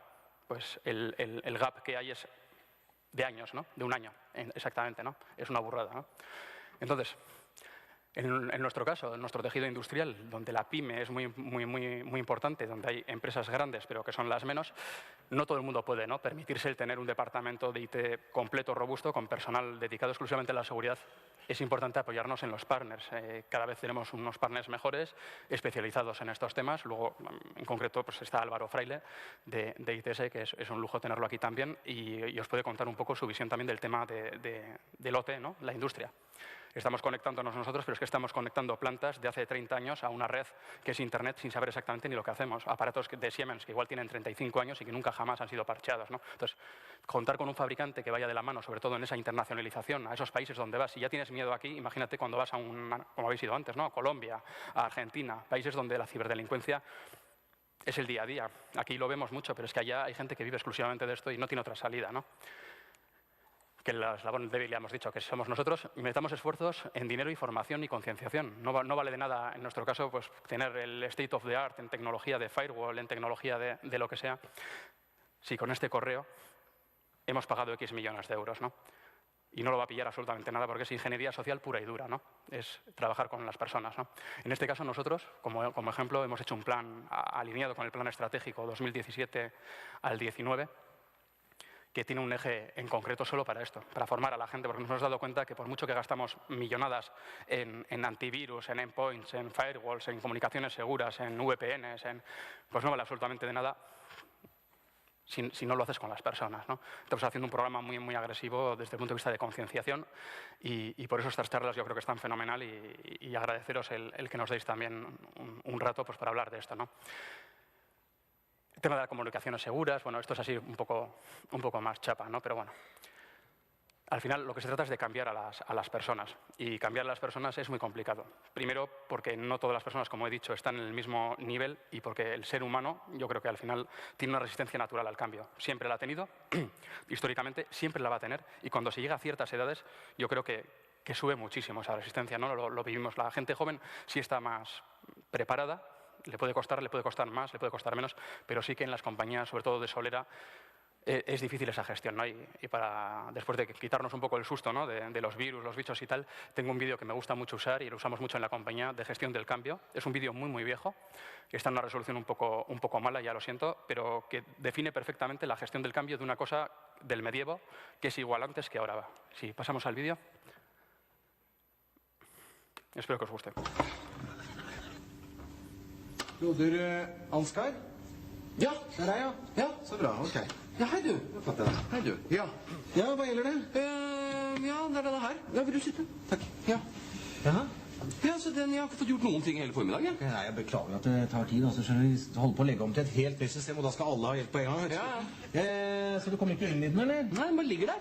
Ok, har du forsøkt å åpne den? Ja, åpne den, altså hvis det hadde vært så enkelt, så hadde jeg jo ikke tilkalt helpdesk, hadde jeg vel? Nei, det er sant. Nei. Vil du ha en kopp varmt vann? Nei, det skal være fort gjort, det skal vi se. Du bare gjør der. Sånn. Ja, da er du i gang. Ja, altså så langt kom jeg også. Ok. Men så stoppet det opp, og så var jeg redd for at noe av teksten skulle forsvinne, så jeg turte ikke å gå videre. Åja, ok. Nei, men du skjønner at inni her, så ligger det kanskje flere 100 sider med lagret tekst.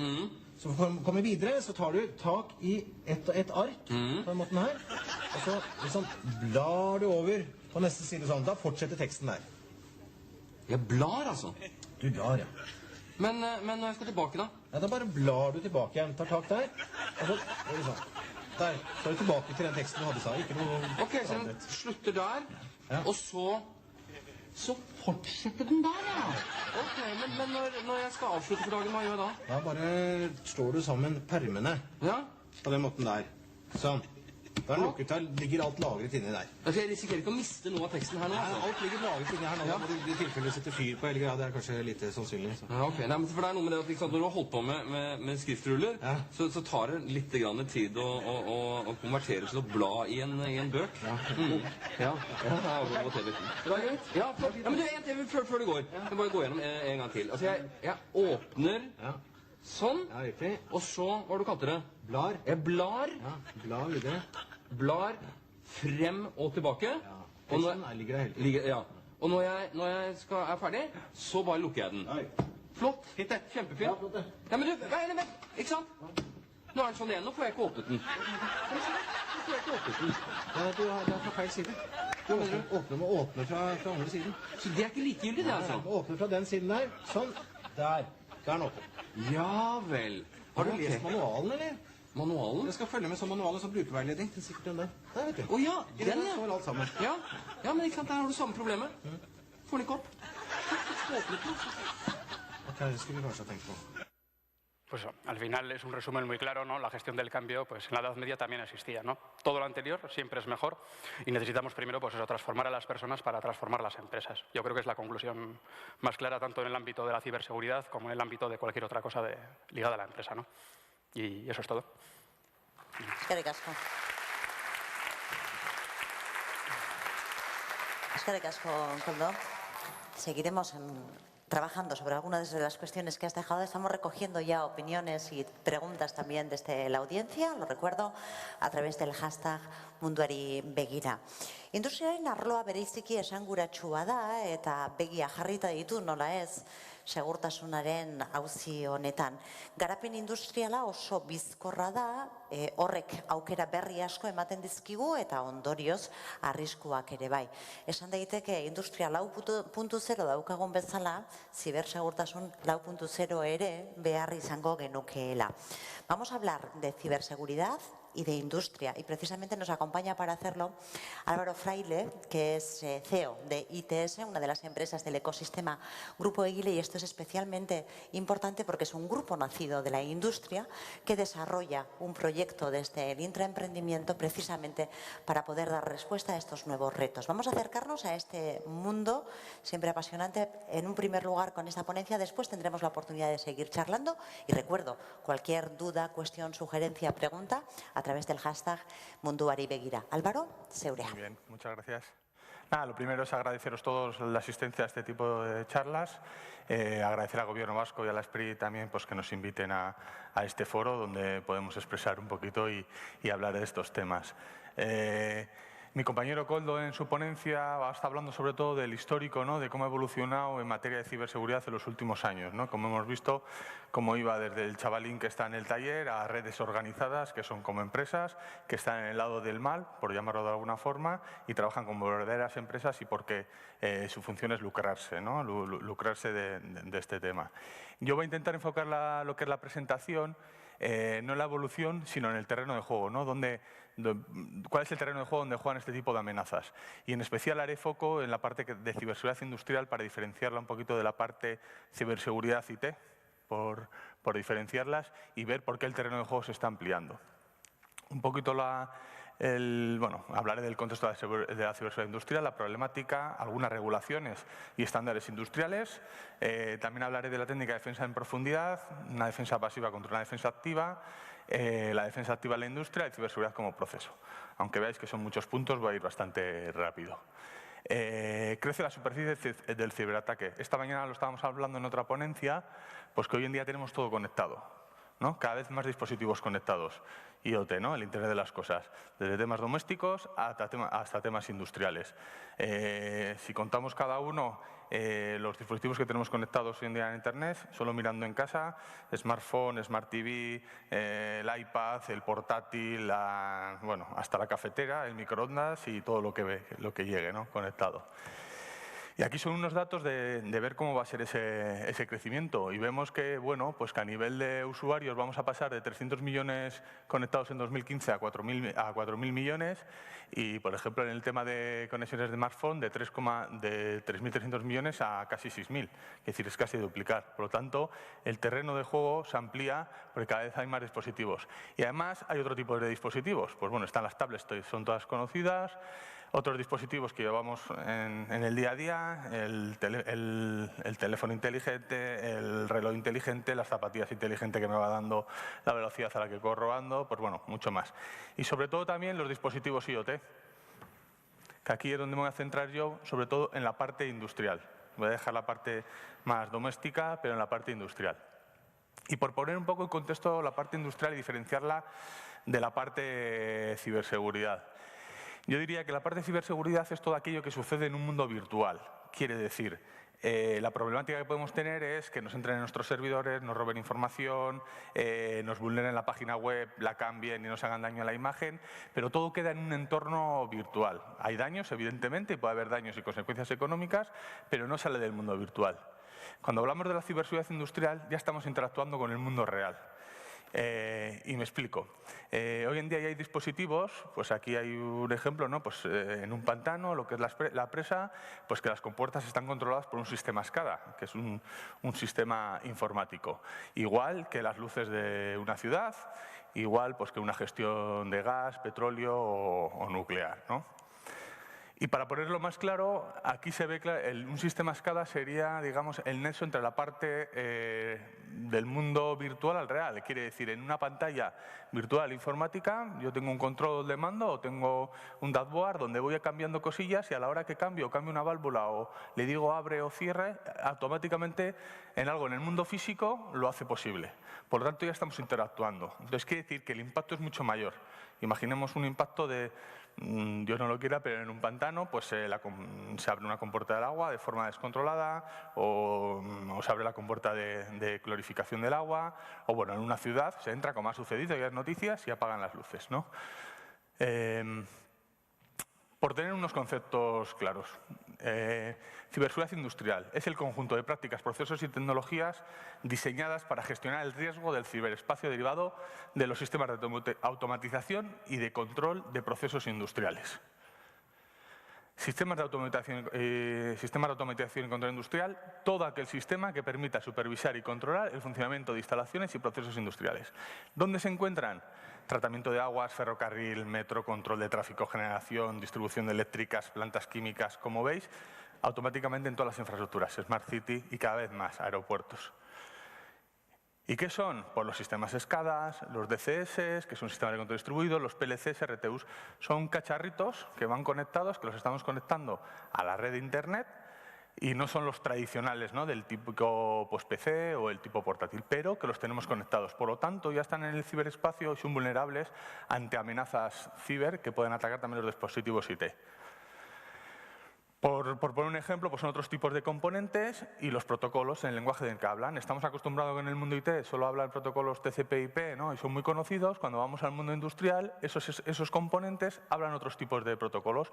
Por lo tanto, tenemos que empezar, bueno, ya se está haciendo, a entender esos protocolos, ese lenguaje, ¿no?, porque están siendo vulnerados. ¿Cuál es la problemática? Pues la problemática viene porque la industria está conectada. La zona de producción con la zona corporativa, eso es una realidad. Tú es una empresa de producción y tanto la parte de diseño está conectada con los medios productivos. Automáticamente hay gente desarrollando que automáticamente a través del PC le pasa a la máquina de producción una orden o un programa para que empiece a producir. Ya está conectado. Por lo tanto, son entornos que están convergiendo. Conexión entre diferentes sedes. Hoy que estamos hablando de internacionalización, pues hay empresas, ¿no?, que tienen multisedes y que de alguna forma están centralizando, pues el tema de su conectividad está centralizado y por lo tanto tienen conectadas todas sus sedes. Entonces, pues también hay que velar por esa seguridad en las diferentes sedes. Y también porque cada vez estamos convirtiendo más todos esos dispositivos en la red IT tradicional, utilizamos el protocolo TCP/IP y lo que hacemos es conectarlo, lo que hablábamos de la convergencia. Estamos conectando toda la parte industrial a la parte IT tradicional y por lo tanto somos igual de vulnerables que la parte IT porque estamos conectados a Internet. ¿Y de qué viene esto también y por qué está proliferando tanto? Porque decimos que estamos en la industria 4.0, ¿no?, en la cuarta revolución industrial y por lo tanto estamos informatizando y digitalizando todos los procesos. Y si informatizamos y digitalizamos todos los procesos, cada vez habrá más dispositivos de este tipo conectados. Esto, bueno, es una estadística a nivel del CCN, del Centro Criptográfico Nacional, de cómo han ido creciendo los ciberataques a lo largo del tiempo. Y bueno, estos son los registrados.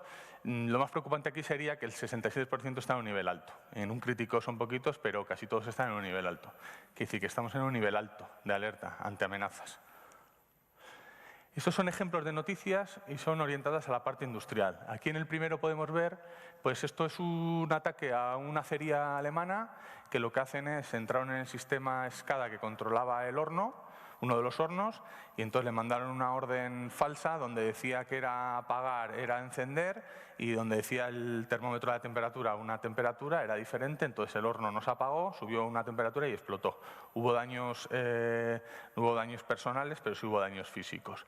Y bueno, vimos recientemente también en Ucrania cómo sufrió un apagón causado por un ciberataque, ¿no? Y bueno, y hay dos virus informáticos en centrales nucleares, quiere decir que tenemos casos, ¿no? Aquí son más casos, ¿no? Desde que, pues bueno, sobre todo aquí empresas energéticas atacados, bueno, es un resumen de noticias orientadas a la parte industrial. ¿Y qué nos está pasando? Pues porque en la parte de ciberseguridad industrial no se está tomando en serio la parte de ciberseguridad. Quiere decir, cada vez hay más conciencia, pero cuesta mucho. Al igual que tenemos otras patas a las que sí le mostramos mucha atención, como es la seguridad medioambiental, la seguridad física y la seguridad laboral, hay otra pata indiscutible que es la ciberseguridad. Y por lo tanto hay que tratarla como tal. Es un proceso que hay que tenerlo en cuenta y tiene que ser velado desde la dirección a toda la organización, porque si no se nos va a quedar coja la pata. La silla, perdón. Y esto es lo que está sucediendo. Mundo IT tradicional conectado con el mundo T. Mundo de la oficina conectado con los medios productivos. Y existe una convergencia, por lo tanto hay conectividad. Sí que hay un paradigma que aquí la pirámide está invertida. Cuando hablamos del mundo IT, lo principal es la disponibilidad de los datos, ¿no? Lo que más pesa es que estén los datos disponibles y que yo desde el ordenador pueda acceder a todos los datos. El segundo es la integridad y luego el tercero es la confidencialidad. Cuando vamos al mundo T o de operación es al revés. Lo primero es la disponibilidad, es a mí no me pares la planta de producción o no me pares la infraestructura, eso es lo primero. Luego la integridad y luego la confidencialidad. Por lo tanto, estamos jugando en un terreno de juego que es invertido a los tres estadios. Y además nos encontramos que el terreno de juego es diferente. En el mundo IT, los cambios de equipos se hacen pues, cada 3-5 años, ¿no? Todos tenemos un portátil, cada 3-5 años no lo cambian, los servidores se cambian cada 5 años. Bueno, hay una mayor madurez y conocimiento sobre las tecnologías y arquitecturas y protocolos estandarizados. Cuando vamos al mundo T, las máquinas no cambian y las infraestructuras no cambian tanto. Hay un gap de unos 15 años y aproximadamente hay 15 o 20 años que duran esas máquinas, ¿no? o esos sistemas. O cuántas veces nos hemos encontrado máquinas que llevan muchísimos años en una planta de producción y de repente quieren conectar toda la planta y nos encontramos sistemas obsoletos en plantas que hay que conectarlos sin ningún tipo de protección. Y además, en la parte de, pues están haciendo los primeros pasos para concienciar de la necesidad de la ciberseguridad en esa parte, ¿no? También lo que decíamos antes, la confidencialidad en la parte tradicional pesa un 50%, la integridad un 30% y la disponibilidad un 20%. Y en el mundo T, como está la pirámide invertida, es a la inversa, disponibilidad 60%, integridad 35% y confidencialidad un 5%. Diría que la parte de disponibilidad pesa todavía más. Sobre todo es, como digo antes, disponibilidad, continuidad de negocio, es lo que buscamos. No le podemos decir a un director de planta que por hacer alguna actualización le vamos a parar la planta 2 horas. Preguntas que nos solemos hacer. ¿Por qué se necesita la inversión? No siempre es. ¿Y por qué se necesita la inversión? Porque normalmente lo que pensamos es, mis sistemas y protocolos no los entiende cualquiera. Como diciendo, esto está bien protegido, son sistemas propietarios, ¿quién va a entrar aquí? ¿Quién va a conocer mi sistema? Pues que sepamos que cada vez los sistemas son mucho más estándares, y aunque no sean estándares, hay gente con mucho tiempo. La cuestión de cómo entrar a una empresa o no es cuestión de tiempo. Las ganas que le pongan en el otro lado para querer entrar, ¿no? Nadie está interesado en atacarnos. Muchas veces cuando estamos con gente dice, pero a mí, pues ¿quién va a intentar atacarme? Pues yo suelo hacer la pregunta al revés. Bueno, si tienes competencia y tú tuvieras la información de la competencia, eso sería un valor para ti, para poder competir en el mercado. Bueno, pues sí, seguramente tu información le puede interesar a alguien. Y la gente piensa que los datos que se manejan no son de interés. Y como antes ha dicho mi compañero Goldo, el tema de los datos es poder, ¿no? Tener datos hoy en día es poder y dinero. La realidad es que lo que sucede es que los sistemas de control son cada vez más parecidos a los de TI, por lo tanto más conocidos y entonces son mucho más fáciles de vulnerar. La documentación es accesible al público, quiere decir, por ejemplo, hay una página muy conocida en Internet que es Sodan, que digamos que hace un rastreo de dispositivos IoT conectados a nivel mundial, donde automáticamente tú puedes entrar, es una página pública, y empiezas a hacer un escaneo y te muestra a lo mejor pues, sistemas escalas conectadas en todas partes del mundo. Y tú puedes acceder, pinchas, llegas hasta la IP y en un momento dado te da hasta la información del dispositivo que estás tocando. Y te dice el modelo, si es Siemens S7, puedes tener suerte que pinchas, te lees el manual y a lo mejor la contraseña por defecto en el manual pone que es 123, pues metes 123 y a lo mejor estás dentro de un dispositivo que está en una planta en Estados Unidos o está en Europa gestionando algo. No recomiendo que hagáis ni hagáis ningún cambio porque luego también hay contramedidas que se puede pillar, ¿no? Pero sí se puede hacer. Pero quiere decir que esos manuales también están expuestos en Internet, por lo tanto se conoce muy bien el dispositivo que se quiere vulnerar. Ingeniería inversa. Los sistemas industriales cada vez son más sencillos. Los estamos simplificando, son mucho más sencillos. Y también porque existen ataques que no requieren gran conocimiento. Los ataques de DOS, que es atacar a ciertos dispositivos por la IP y dejarlos inutilizados, es sencillo. Con saber la IP lanzas un ataque de DOS y puedes parar o paralizar cualquier dispositivo. Y no se requiere mucho conocimiento. Y luego también lo que solemos pensar, pues eso, que no es interés que nos ataquen a nosotros o a nuestra empresa, pero sí que puede haber daños colaterales. Vamos a pensar que, por poner un ejemplo, que sí que haya una intención de atacar a unos modelos de PLCs de Siemens, un modelo cualquiera, pues porque es un fabricante mundial de relevancia y pues bueno, a lo mejor se le quiere hacer daño a la imagen y se busca una vulnerabilidad en sus dispositivos. Pues automáticamente si en tu planta hasta ese tipo de dispositivos no han ido a por ti, pero si hay una vulnerabilidad que han encontrado te van a afectar. Por lo tanto, colateralmente también te pueden llegar las amenazas. Regulación y estándares industriales. ¿no? Porque aquí en la parte industrial parece que es un entorno muy nuevo, pero sí que hay regulación y estándares. La más conocida, la ley PIC, no sé si la conocéis, Ley de Protección de Infraestructuras Críticas, es una ley que está extrapolada de una normativa europea que en 2011 a nivel nacional se confirma como ley, la sacan como ley, y lo que hace el CNPIC, que es el organismo que gestiona o regula las infraestructuras críticas, designa 12 sectores estratégicos para el país que pueden tener riesgos de ciberseguridad. Donde veis los 12 que es administración, agua, alimentación, energía, espacio, así casi todas las empresas se podían englobar en los 12 sectores. Y esto lo que hace el CNPIC es designa a operadores críticos, no es una información pública, pero designa dentro de estos sectores cuáles son los operadores críticos y aparte de esos operadores críticos, cuántas infraestructuras críticas tienen en el país, ¿no? Que puedan afectar por el impacto que pueda haber. Pues pensemos en una central eléctrica que sucede un ciberataque y queda sin luz, pues depende del impacto y al número de habitantes que dé servicio, pues el impacto puede ser mayor o peor, ¿no? Pues bueno, a estas infraestructuras lo que se les ha exigido por ley de 2011 es que tengan su PSO y su PPE. El PSO es el plan específico del operador en ciberseguridad y el PPE es de cada infraestructura que decide que son críticas, ¿no? Y esto es por ley. Por decir algo más, esto es una alerta que publica el CNPIC en su página y es que a nivel de infraestructuras críticas estamos en un nivel 4 de alerta. Esta alerta la marca el Gobierno Central y el Departamento de Defensa. Quiere decir, llevamos ya muchos meses en nivel 4 y quiere decir que dependiendo de las amenazas que está habiendo a las infraestructuras críticas le ponen un nivel de alerta y por lo tanto este es el nivel al día de hoy que estamos en nivel 4. O sea, preocupante. Bueno, un poquito más hablando porque aquí estoy hablando de la ley PIC que afecta a infraestructuras críticas, pero yo lo que suelo decir es que cada empresa para cada cual es crítica también, ¿no? Su negocio, por hablar por el negocio. Pero entonces lo mismo, lo que sí que hace la ley PIC es empujar a tener cierta normativa que regula, vamos a decir, las grandes infraestructuras críticas, pero que es extrapolable a cualquier empresa o cualquier industria, ¿no? A todos estos sectores. Como os comentaba antes, pues todos son susceptibles de tener un plan de ciberseguridad en esa materia. Esto es una noticia que sacaron que en España sufrió en 2015 134 ciberataques a infraestructuras críticas y se preveía, porque es una noticia del año pasado, que se preveían que este año ascendiera a 300 contra infraestructuras críticas. Esto se ha superado, no está todavía claro cuántas han sido, pero bueno, han superado los 300 ataques a infraestructuras críticas detectados y denunciados. Quiere decir que seguramente esto se pueda multiplicar por algún diferencial. Otros estándares significativos, quiere decir, hay otras entidades, otros estándares como es el NIS, el NERSC, la ISA 95, que sí que vela un poco son guías de buenas prácticas para el mundo industrial, donde te dicen esos sistemas que estás conectando, de qué manera hay que conectarlos, de qué forma es la más segura, si tienes que segmentar la red.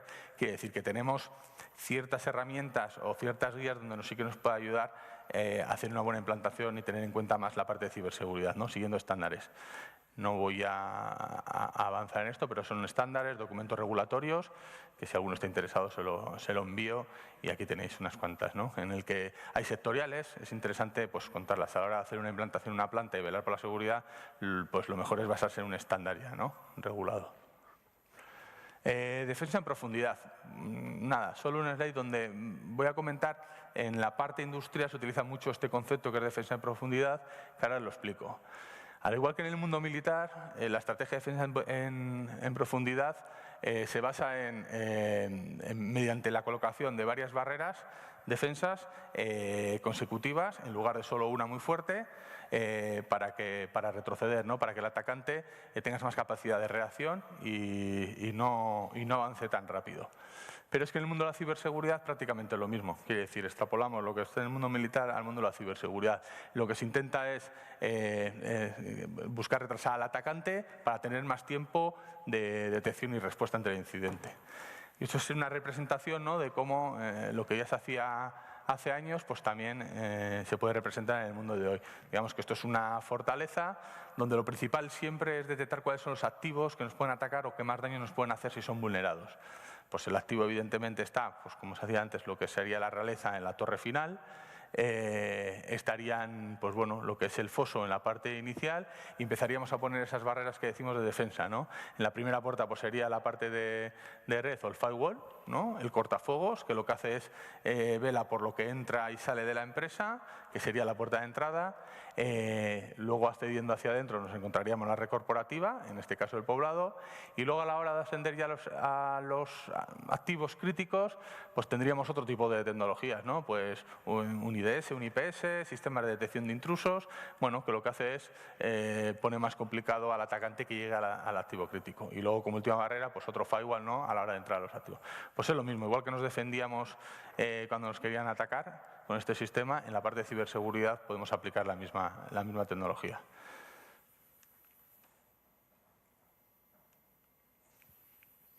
No sé si se ha acabado la pila.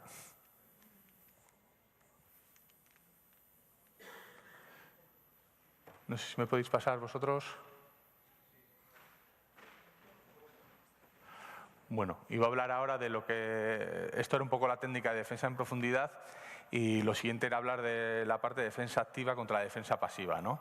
Estamos acostumbrados en el mundo de la ciberseguridad a trabajar mucho con la defensa pasiva. ¿Qué es la defensa pasiva? Pues estamos acostumbrados a comprar o invertir en dispositivos, pues dispositivos firewall, dispositivos de seguridad, que los colocamos, nos configuran y pensamos que ya estamos protegidos, ¿no? Es una falsa sensación de seguridad porque hemos invertido en dispositivos de seguridad, pero que no los estamos monitorizando o no los estamos monitorizando constantemente. Eso sería, como yo suelo decir, es como hacer una foto en un momento determinado, que haces la foto y queda muy bien, ¿sí?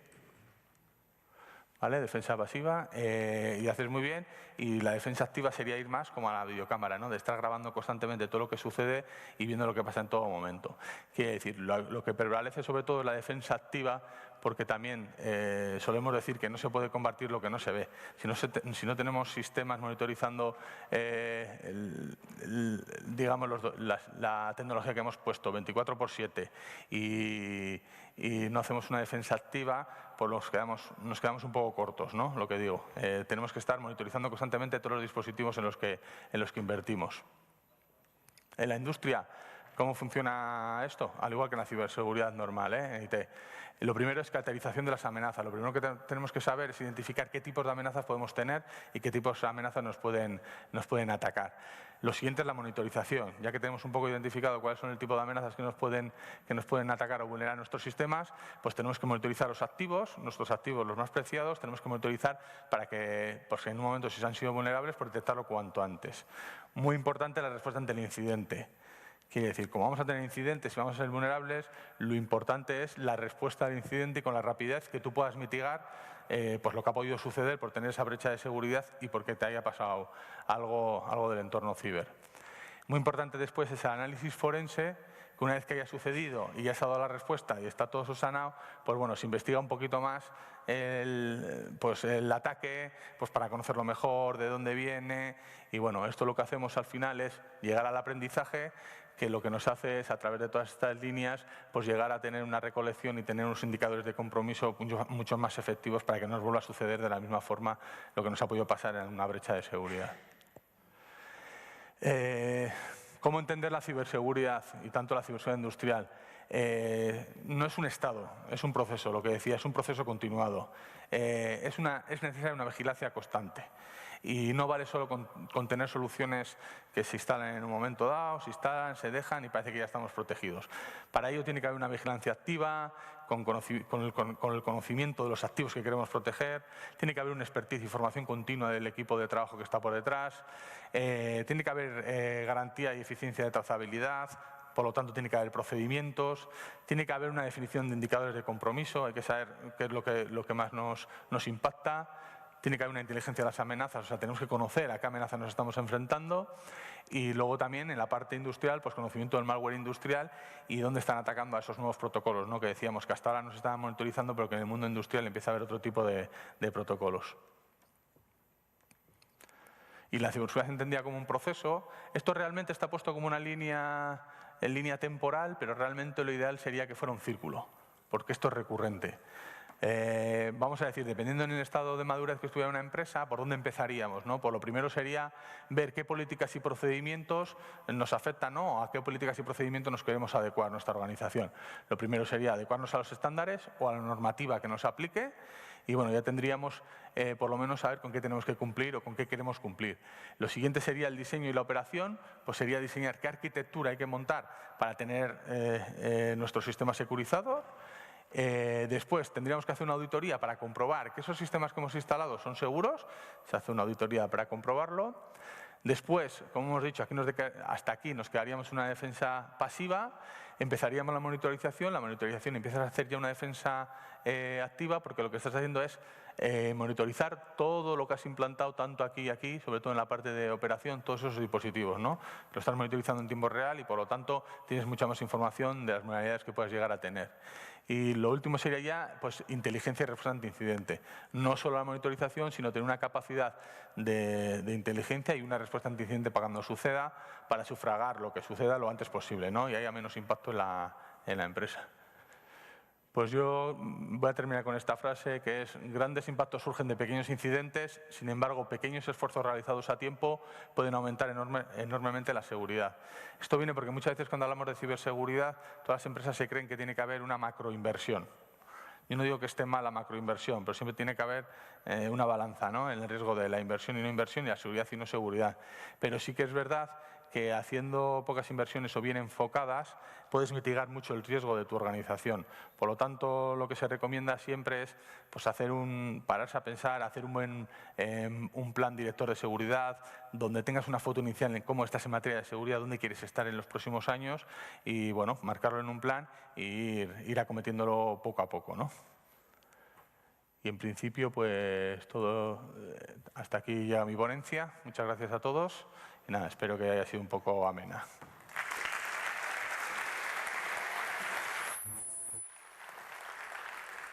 Gracias, Álvaro. Eskerrik asko. Si te parece, nos acompañas ya desde la zona de conversación. También nos acompaña Koldo y nos va a acompañar porque va a dirigir esta charla David Barroso. Él es CEO y fundador de Countercraft, compañía que ayuda a empresas y a gobiernos en todo el mundo, además, a definir y a desplegar este tipo de campañas contra inteligencia digital.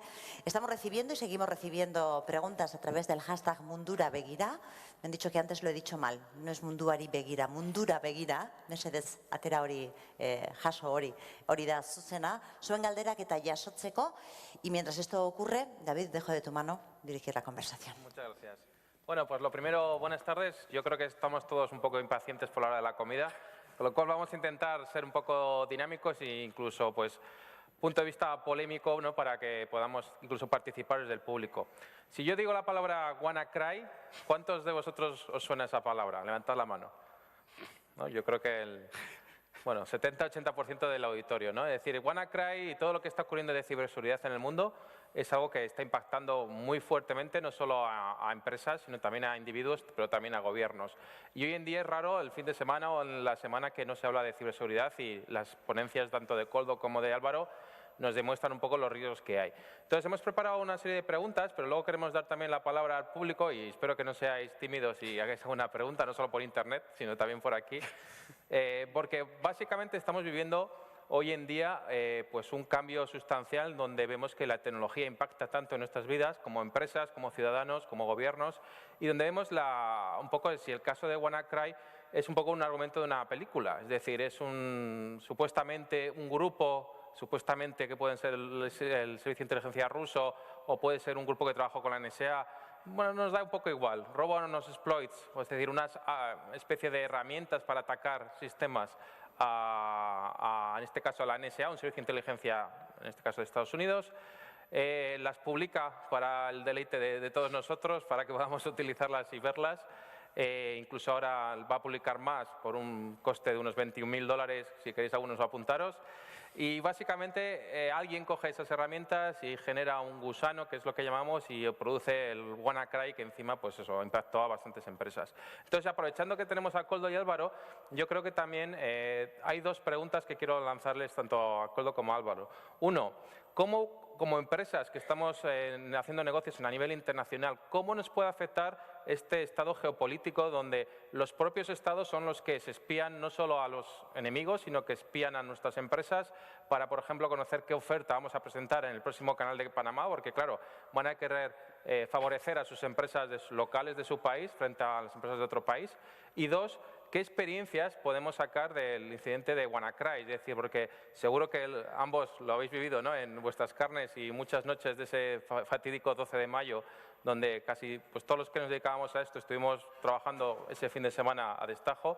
Pues, ¿qué consejos podemos dar de ese aprendizaje de ese incidente? Así que, Koldo, si quieres. Sí, bueno, en nuestro caso fue muy temprano, porque nosotros tenemos muchísimo trabajo con Telefónica, como clientes y como proveedores. Entonces, a las 10 y pico, 11 de la mañana, pues empezaron a llegar noticias muy confusas y eran tan confusas y tan preocupantes que a las 2 menos cuarto, una cosa así, hicimos el único shutdown que se ha hecho en la empresa a nivel total.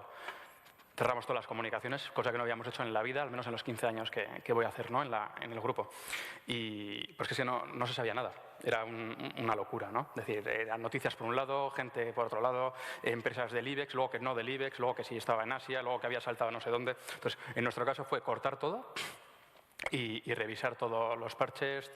Durante el fin de semana ni siquiera abrimos las comunicaciones. O sea, fue un acto un poco cobarde, pero también inteligente, porque al final luego se ha visto que el tiempo nos ha dado la razón, ¿no? Durante muchos días aquello era como una cascada de contagios y una cascada de diferentes opiniones, pues que cada uno decía una cosa. Uno que sí es por correo, el otro que es por un link, el otro que es un ataque dirigido, el otro que viene por el SMB directamente de servidores expuestos. Al final, como no sabíamos exactamente por dónde venía, lo que decidimos en nuestro caso fue contar con la gente, en este concreto de Álvaro, ¿no?, de ITS, y la gente de Palo Alto, que también anda por aquí, y revisar absolutamente toda nuestra seguridad perimetral expuesta y no expuesta durante el sábado entero, domingo entero, y el lunes hubo la coincidencia que era fiesta en Madrid, que tenemos ahí un bloque muy grande de usuarios y nos dio tiempo también a seguir parchando sistemas. A día de hoy pues hemos tenido la suerte de que nos hemos pegado una paliza y ha servido de algo. Otra gente no ha tenido esa suerte, que en ninguna filial, ni siquiera de fuera y de dentro, hemos tenido un caso.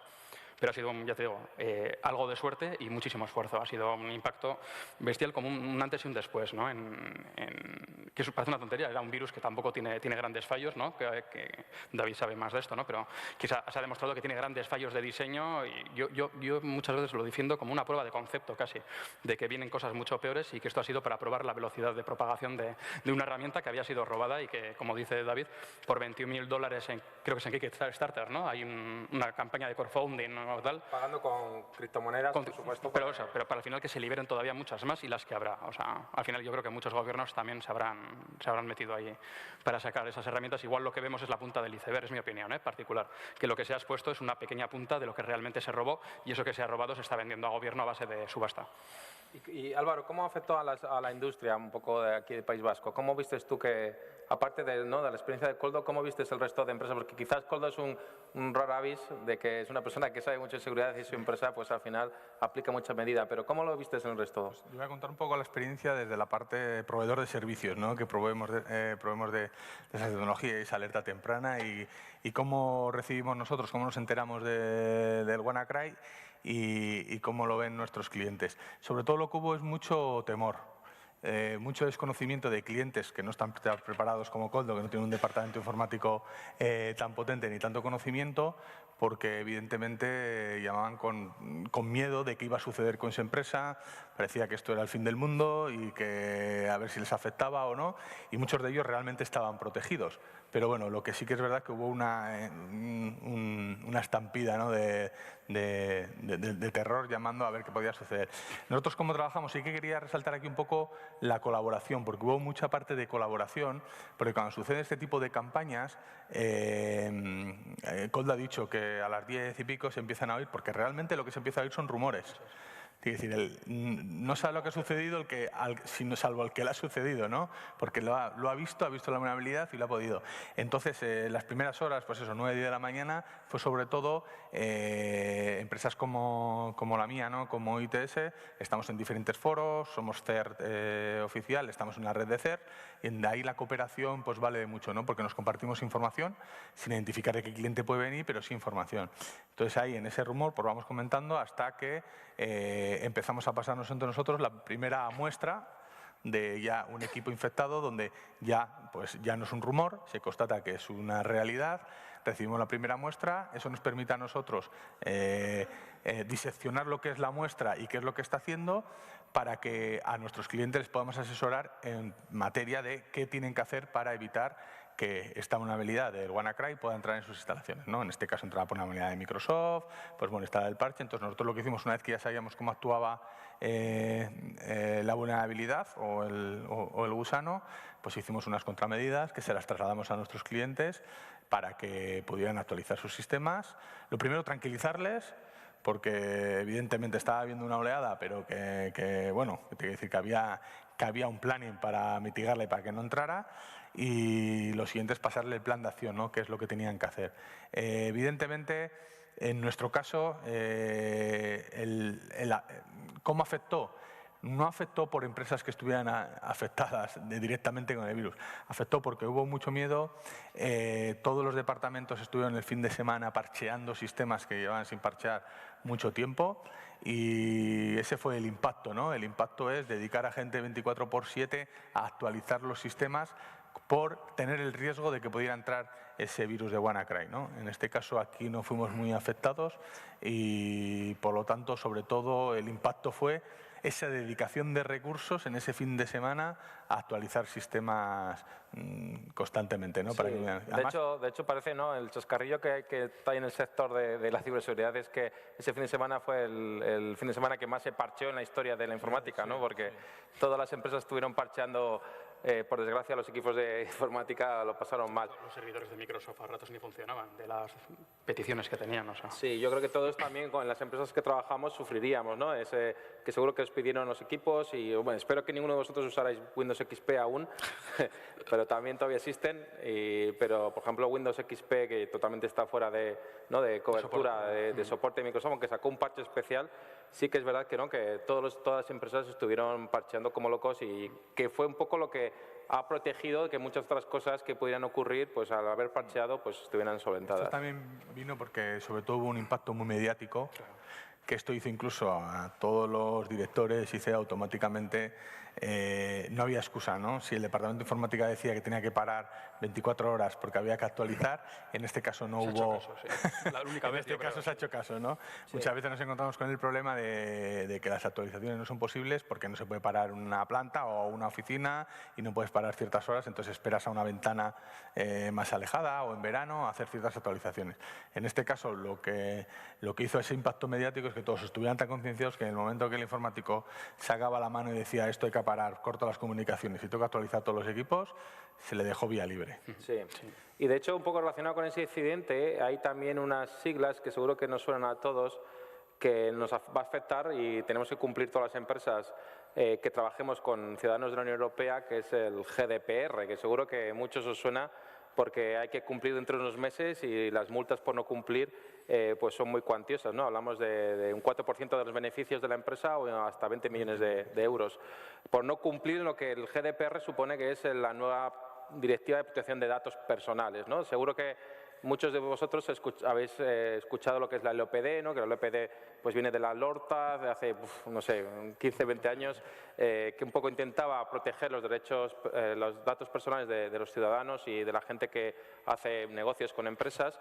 Pues la LOPD, por supuesto, nos ha impactado mucho en los últimos 15, 20 años, pero también hoy en día el GDPR, que es la nueva directiva que de obligado cumplimiento en todos los países de la Unión Europea y cualquier empresa no europea, por ejemplo estadounidense, que trabaje o haga cosas con ciudadanos de la Unión Europea, pues supone un escalón más, ¿no? A la hora de pedir muchas más cosas, sobre todo intentando respetar la privacidad de los ciudadanos de la Unión Europea y sobre todo pues, que sus datos personales no estén por todos los lados, ¿no? Entonces, una de esas recomendaciones o obligaciones que va a poner la GDPR es la notificación de incidentes de seguridad. Entonces, en el caso del WannaCry, por ejemplo, es un caso concreto, pero, por ejemplo, Koldo, ¿cómo tú ves que el GDPR al final va a afectar, ¿no? Me imagino en vuestra empresa? ¿Cómo crees que esa notificación de incidentes o el resto de cosas que incluye el GDPR, cómo os puede afectar o qué consejos darías a la hora de enfrentarnos a ello? Yo creo que el tema no solo es aconsejar, sino es casi estudiar, ¿no? Llegan noticias todo el día de GDPR tal, y es que es una cosa que está viva. O sea, yo he estado en 9 o 10 charlas, he dado alguna y todavía creo que me he enterado menos de la mitad de lo que es GDPR. O sea, no creo que llegue ni al 25% de conocimiento. 100%, ¿no?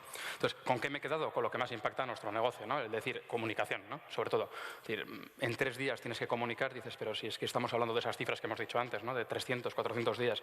Un WannaCry, pues te enteras fácil porque te sale una ventana, pero si es una filtración de datos y la detectas, pues no sé, 4 años más tarde, como en el caso de los avioncitos, ¿no? Que ahora se ha estrenado el avión chino y todos sabemos dónde viene, ¿no? Ese avión y dónde han salido los datos de esos planos, ¿no? Pues robándose 4 años. Es muy complicado. Entonces, yo, desde luego, todo el mundo que me pregunta le digo lo mismo. Digo, invierte lo que puedas, unos más, unos menos, y busca a alguien que te ayude si no tienes el caso de un departamento, porque lo primero, no creo que sean tan agresivas las multas como en el origen hasta que se vaya demostrando, y lo que yo creo que van a ir, por lo que dicen los grandes expertos y gurús del tema, es a que demuestres el estado del arte de tu sistema. Es decir, oye, mira, yo he puesto todas las contramedidas que yo puedo permitirme. Si es una empresa que es Talleres Juanín y tienes 40 empleados, pues tampoco te vas a poder permitir el poner lo último en sistemas, pero sí el demostrar la buena fe, sobre todo, y el que has hecho en tu nivel lo que has podido.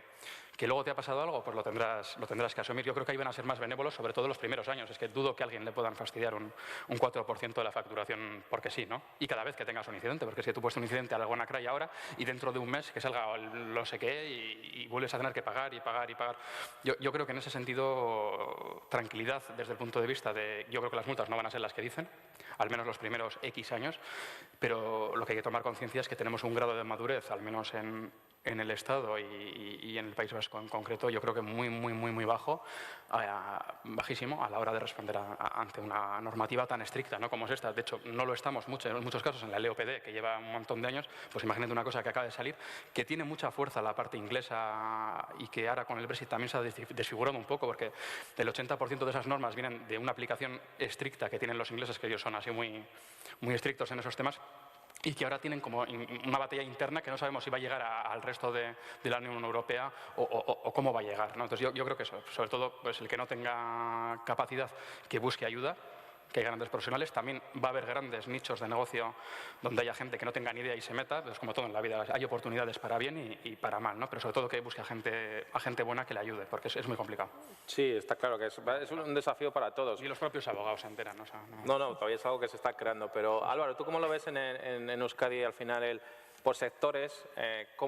¿Qué sectores crees que pueden estar más preparados para un poco enfrentarse al GDPR, ¿no? Que es el caballo de batalla que viene con éxito? Pues por sectores, pues claramente los que más preparados suelen estar, como siempre, es el sector financiero, el sector banca, que con el tema de la ciberseguridad siempre han estado, ¿no? Pues a la cabeza, y tienen un departamento legal, y tienen dinero para invertir, y sobre todo las grandes, ¿no?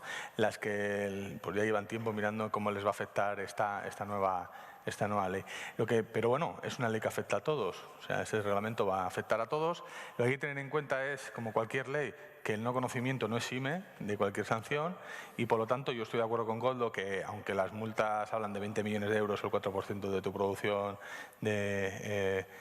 anual, yo creo que esto es una carrera de largo recorrido, ¿no? Se trata más, entiendo que el final es concienciar a las empresas que vayan haciendo en materia de seguridad, y lo que quieren es que se hagan planes de ciberseguridad, porque evidentemente es, como he dicho yo, es una pata más de la silla, ¿no? Esto es algo que tiene que ser crítico para la organización y tiene que ser contemplado pues como algo desde la dirección hacia abajo muy importante. Y el GDPR lo único que va a hacer es empujar a tenerlo más en cuenta, por dos cosas. Porque sí que es verdad que aquí en el territorio solemos actuar por dos cosas: o por normativa o porque nos ha explotado en la cara. Es decir, cuando hay algo que nos ha explotado en la cara y ya lo hemos visto, ahora sí que lo hacemos, y si no, porque viene una normativa, porque si no, no me dan el sellito tal o cual, ¿no?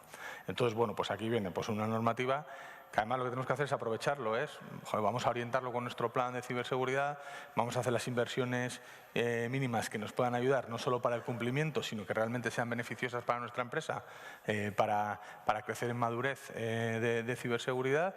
Y yo lo que digo es que es una buena oportunidad para ponernos las pilas y para aprovecharlo. En vez de verlo como algo que va a venir y va a impactar, yo creo que va a haber tiempo para hacer el largo corrido, pero vamos, no hay que dormirse en los laureles, sino que hay que empezar a hacer cosas ya, plantearlo y sobre todo conocer el nuevo reglamento, porque yo lo que me encuentro que hay mucho desconocimiento, y es un reglamento que empieza el 18 de mayo del 2018, quiere decir que está a la vuelta de la esquina. Sí que es verdad que hay cosas que todavía se están cociendo, pues como hablábamos de la ventana que tenemos de tiempos, desde que tienes un incidente, tienes en 72 horas lo tienes que publicar, pero bueno, son cosas que yo creo que según vaya la norma y se vaya viendo, pues se irá adaptando un poquito más, ajustando a las necesidades, porque si no, eso haría casi imposible o unas inversiones inmensas para poder dar respuesta a todo lo que solicitan en el nuevo reglamento. Pero bueno, yo creo que se irá ajustando y sí que es verdad que a los cada 2 años se pondrán más rigurosos y empezarán a caer las buenas sanciones. Sí, no está claro. Y de hecho, eso es uno de los riesgos que tenemos como empresas internacionales, ¿no? A la hora de desarrollar nuestros negocios, en este caso dentro de la Unión Europea. Pero también hay muchos otros riesgos cuando viajamos a cualquier otro sitio. Koldo ha contado, ¿no?, casos, por ejemplo, del dark hotel, ¿no?, donde, por ejemplo, hoteles donde van ejecutivos o directivos, pues las wifis están infectadas para poder, pues generalmente la gente que vaya a hoteles de 5 estrellas en ciertos sitios de trabajo, pues vas a saber que van a tener puestos directivos, pues van a ser más interesantes y más atractivos que para a la hora de robar datos, ¿no? O muchos casos que ha habido donde gente les ha robado o les han copiado su equipo cuando estaban cenando y su ordenador estaba en el hotel. O casos donde en el propio aeropuerto, cuando entramos a un país, pues también nos copian los datos, en este caso el país en el que estamos visitando. Es decir, las empresas nos estamos encontrando muchos problemas donde, pues por supuesto, tenemos que tener nuestras medidas de seguridad. Entonces yo creo que aquí también sería bueno si pudiéramos darles una especie de 3 consejos a las empresas que viajamos mucho, que estamos continuamente en Asia, en Europa, en América, en Oriente Medio. ¿Qué cosas creéis que tendríamos que centrar para, pues, sobre todo, intentar minimizar el riesgo de tener algún tipo de estas amenazas? Sí, bueno, yo vuelvo a lo mismo de antes y después de un montón de años y 1000 fracasos, yo creo que es clave lo que hemos dicho antes, la concienciación. ¿Cómo vas a saber qué riesgos tienes si nadie te los ha explicado, ¿no? Tú lees en un periódico, pero ya al día siguiente sigues trabajando, alguna querella ha pasado, la gente ya se ha olvidado, es como la salud, ¿no? Te consideras que si estás bien de salud, pues siempre vas a estar bien, y el día que estás malo te acuerdas que qué bien estabas ayer, ¿no? Y anteayer y tal, y hasta que estás bien otra vez y te vuelves a olvidar, ¿no?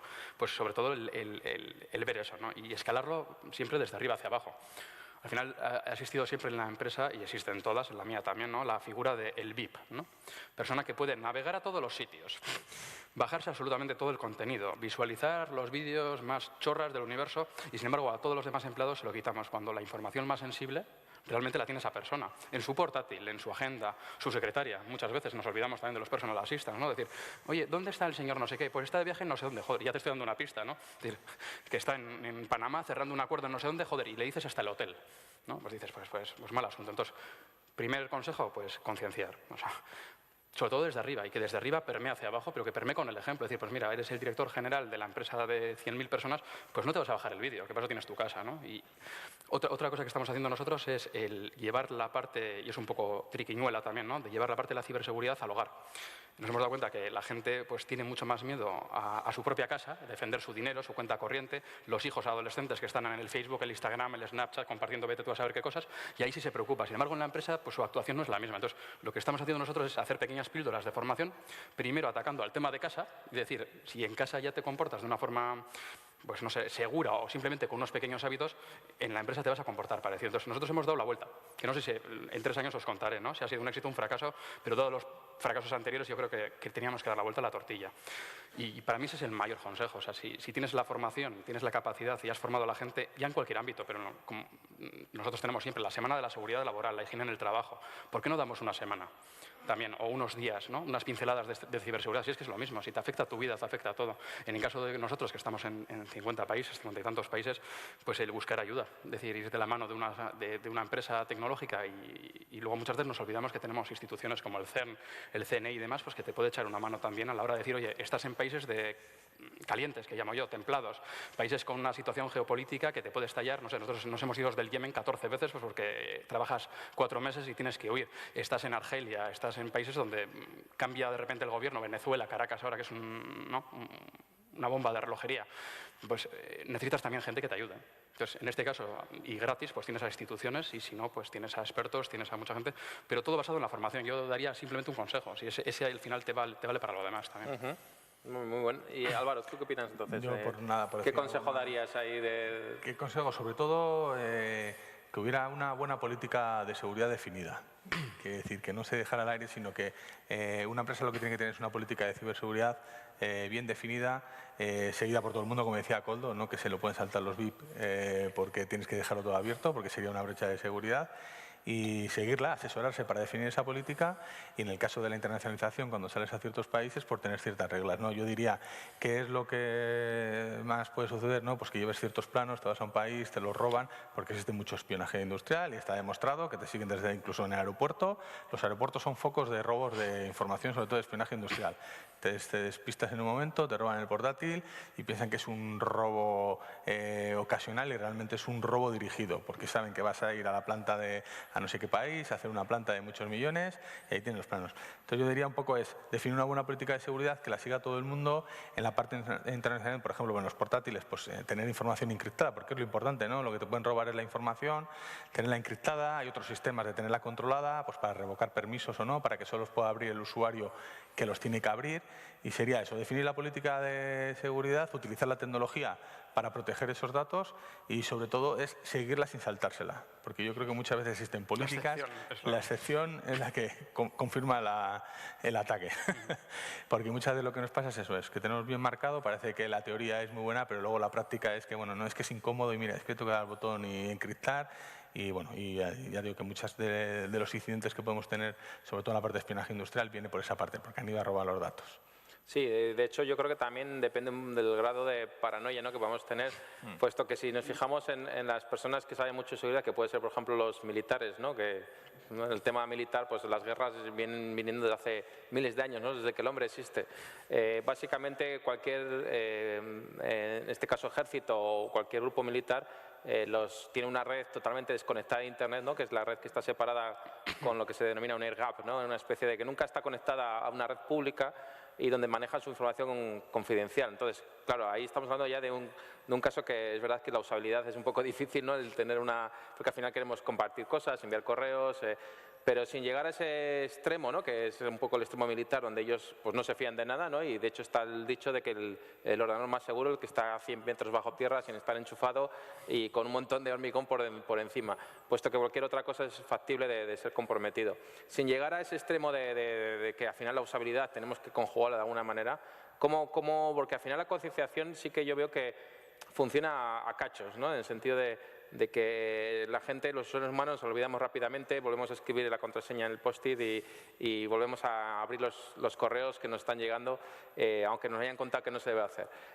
¿No creéis también que el mundo de la seguridad, también la industria de la seguridad ha fallado un poco en el sentido de que muchos de los productos, los ordenadores que usamos, tendrían que ser con seguridad por defecto, tenía que tener mucha más seguridad? Se ve clarísimamente hasta en los juguetes de hoy en día, ¿no? Los casos que ha habido con VTech, ¿no? La Barbie que hablaba con no sé dónde, que soltaba todos los datos, las 8 millones de contraseñas de la casa esta de juguetes, que todo es conectable, yo sé, el Furby que te hace no sé qué, que vete a saber a dónde manda los datos, pues lo vemos todos los días, ¿no? Entonces, regulación.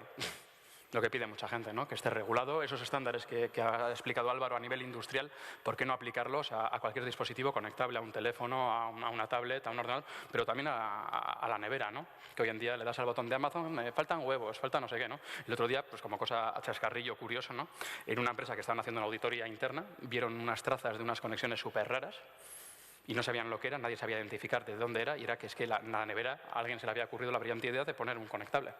Y en la propia nevera del Office estaba pidiendo todo el día cosas por ahí. O sea, entonces son cosas que dices, joder, ¿hasta dónde puedes llegar, no? Pues lo mismo, ¿no? Entonces, regulación también, que los fabricantes al final le están demostrando que no han tenido en cuenta absolutamente para nada, y a día de hoy, 2017, ya junio, no existe un estándar que de ninguna forma que regule hasta los juguetes que juegan nuestros hijos.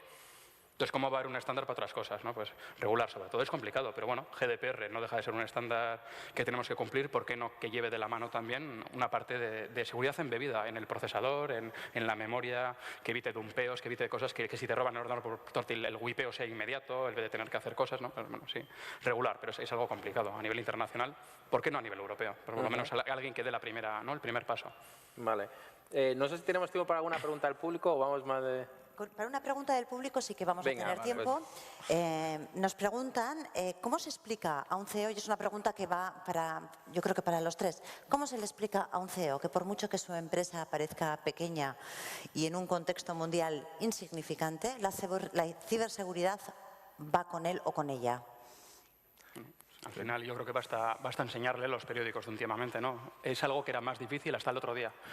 volverá a ser difícil después de vacaciones de verano, volverá a ser difícil si no sucede otro incidente, porque nos vamos a olvidar, nos relajamos, vas a la playa y ya te olvidas. Pero bueno, yo creo que es embeberlo, en mi opinión, el decirle a ese CEO, ¿no? Decir, tú eres un ser humano, tú tienes familia, normalmente vas a tener familia, es decir, la misma preocupación que tienes por tu hija, ¿no? Como decía Lars antes, ¿no? De 16 años, ¿no? Una edad ya conflictiva, que dentro de nada las niñas de 10 años van a tener la misma capacidad de hacer cualquier cosa, ¿no?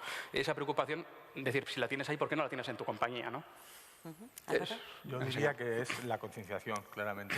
Evidentemente, ver la realidad al final. Lo sucedido el 12 de mayo pues ayudó mucho, ¿no? Porque hubo mucho impacto mediático y en los periódicos últimamente el que se ve mucho es la parte de ciberseguridad y eso ha ayudado mucho a concienciar a lo que son los CEOs o los altos directivos. Yo creo que sí se estaba trabajando en ello y ya llevamos un par de años en el que el tema de la ciberseguridad ya suele estar en las mesas de dirección, hay que creérselo todavía un poquito más y igual que se hacen todos los planes y todos los business plan, tiene que haber un plan estratégico para la parte de seguridad porque va directamente alineado con el negocio. Sí que, por hablar un poco de la parte de ciberseguridad industrial, sí que es verdad que ahí, en cierta manera, es más fácil de explicar el impacto. En la parte IT tradicional, ir al CEO o al que hace la inversión y decirle que te tienes que invertir 100.000 euros en perdonadme la expresión, un cojo firewall que hace de todo y que no uno, sino dos, porque si uno cae tengo que tener alta redundancia. ¿Y por qué? Por si algún día tengo un ataque, ¿y qué me va a suceder? Bueno, pues no te lo sabes explicar. En la parte industrial sucede otra cosa, y es que el impacto, en el caso de incidentes, se ve en la fábrica, ¿no? ¿Por qué? Porque tú le sacas a alguien de producción el y le dices, bueno, si por algún tipo de ciberataque esa célula que tienes ahí produciendo piezas se para una hora, ¿cuánto te cuesta? Sacan el Excel y automáticamente dicen, esto me cuesta tanto, y 24 horas, ¿cuánto me cuesta tanto? Entonces, es más fácil, entre comillas, ver ¿no? lo que puede sufragar algo de inversión en ciberseguridad contra el riesgo que tengo ante una parada. Pero aún así, es complicado. Pero bueno, estamos mejorando. Aún así es complicado. Tenemos que dejarlo aquí. Algunas de las interacciones que ha habido a través de Twitter, a través de este hashtag Mundura Begira, nos dicen muy interesante, realmente muy sorprendente, muchas de las cosas. Tanto que quienes no sabemos mucho de esto no sabemos ni por dónde empezar ni qué preguntar, ¿no? Precisamente esa puede ser también una de las señales que nos indica que es un terreno en el que todavía nos falta mucha divulgación y, como habéis destacado los tres, todavía falta muchísima sensibilización. Bueno, pues en ello estamos. Y eso hemos dedicado esta última parte de la mañana. Lo dejamos aquí. Muchísimas gracias a los tres. David, Koldo, Álvaro, un placer. Eskerrik asko benetan, zuen ezagutza partekatzeagatik eta orain bagoaz, orain bai, bazkaltzera. Esan behar dizuet, 3:00 hasiko dela arratsaldeko saioa, badakizu atzerapen pixka bat galdu dugula eta esan dugu behin baino gehiagotan behan ditugun nazioarteko eragileekin hitzorduak finkatuta dauzkatzuenok bete ahal izateko ere denbora errespetatu egin behar dugula. 3:00 bueltatuko gara, mesedez, puntual hasiko garen ezkero hemen espero zaituztet. Volveremos a las 3:30.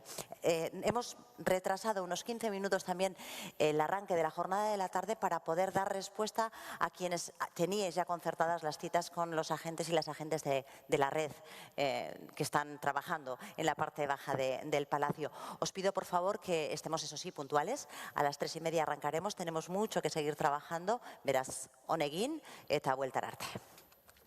Eskerrik asko.